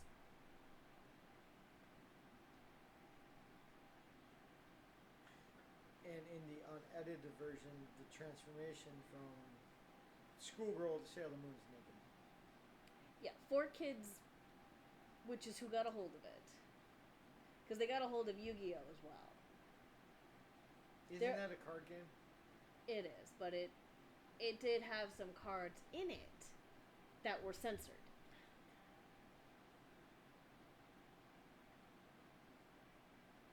Obviously, I watch Gundam. I like giant mechs blowing shit up. Right. Because that makes more sense than whatever the fuck Sailor Moon is. I have never understood the magical girl trope. I have never understood it. And honestly, Gundam Wing is better than Dragon Ball Z. There, I said it. Go fuck yourselves. I never understood Dragon Ball Z either. And The only thing I know is that it takes a single fight and stretches it over 7 different episodes, and it's the same fucking fight. Bleach did the same fucking thing. I don't know what Bleach is. It's also another anime. My anime gets so much hate. Honestly, because it was actually one of the first animes on Toonami's, oh my god, what is it? Adult Swim. Adult Swim. Yeah. It came out in '95, and in the 2000s, it was the first ones out there. And nowadays, after the 30th anniversary, it's getting a lot of hate because it's not as good as Gundam X or Gundam Seed and shit like that. The OGs, for some reason, always tend to get hate. Well, you go back to the original Gundam. which came out in '79. Yeah. That's why I said for some reason they always get undue hate. Well, Gundam is UC, Unified Universe, wherever it is. Gundam Wing is After Colony. It's a totally different universe. You can't compare the two. You can't compare the two. Right. It's like, and it's like comparing Star Wars to Star Trek.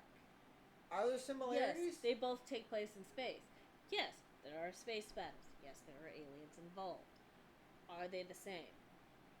No. Because Star Wars is more... Space rock and roll, while Star Trek is more space opera. I didn't exactly put it that way. That's actually the correct analysis. Space opera is long and drawn out with these big climactic battles, while rock and roll is in your face, let's go, go, go. Right, but the other big difference... Don't get me wrong. I like Star. I don't like the original series because it was fucking boring. Star Trek is more scientific. To a certain extent. Because that was what the original premise of it was. Yes. With the occasional run into an enemy. As where Star Wars... You read the books. The books is where it's at. Star Trek. Can I finish before you yes, go I'm off on sorry. your tangent? As where Star Wars is more... Cinematic. It's more space battles and smuggling rings and less sex, more fight. However, that being said, as where Star Trek is less fight, more sex. however, BD, before Disney, when you had the EU, the expanded universe, which is where it's at, you actually had scientific explanations to a certain extent. Right. Because, I mean, even in Star Trek, you can only explain the science so far without going into science fiction. Eventually you have to go through and say, shut up, it's magic. Shut up, it's magic. Let's face it, shut up, it's fucking magic. We're just gonna go with the flow. It's theory at this point. How come Vader's able to go through and fly a TIE fighter? Shut up, it's magic. Even though we have twin ion engines, Voyager 2 has twin ion engines. He's standing up on it. He's got his cape flying. He's flying this He's everything. using the fucking shut force. Up! Shut up! It's magic. Well, how does the force work? Shut up! It's magic. Telekinesis, whatever. Even on Earth, we have telekinesis. People are telekinetic all the time. Just let me go. Let me go off on my team. You got telekinesis, telekinetic, and psychokinetics. The books in the expanded universe before Disney took over explained a lot of shit on how stuff worked to a certain extent. Up until you get to the point where you get the shut up, it's magic. Right. Same thing with Star Trek. Even though I know for a fact there's a lot of Star Trek books out there that are published, because you go into Barnes & Nobles and guess what? You'll find them. You'll find them. Whether it's from the original series, from the Picard series, which is the Next Generation, right? From Voyager, from Deep Space Nine, from Enterprise, from whatever. Okay? But the cool thing about the expanded universe is that not only did it concentrate on Han, Luke, and Leia, it concentrated on Wedge Antilles, it expanded on everybody's lives. Right. And it all eventually fell on to the main characters in that universe and how it impacted that universe. Unlike Star Trek, where it just went off on its own little course and never impacted anything else. To my knowledge. I have to put that out there because I'm not a Star Trek fan. When it comes to Star Trek, from what I know about it... Hold on. When Disney took over, they took the expanded universe out and said fuck you. and It said doesn't fuck exist. you. We're just gonna do our own fucking thing, and that's what ruined it. Now you have people like me who have read the expanded universe, and now you have all these new fans that said, "Oh, Legends doesn't mean shit," because that's what expanded universe is Legends.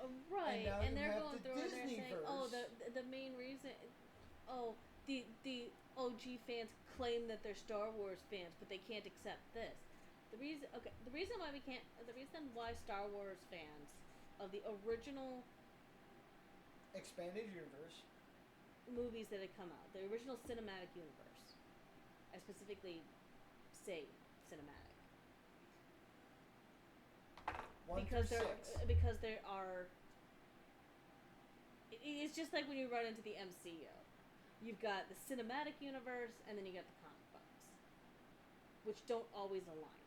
But in the Star Wars cinematic universe, the reason why the people who became fans with 1 through 6 do not like a lot of the new stuff that's coming out is because, like, the Acolyte, for example, that crashed hard because the OG fans You have lesbian space witches that said, "Oh, we're just gonna make a child we're gonna out of use the the force Force." to do it, which completely wipes out Anakin." Anakin's storyline. Not only that, but look at the lightsaber battles in 7, 8, and 9. You look at the lightsaber battles that happen in 1, 2, and 3. Look, I mean, Jesus Christ. Again, we're sticking strictly with the cinematic universe. I am. Look at episode 3, for fuck's sakes. They had to slow down the shooting between Because those two Ewan got so McGregor good. and Hayden Christensen because they were that fucking good. Right. Now, taking the Clone Wars, the season 7 of the Clone Wars, they brought back Ray Parks. If you guys don't know who Ray Parks is, Ray Parks was Darth fucking Maul in episode 1, who faced off Ewan McGregor. And they brought Who back... plays Obi-Wan. Yeah. Ewan McGregor played Obi-Wan, but Ray Parks played Darth Maul. They brought back Ray Parks to play Darth Maul for motion capture. Right. Granted, they still had Ashley Eckstein play the voice, but they brought in another motion capture actress to just go head-to-head with Ray Parks. Just so they could actually get what they need. Right, because Ashley his Eckstein movement isn't... correct. Yeah, they correctly. didn't have... She couldn't do the motion capture. She could only do the voice. But if you look at season 7 of that lightsaber battle, that was not drawn. That was motion captured. And even that motion capture Had to be slowed down. it had to be slowed down. And that is still better than any of the lightsaber battles Oh, in absolutely. 7, 8, and 9. Now, So it's like, 'cause how does a low-budget animated TV series have a better lightsaber battle than these big than these blockbuster fucking movies? right. Explain that to me. Because see, And here's, that is why they are failing epically. with all the season, with all the Splinter series coming off. Again, the Acolyte completely wipes out Anakin's storyline, completely, because it is made abundantly clear in Phantom Menace That Anakin is the chosen one. that because Qui-Gon wants to talk to Anakin's father, or at least wants a name that he can do some research with to kind of figure out, well, why is somebody with this high of midichlorians this far out into the Outer Rim? And how the fuck did we miss this? Because it's revealed in the Clone Wars that there is a holocron that has the name of every single Force-sensitive child that has or ever will be born. And Anakin's name isn't on it.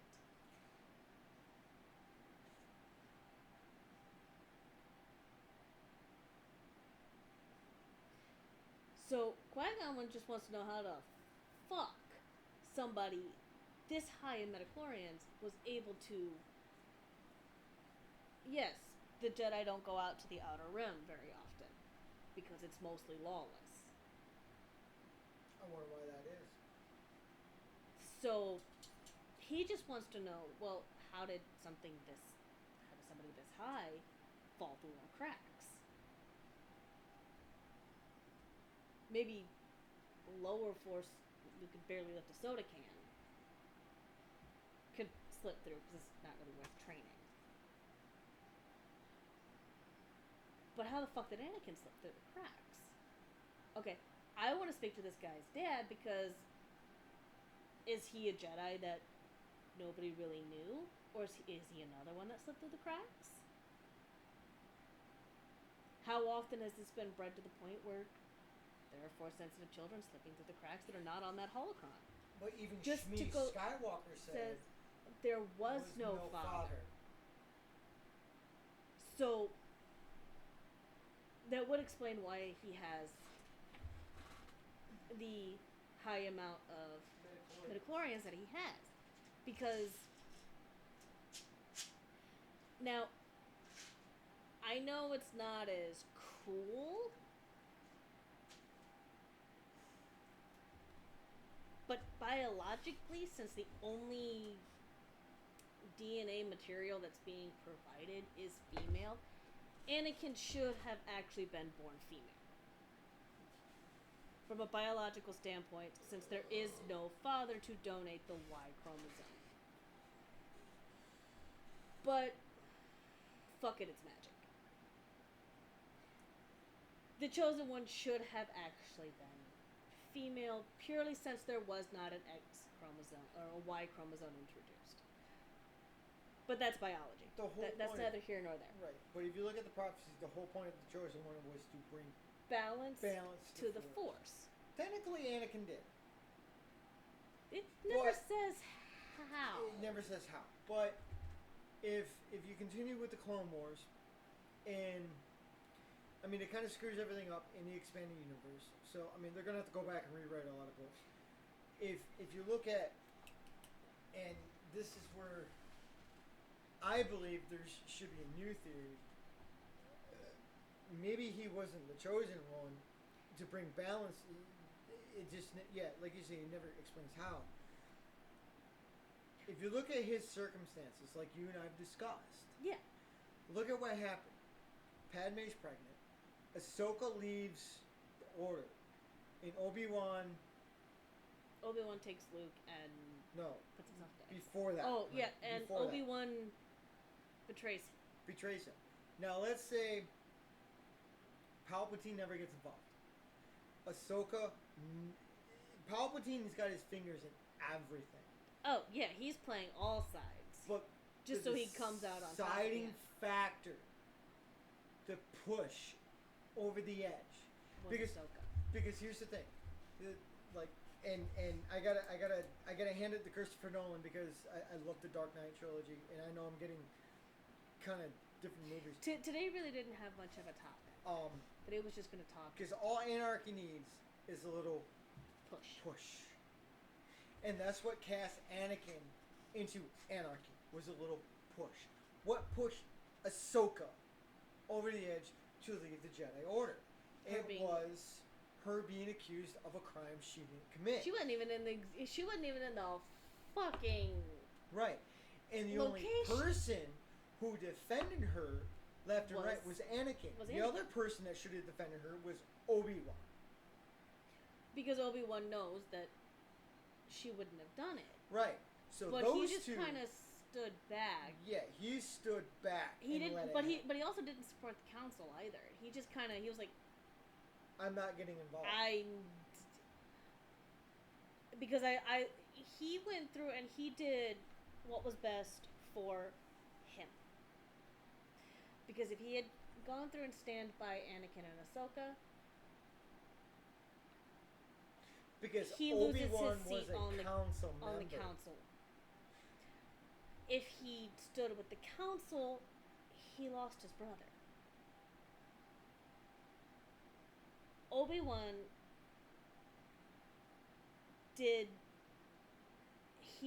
Obi-Wan made the right call for him.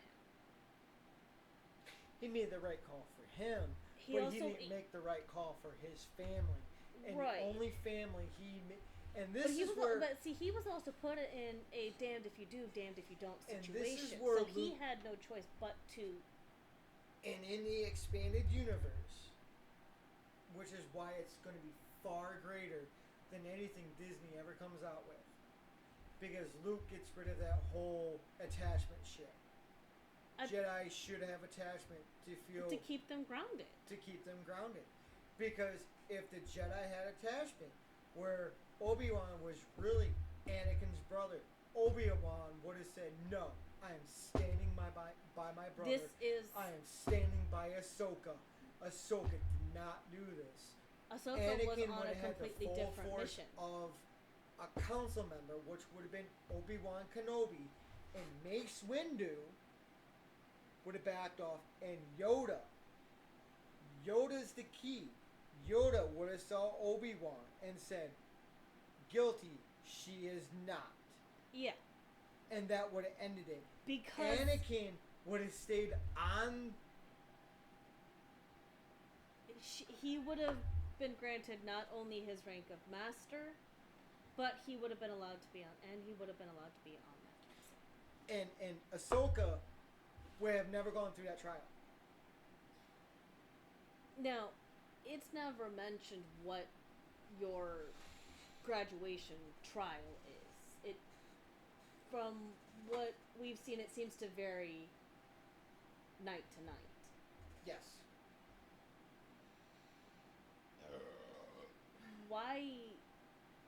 Because let's be honest, by time when with them going through and say, "Oh, this is just your trial," that's them covering their ass, and that's what hurt Ahsoka the worst. Yeah. It's like, no, because the only person actually staying up for her was Anakin. This was not you saying this was my trial, because that's up to. The impression I got from Qui-Gon in Phantom Menace was it's kind of up to the Master whether or not their Padawan is ready to take on the trials. Because when he's talking about taking Anakin on as a Padawan, Yoda goes through, but you already have one. Oh, he's pretty much ready for the trials at this point. Yes. He's already ready for it. So, and Obi-Wan's, and if you look back, if you look at what Obi-Wan's trial was, it was facing down a Sith and losing his master, and then taking on Anakin as a Padawan.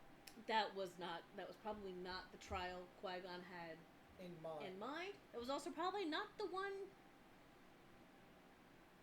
that the council had in mind. But that was the biggest unfortunate. Culprit of them all, who let it happen, and was Yoda. Yep. He knew exactly what was happening. Everybody wants to go through and paint him as a good guy. And Yoda was like, sick of this shit, I am. Let them fall, they will. Because if people want to go through, and when Order 66 is given,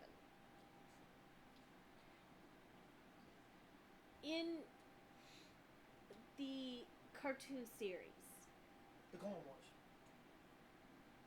Wars, you have to be specific because the cartoons. In the cartoon Clone Wars, because episode 2 is also called. No, episode 2 is Attack of the Clones. Yeah. No, I'm saying this because the cartoon series is made by Gennady Tartakovsky. The Clone Wars is James Filoni. Well, in the Clone Wars. Holy shit, I am an uber geek. When you see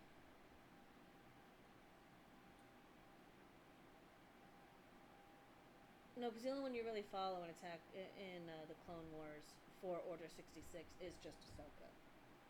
Because everything else is shown in the movie. Ahsoka in the 327th. I think it's the 327th. I think because most of the 501st went with Anakin to the temple. to Coruscant, and he split it up to the 327th Battalion. Also known as Ahsoka's battalion. Ahsoka's battalion. And that Because was that's with that's Commander when Rex. because that's And when he that's went where from says, Captain Rex to I never Commander. really wanted to be a commander anyways. Too bad, so sad. You're doing it. Fuck me. You could literally all but hear Rex go, fuck my life. But there was nobody else Anakin would have trusted as far as the clones to go with Ahsoka. No. He wouldn't have even trusted Obi-Wan's battalion. Because... Which is the 212th. Yeah. Because the 501st, even when it was split into the two, the 501st was an extension of Anakin. Yes. So by him sending... Because here's the difference. Because there's only 3 Jedis. Maybe a half a dozen. And I can't think of the rest of them. But I can think of... them off the top of my head that treated their Jedis... the Jedis that treated their clones as people. Right. One was Ayla Secura, which died on Salakumai. I think it was Salakumai. No, Felucia. I'm sorry, Felucia, which is a very tropical planet, which where you see in Revenge of the Sith, where they eventually kill her and then it shows the flower top. She was a Twi'lek. Plo Koon, which is the guy with the face mask out, died in a starfighter. Because the oxygen's literally toxic to him. Yeah. And you see him in the very first episode of the Clone Wars, where they go, well, we're expendable, and he goes, not to me, you're not. Not He to me. treated his clones like people. And then the third one was Anakin. He treated them like his own fucking brothers because he came from fucking He came slavery. from nothing. Yes. And he knows what forced servitude. Servitude with freedom Means. was. Yes. Yeah. So I can even act independently, I can act on my own free will, but at the same time, I'm still a slave.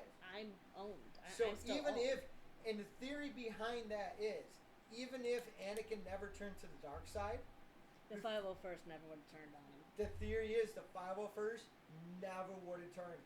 And if they did turn on him, It would have been a slaughter. they would if they felt like they would have gone through and they would have turned on Anakin, they would lay down their arms and tell Anakin to do it. Do what needs to be done. They would have done the same thing as you see with Ahsoka. Do what needs to be done. It broke her heart to do that. And you know it would have broken Anakin to do the same.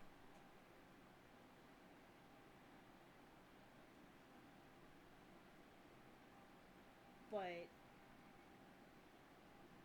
people want to go through and they want to look at Yoda and be like, oh, well, as soon as Order 66 goes out, he's one of the first Jedi to immediately start taking them down. No, because Yoda was another one who actually saw them in the Force for what they were.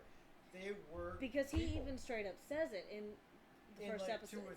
in like three episode 2 or or 3. 4. He says, in the Force, different you are. Yeah. And people want to go there and be like, oh, well, he was so callously killing them. Well, he's also 600. He's like 600 years old. His, He doesn't have time to fuck around. and this is what a lot of people don't understand when you get to species that live as long as Yoda's species does. You don't get to live that long without chopping a few heads off. After, you can only watch so many short lifespans before you become callous. And it doesn't make you a bad person. It's just something that naturally happens. Well, yeah, look at who his Padawan was. His He Padawan watched- before the Clone Wars was Dooku He watched his himself. Padawan turn to the dark side. Well, no. Actually, no. Well, no, Technically, 'cause, Dooku's lightsabers were never fully red. Like, they only show red because They needed to. They needed to. They needed to. But Dooku, Darth Tyrannus, Yep. was actually never a full Sith. Because he says, I'm only doing this because I believe in this. I am not turning to the dark side. Because he was still technically a Jedi. He would have been more or less a gray Jedi. If you go based on what the lightsaber colors were, but in all reality, his should have been like Windu's. Purple. Which was purple. Or magenta. But let's be honest, the only reason why Mace Windu has a purple one Is because it's Samuel L. is Jackson. because Samuel L. Jackson wanted a purple one. But they had to come up with some kind of lore as to why he's the only one who has He it. wasn't the only one. And I keep on saying this. And anybody who's read the expanded universe knows he wasn't the Because first one. if I'm not mistaken, for the purple lightsaber, that is one that has you train. Basically, you stand on the edge of both. Yes. The light and dark side of the Force. You are on the light side of the Force, but you train. With the, you You- touch the dark you touch side. the dark side without fully turning. The only other Jedi in the expanded universe to actually have a purple lightsaber is only because It's his technically it's technically a tainted crystal because that's it's not a bled crystal, it's which is where you get the now red from. this is before they started coming out with all this shit. Okay, this is back in the 90s before Mace Windu and all this stuff. Right. Okay, this is I Jedi. I forgot the author. I'll have to look it up. This is Koran Horn. And came back from a long line of Jedi, but they'd never had the telekinesis power. Right. So they had to use the Force to their advantage, and he didn't realize that. So I mean, this is before they started coming out with this technique and that technique and this technique Right. and touching the light side and dark side. Usually a lightsaber is about a meter, which is 39 inches Right. for blade length. He built a special hilt where he twisted the end of the hilt, and it gave him an extra half meter of length. And it went from whatever solid color it was to purple because he had an extra kyber crystal in it.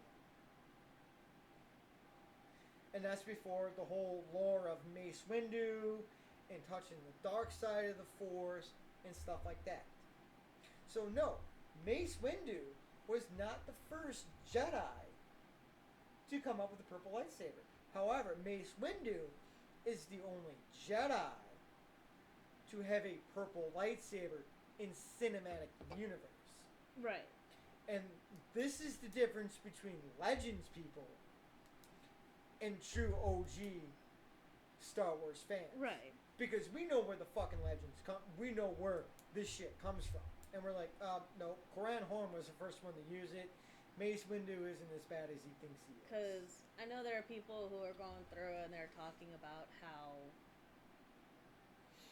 you don't really see the Force on Mandalore. This is where the Darksaber comes in. And this is where the Jedi Mandalorian War comes in. Yeah. And then this is where the whole thing of Beskar armor comes in. Because before the invention of Beskar armor, yeah, the Mandalorians were losing. And then they're like, oh, well, hey, look, we discovered a new armor that Hey, wait. Lightsabers can't fucking cut through this shit. cut through this shit. So we're gonna come now up with this it. just even this just level the yeah. playing field. And then they use scatter guns, not shotguns, scatter guns, as they would call it. Because the Jedi would get close and be like, haha, boom, you can't block it. Right. But the whole premise of the Darksaber was you didn't have to be a Force user. Right. So whoever controlled the Darksaber Controlled Mandalore. ruled Mandalore. Which is why at the end of the Mandalorian, Din Djarin still has the Darksaber. He could go back and claim Mandalore if he wanted to. But he's actively choosing not to. But he's actually not a Mandalorian. As in, he's not from Mandalore. No, he's a foundling. Yes, that is why he does not want it, because the true ruler, by line of succession, is Bo-Katan. But she cannot reunite the Mandalorians until she possesses the Darksaber. Also because of the two different sects. Yeah, the Darksaber is the only one that'll bring both sects together. Yes. But the Darksaber is very much like the Elder Wand and Harry Potter. It cannot be given to you. No, you have to win it. And that is the only and last time you're comparing the two franchises. Because Harry Potter is nothing but Star Wars with weak ass. I know. That's why I was able to make that comparison. Yes, that's the only comparison. But it never. But because again, with the Elder Wand and the Darksaber, since they're the only two that actually literally have the same fucking rules, you don't have to kill your opponent. You just have to disarm them. Killing just guarantees that person can't come back to try With again. Mandalorians, you pretty much have to kill them. I mean, the Mandalorians are the Spartans of that universe. By the convoluted rules that are given, you just have to defeat your opponent. Death just guarantees they can't come back to try. Right. They can't come back. And everybody says that Palpatine was the bad guy. Well, no, because no, he knew what was up. He united that galaxy after. He was one of the few who had true foresight. Yes. Via the Force. Because you had before the Clone Wars, you had the outbound flight. And a lot of people don't know this. And this is where Legends comes into play. You had the outbound flight, which took like 8 or 9 dreadnoughts, strapped them together, made up a huge fucking rocket, and went out to the outer rims, the outer ring arm of the galaxy, and tried going to the outer of the galaxy. Right. But this is when they started getting reports of people coming into the Star Wars galaxy. Right. Or universe, whatever you want to call it. And those were the Yuuzhan Vong. And the legend of the Yuuzhan Vong is they actually started in the Star Wars universe, but they migrated out. How? Even in the expanded universe, even after I read the books, it's not really stated. It's not really stated. They just did it thousands of years ago, so probably during the Jedi-Sith Wars. So they migrated back to Sonoma Sika eventually. Mm-hmm. And that's what the outbound flight was for, was to get out of the galaxy to see what's more, because they really never explored the unknown regions. Even though that's where the Chiss were. And that's what Thrawn is. Right. Thrawn is Chiss. That's why he's big, he's blue, and he has red eyes. He is terrifying. And he is wicked smart. And he's a wicked tactician. Yes. Let me get the Thrawn, okay? But Palpatine knew about the threat about the Yuuzhan Vong. And that's why he's like, okay, I gotta get rid of the Jedi because the Yuuzhan Vong cannot be seen in the Force. I'm going to need this large standing army with all these ships, all this militaristic universe in order to combat these guys. Mm-hmm. So what happens? A bunch of these rebels come along and start blowing shit up.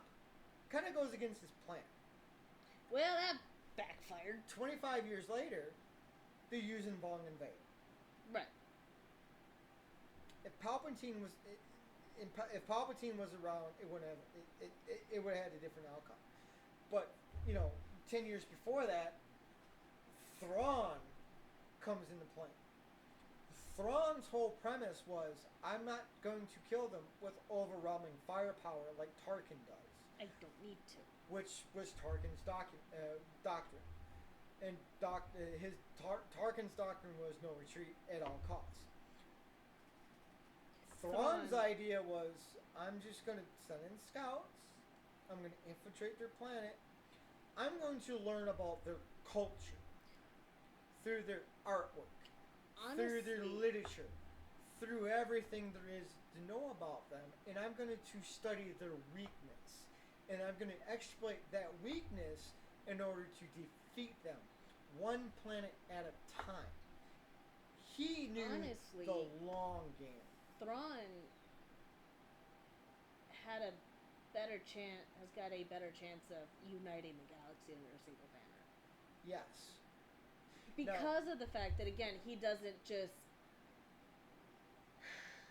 For another comparison to another one of the big theories, for another big genre out there, is President Snow in the Hunger Games. Everything that Snow did in the Hunger Games was done for a cold and calculating reason. I don't know how much you know about the Hunger Games, but I watched the movies, and it's like everybody wants to side with the rebels, but at the same time, it's like, you guys do realize when you side with the rebels, you don't know what you're doing, right? The thing is that the Hunger Games is both very well, but very badly written at the same time. But Susan Collins, the one who writes the Hunger Games, all of her stuff is written on purpose. It's written the way it is on purpose. But besides the point, Snow is the central character in the first three. She's got prequels coming out to them as well. But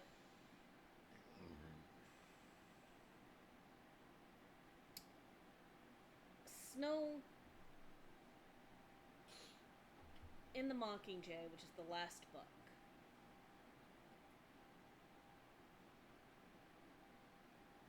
did anytime he killed somebody outside of the games themselves, it was for a very particular reason. Hamish, his family was completely wiped out because Hamish exploited a loophole in the games. He figured out that when you get to the barrier, with his arena, anything that went over the cliff kind of bounced back, and he used that to win the games. I have no idea what cliff. Hold on. I would have to read Sunrise on the Reaping for that one. But in retaliation for how he used that, Snow wiped out his entire family. His entire family. And his girlfriend.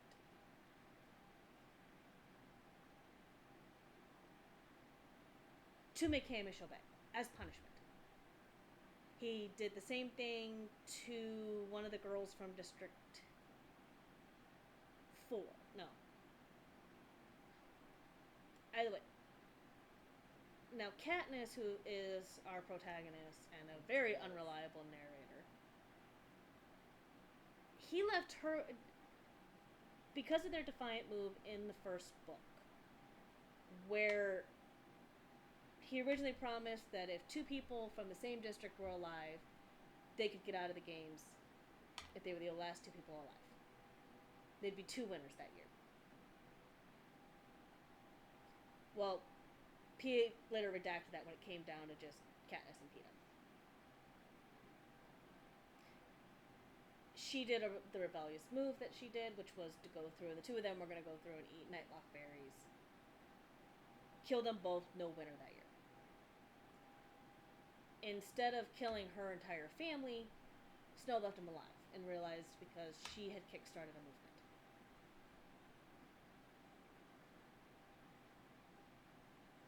Thrawn is very much like Snow and vice versa, is if they're going to kill somebody, it's for a very particular reason. It's not for political reasons, it's for strategic exactly. Reasons. Now, remember if the time they leave where somebody alive, it's also not for political reasons. It's because it's strategic.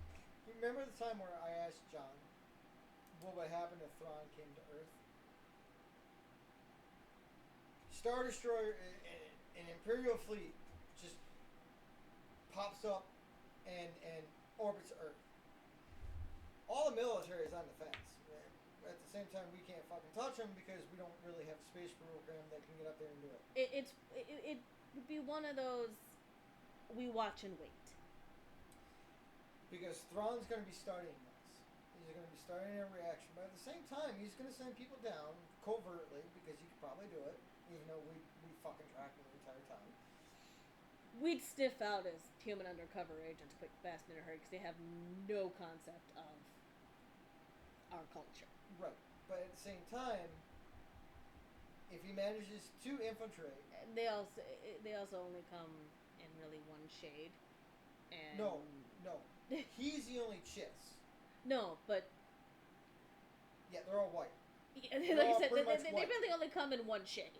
Yeah, so he would not landing be in Asia. very They're limited not- as to where he could North send. America or fucking Europe. Yeah, he'd be very limited on where he could send it. And he would see that from orbit. Like, well, I'm very limited as to where I can send do I people. land in North America or do I land in Europe? Chances are he's probably going to land in... He's probably going to go through and go to North America first because that's going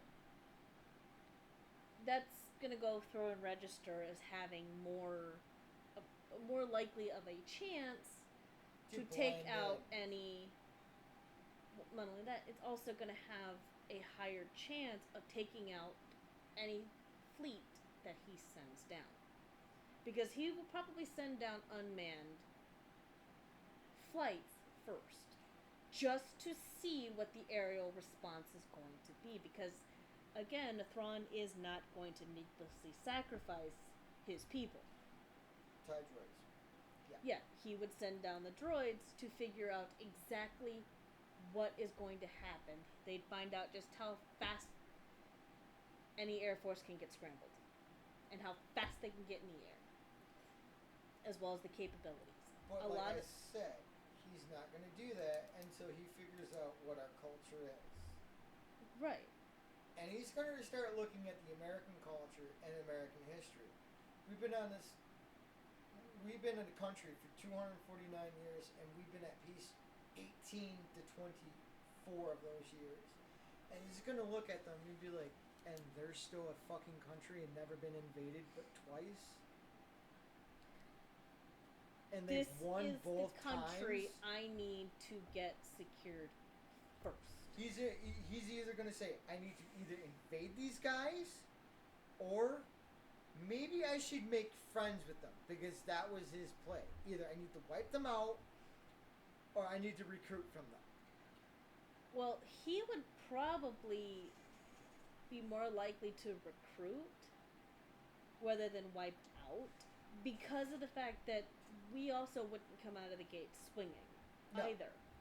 Because look at Independence Day. We'd get our aircraft into the air, and you would see more of the TIE droids and any of our F-15s, 16s, 14s, And 18s, 22s, 35s, anything that has an F in front of it, in the air, going, who are you? He poked the hornet's nest. And he's going to be like, shit. And he'd be like, okay. So, sending down fighters is not a good idea. Okay. Also, I don't know how well those those droid fighters function in atmosphere. No, they know exactly how they function in I atmosphere. don't know how well they function in atmosphere. They're only capable of, like, subsonic speeds. They're not a supersonic fighter. So, even an A-10 could shoot them down. And that would be what he would do. But he would also be a little confused as to our rules of engagement. Because we're not going to just fire upon these droids for no reason. Because we don't know what fucking country Last thing we need to do is start World War, whatever the fuck, whatever the World fuck. War, whatever it is, or intergalactical incident. So he would be sitting there. Okay, all the other countries he's ever come across have been. All the other cultures he's come across that have air defense has always been they've fired first and had to then come in to subdue prior to. Why aren't these guys doing it? Let's find out. Then he would find out that our rules of engagement with an unknown hostile is you do not fire unless fired upon. Then he would go through and be like, okay, just fire across the nose. I don't want you to shoot them down because I need to know what they're capable of. I need to know what they're carrying. In which case, then you now have they have been fired upon. Which is now, given the rules of engagement, the green light, the go-ahead to fire upon. Because they have been fired upon, so now they get to go through and return fire. In which case, he will also find out that we're not actively trying to destroy these things, just shoot them down. Let's shoot one down and capture it and see what's inside.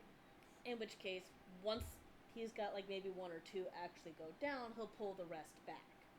Just to see what we do with it. Because the last thing he's going to do is put his entire fleet from high orbit to sub-orbit. Right. He's going to go through and keep... Yeah. He's going to keep back. He might stay near the moon.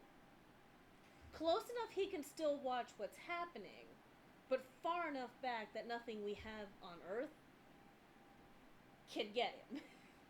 And until he starts firing upon us, and then he's going to realize that, okay, you poked the bear. It's time to get poked back. Because honestly, like, if he just comes over North America and that's it, Europe and everybody else is going to watch what we do. And like I said, just he like would, in Independence Day. He would most likely pull back the main bulk of his fleet back to the moon. Like I said, 250,000 miles away. Close enough he can still figure out what the fuck is going on, but far enough away that we're actively going to have to come to him. And he's going to learn real fast that, yeah, we can't do that. Which is why he will stay where he's at. But he's going to watch to see just how fast we reverse engineer the technology he so graciously gave us. Be like, okay, so these guys can go through, and in the span of months, a year, maybe two, these guys have broken this shit down and is already well on their way to going through and reverse engineering it and adapting it into their technology. Alright, now that they've figured out more or less what's going on, now it's time to send a delegate. And how do you get American veterans and active duty military to join your force? You guys want to play with the big ships? You guys want to go into outer space, explore new worlds, and fuck aliens and fuck them up at the same time? We're in. Let's go. So it comes down to he would end up recruiting Earth.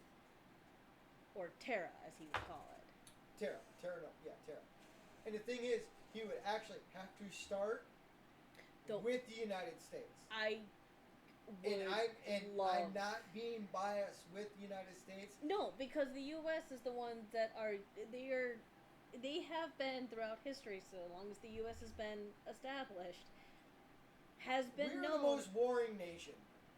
We are known as the ones who are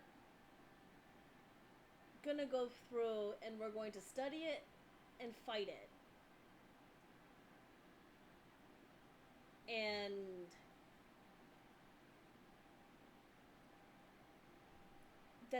we just have programs to do that.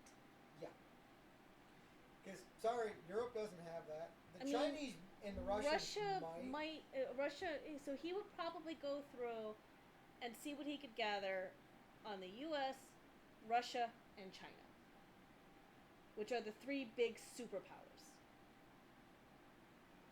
Granted, the U.S. has got to climb their way back after the last 4 years, but they are still the three biggest superpowers. There's a reason why they're still standing to this day, as where all the other empires around them have crashed and burned. Well, at that time, with the technology that they're supposed to have, all you have to do is hack into the internet and start looking up U.S. history. Yeah, he wouldn't even have to send down a round of fighters. No. Except for do anything except to figure out what currently flying aircraft could do, just to figure out if what he sees matches the actual capability. A TIE fighter would stand no chance. I never said it would.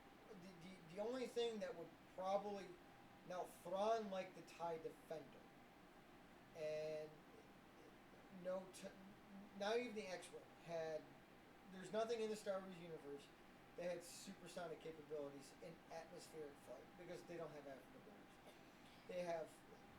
Essentially, Rebellion-wise, they all have... well, no, the TIE Defender did. There's a few TIE variants that had hyperdrive, but all that was Rebellion.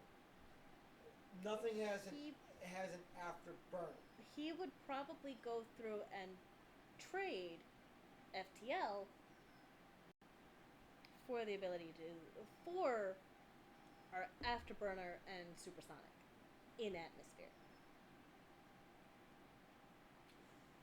Not only that, but they only have sensors. Sensors can only reach out so far. And it's like Radar would your be radar is more powerful than our sensors. than what I've got. Let's make a quid pro quo here. I'm not going to destroy you, and the Americans would be like, you're not going to destroy us anyways. Go back to 1776. Look at our history. The greatest empire on earth tries to destroy us. We kick their ass with farmers with pitchforks. You think you're coming down here with kilometer-long ships? He would be from space? impressed You're going to have to come down here with the foot logistics. soldiers. He would also be impressed with the logistics. Because he understood Logistics. He'd be like, holy shit, these guys can go through and get a completely unnecessary chain Luxury. restaurant. A completely luxury. unnecessary luxury up Anywhere in and the running world in 24 hours. But why? Because we can. And the answer would literally be, Because not? we can. and that would be the biggest thing that would be, And the closest thing we have to a Star Destroyer, mass-wise, are our super carriers. right. Granted, they're only 100,000 tons. But at 80 to 90 aircraft, they have more aircraft than most most countries' air forces. Right. And we have 11 of them. And what he would get out of And we can Russia, crew for them example. all. And, I mean, because there are some good things that have come out of Russia. Aside from vodka?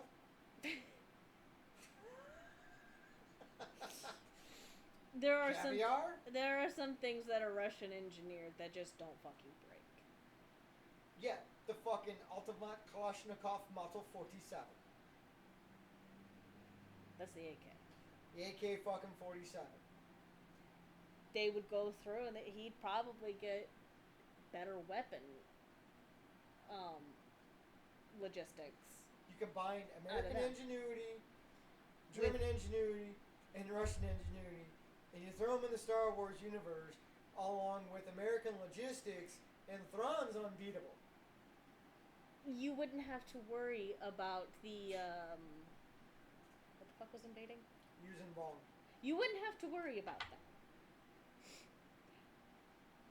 And then you add the Chinese affiliation. With waves? We're just going to throw waves of people at you until the problem the problem resides. No, with their math and their ability to work with numbers. That's a racist stereotype because it's not just China; it's every Asian out there. I'm talking superpowers here, not individual countries. You said China. Yes, China's a superpower. I would not call them a superpower. They are classified as one. I would not classify You wouldn't China as a classify it, superpower. but it is. No, not at all. The only reason why they're classified as a superpower is because they think they have more boats than us. Either way, we've been on for almost 5 hours. We've been on for 5 hours and 15 fucking minutes. Let's go ahead and call it a day. This one needs to go out. I need to go to the bathroom myself. And it's also 6:30. It's almost 6:30, so. So with that, we bid you adieu, and we will try to be on Thursday. Or earlier. Because, I mean, we gotta go through. Well, later, y'all.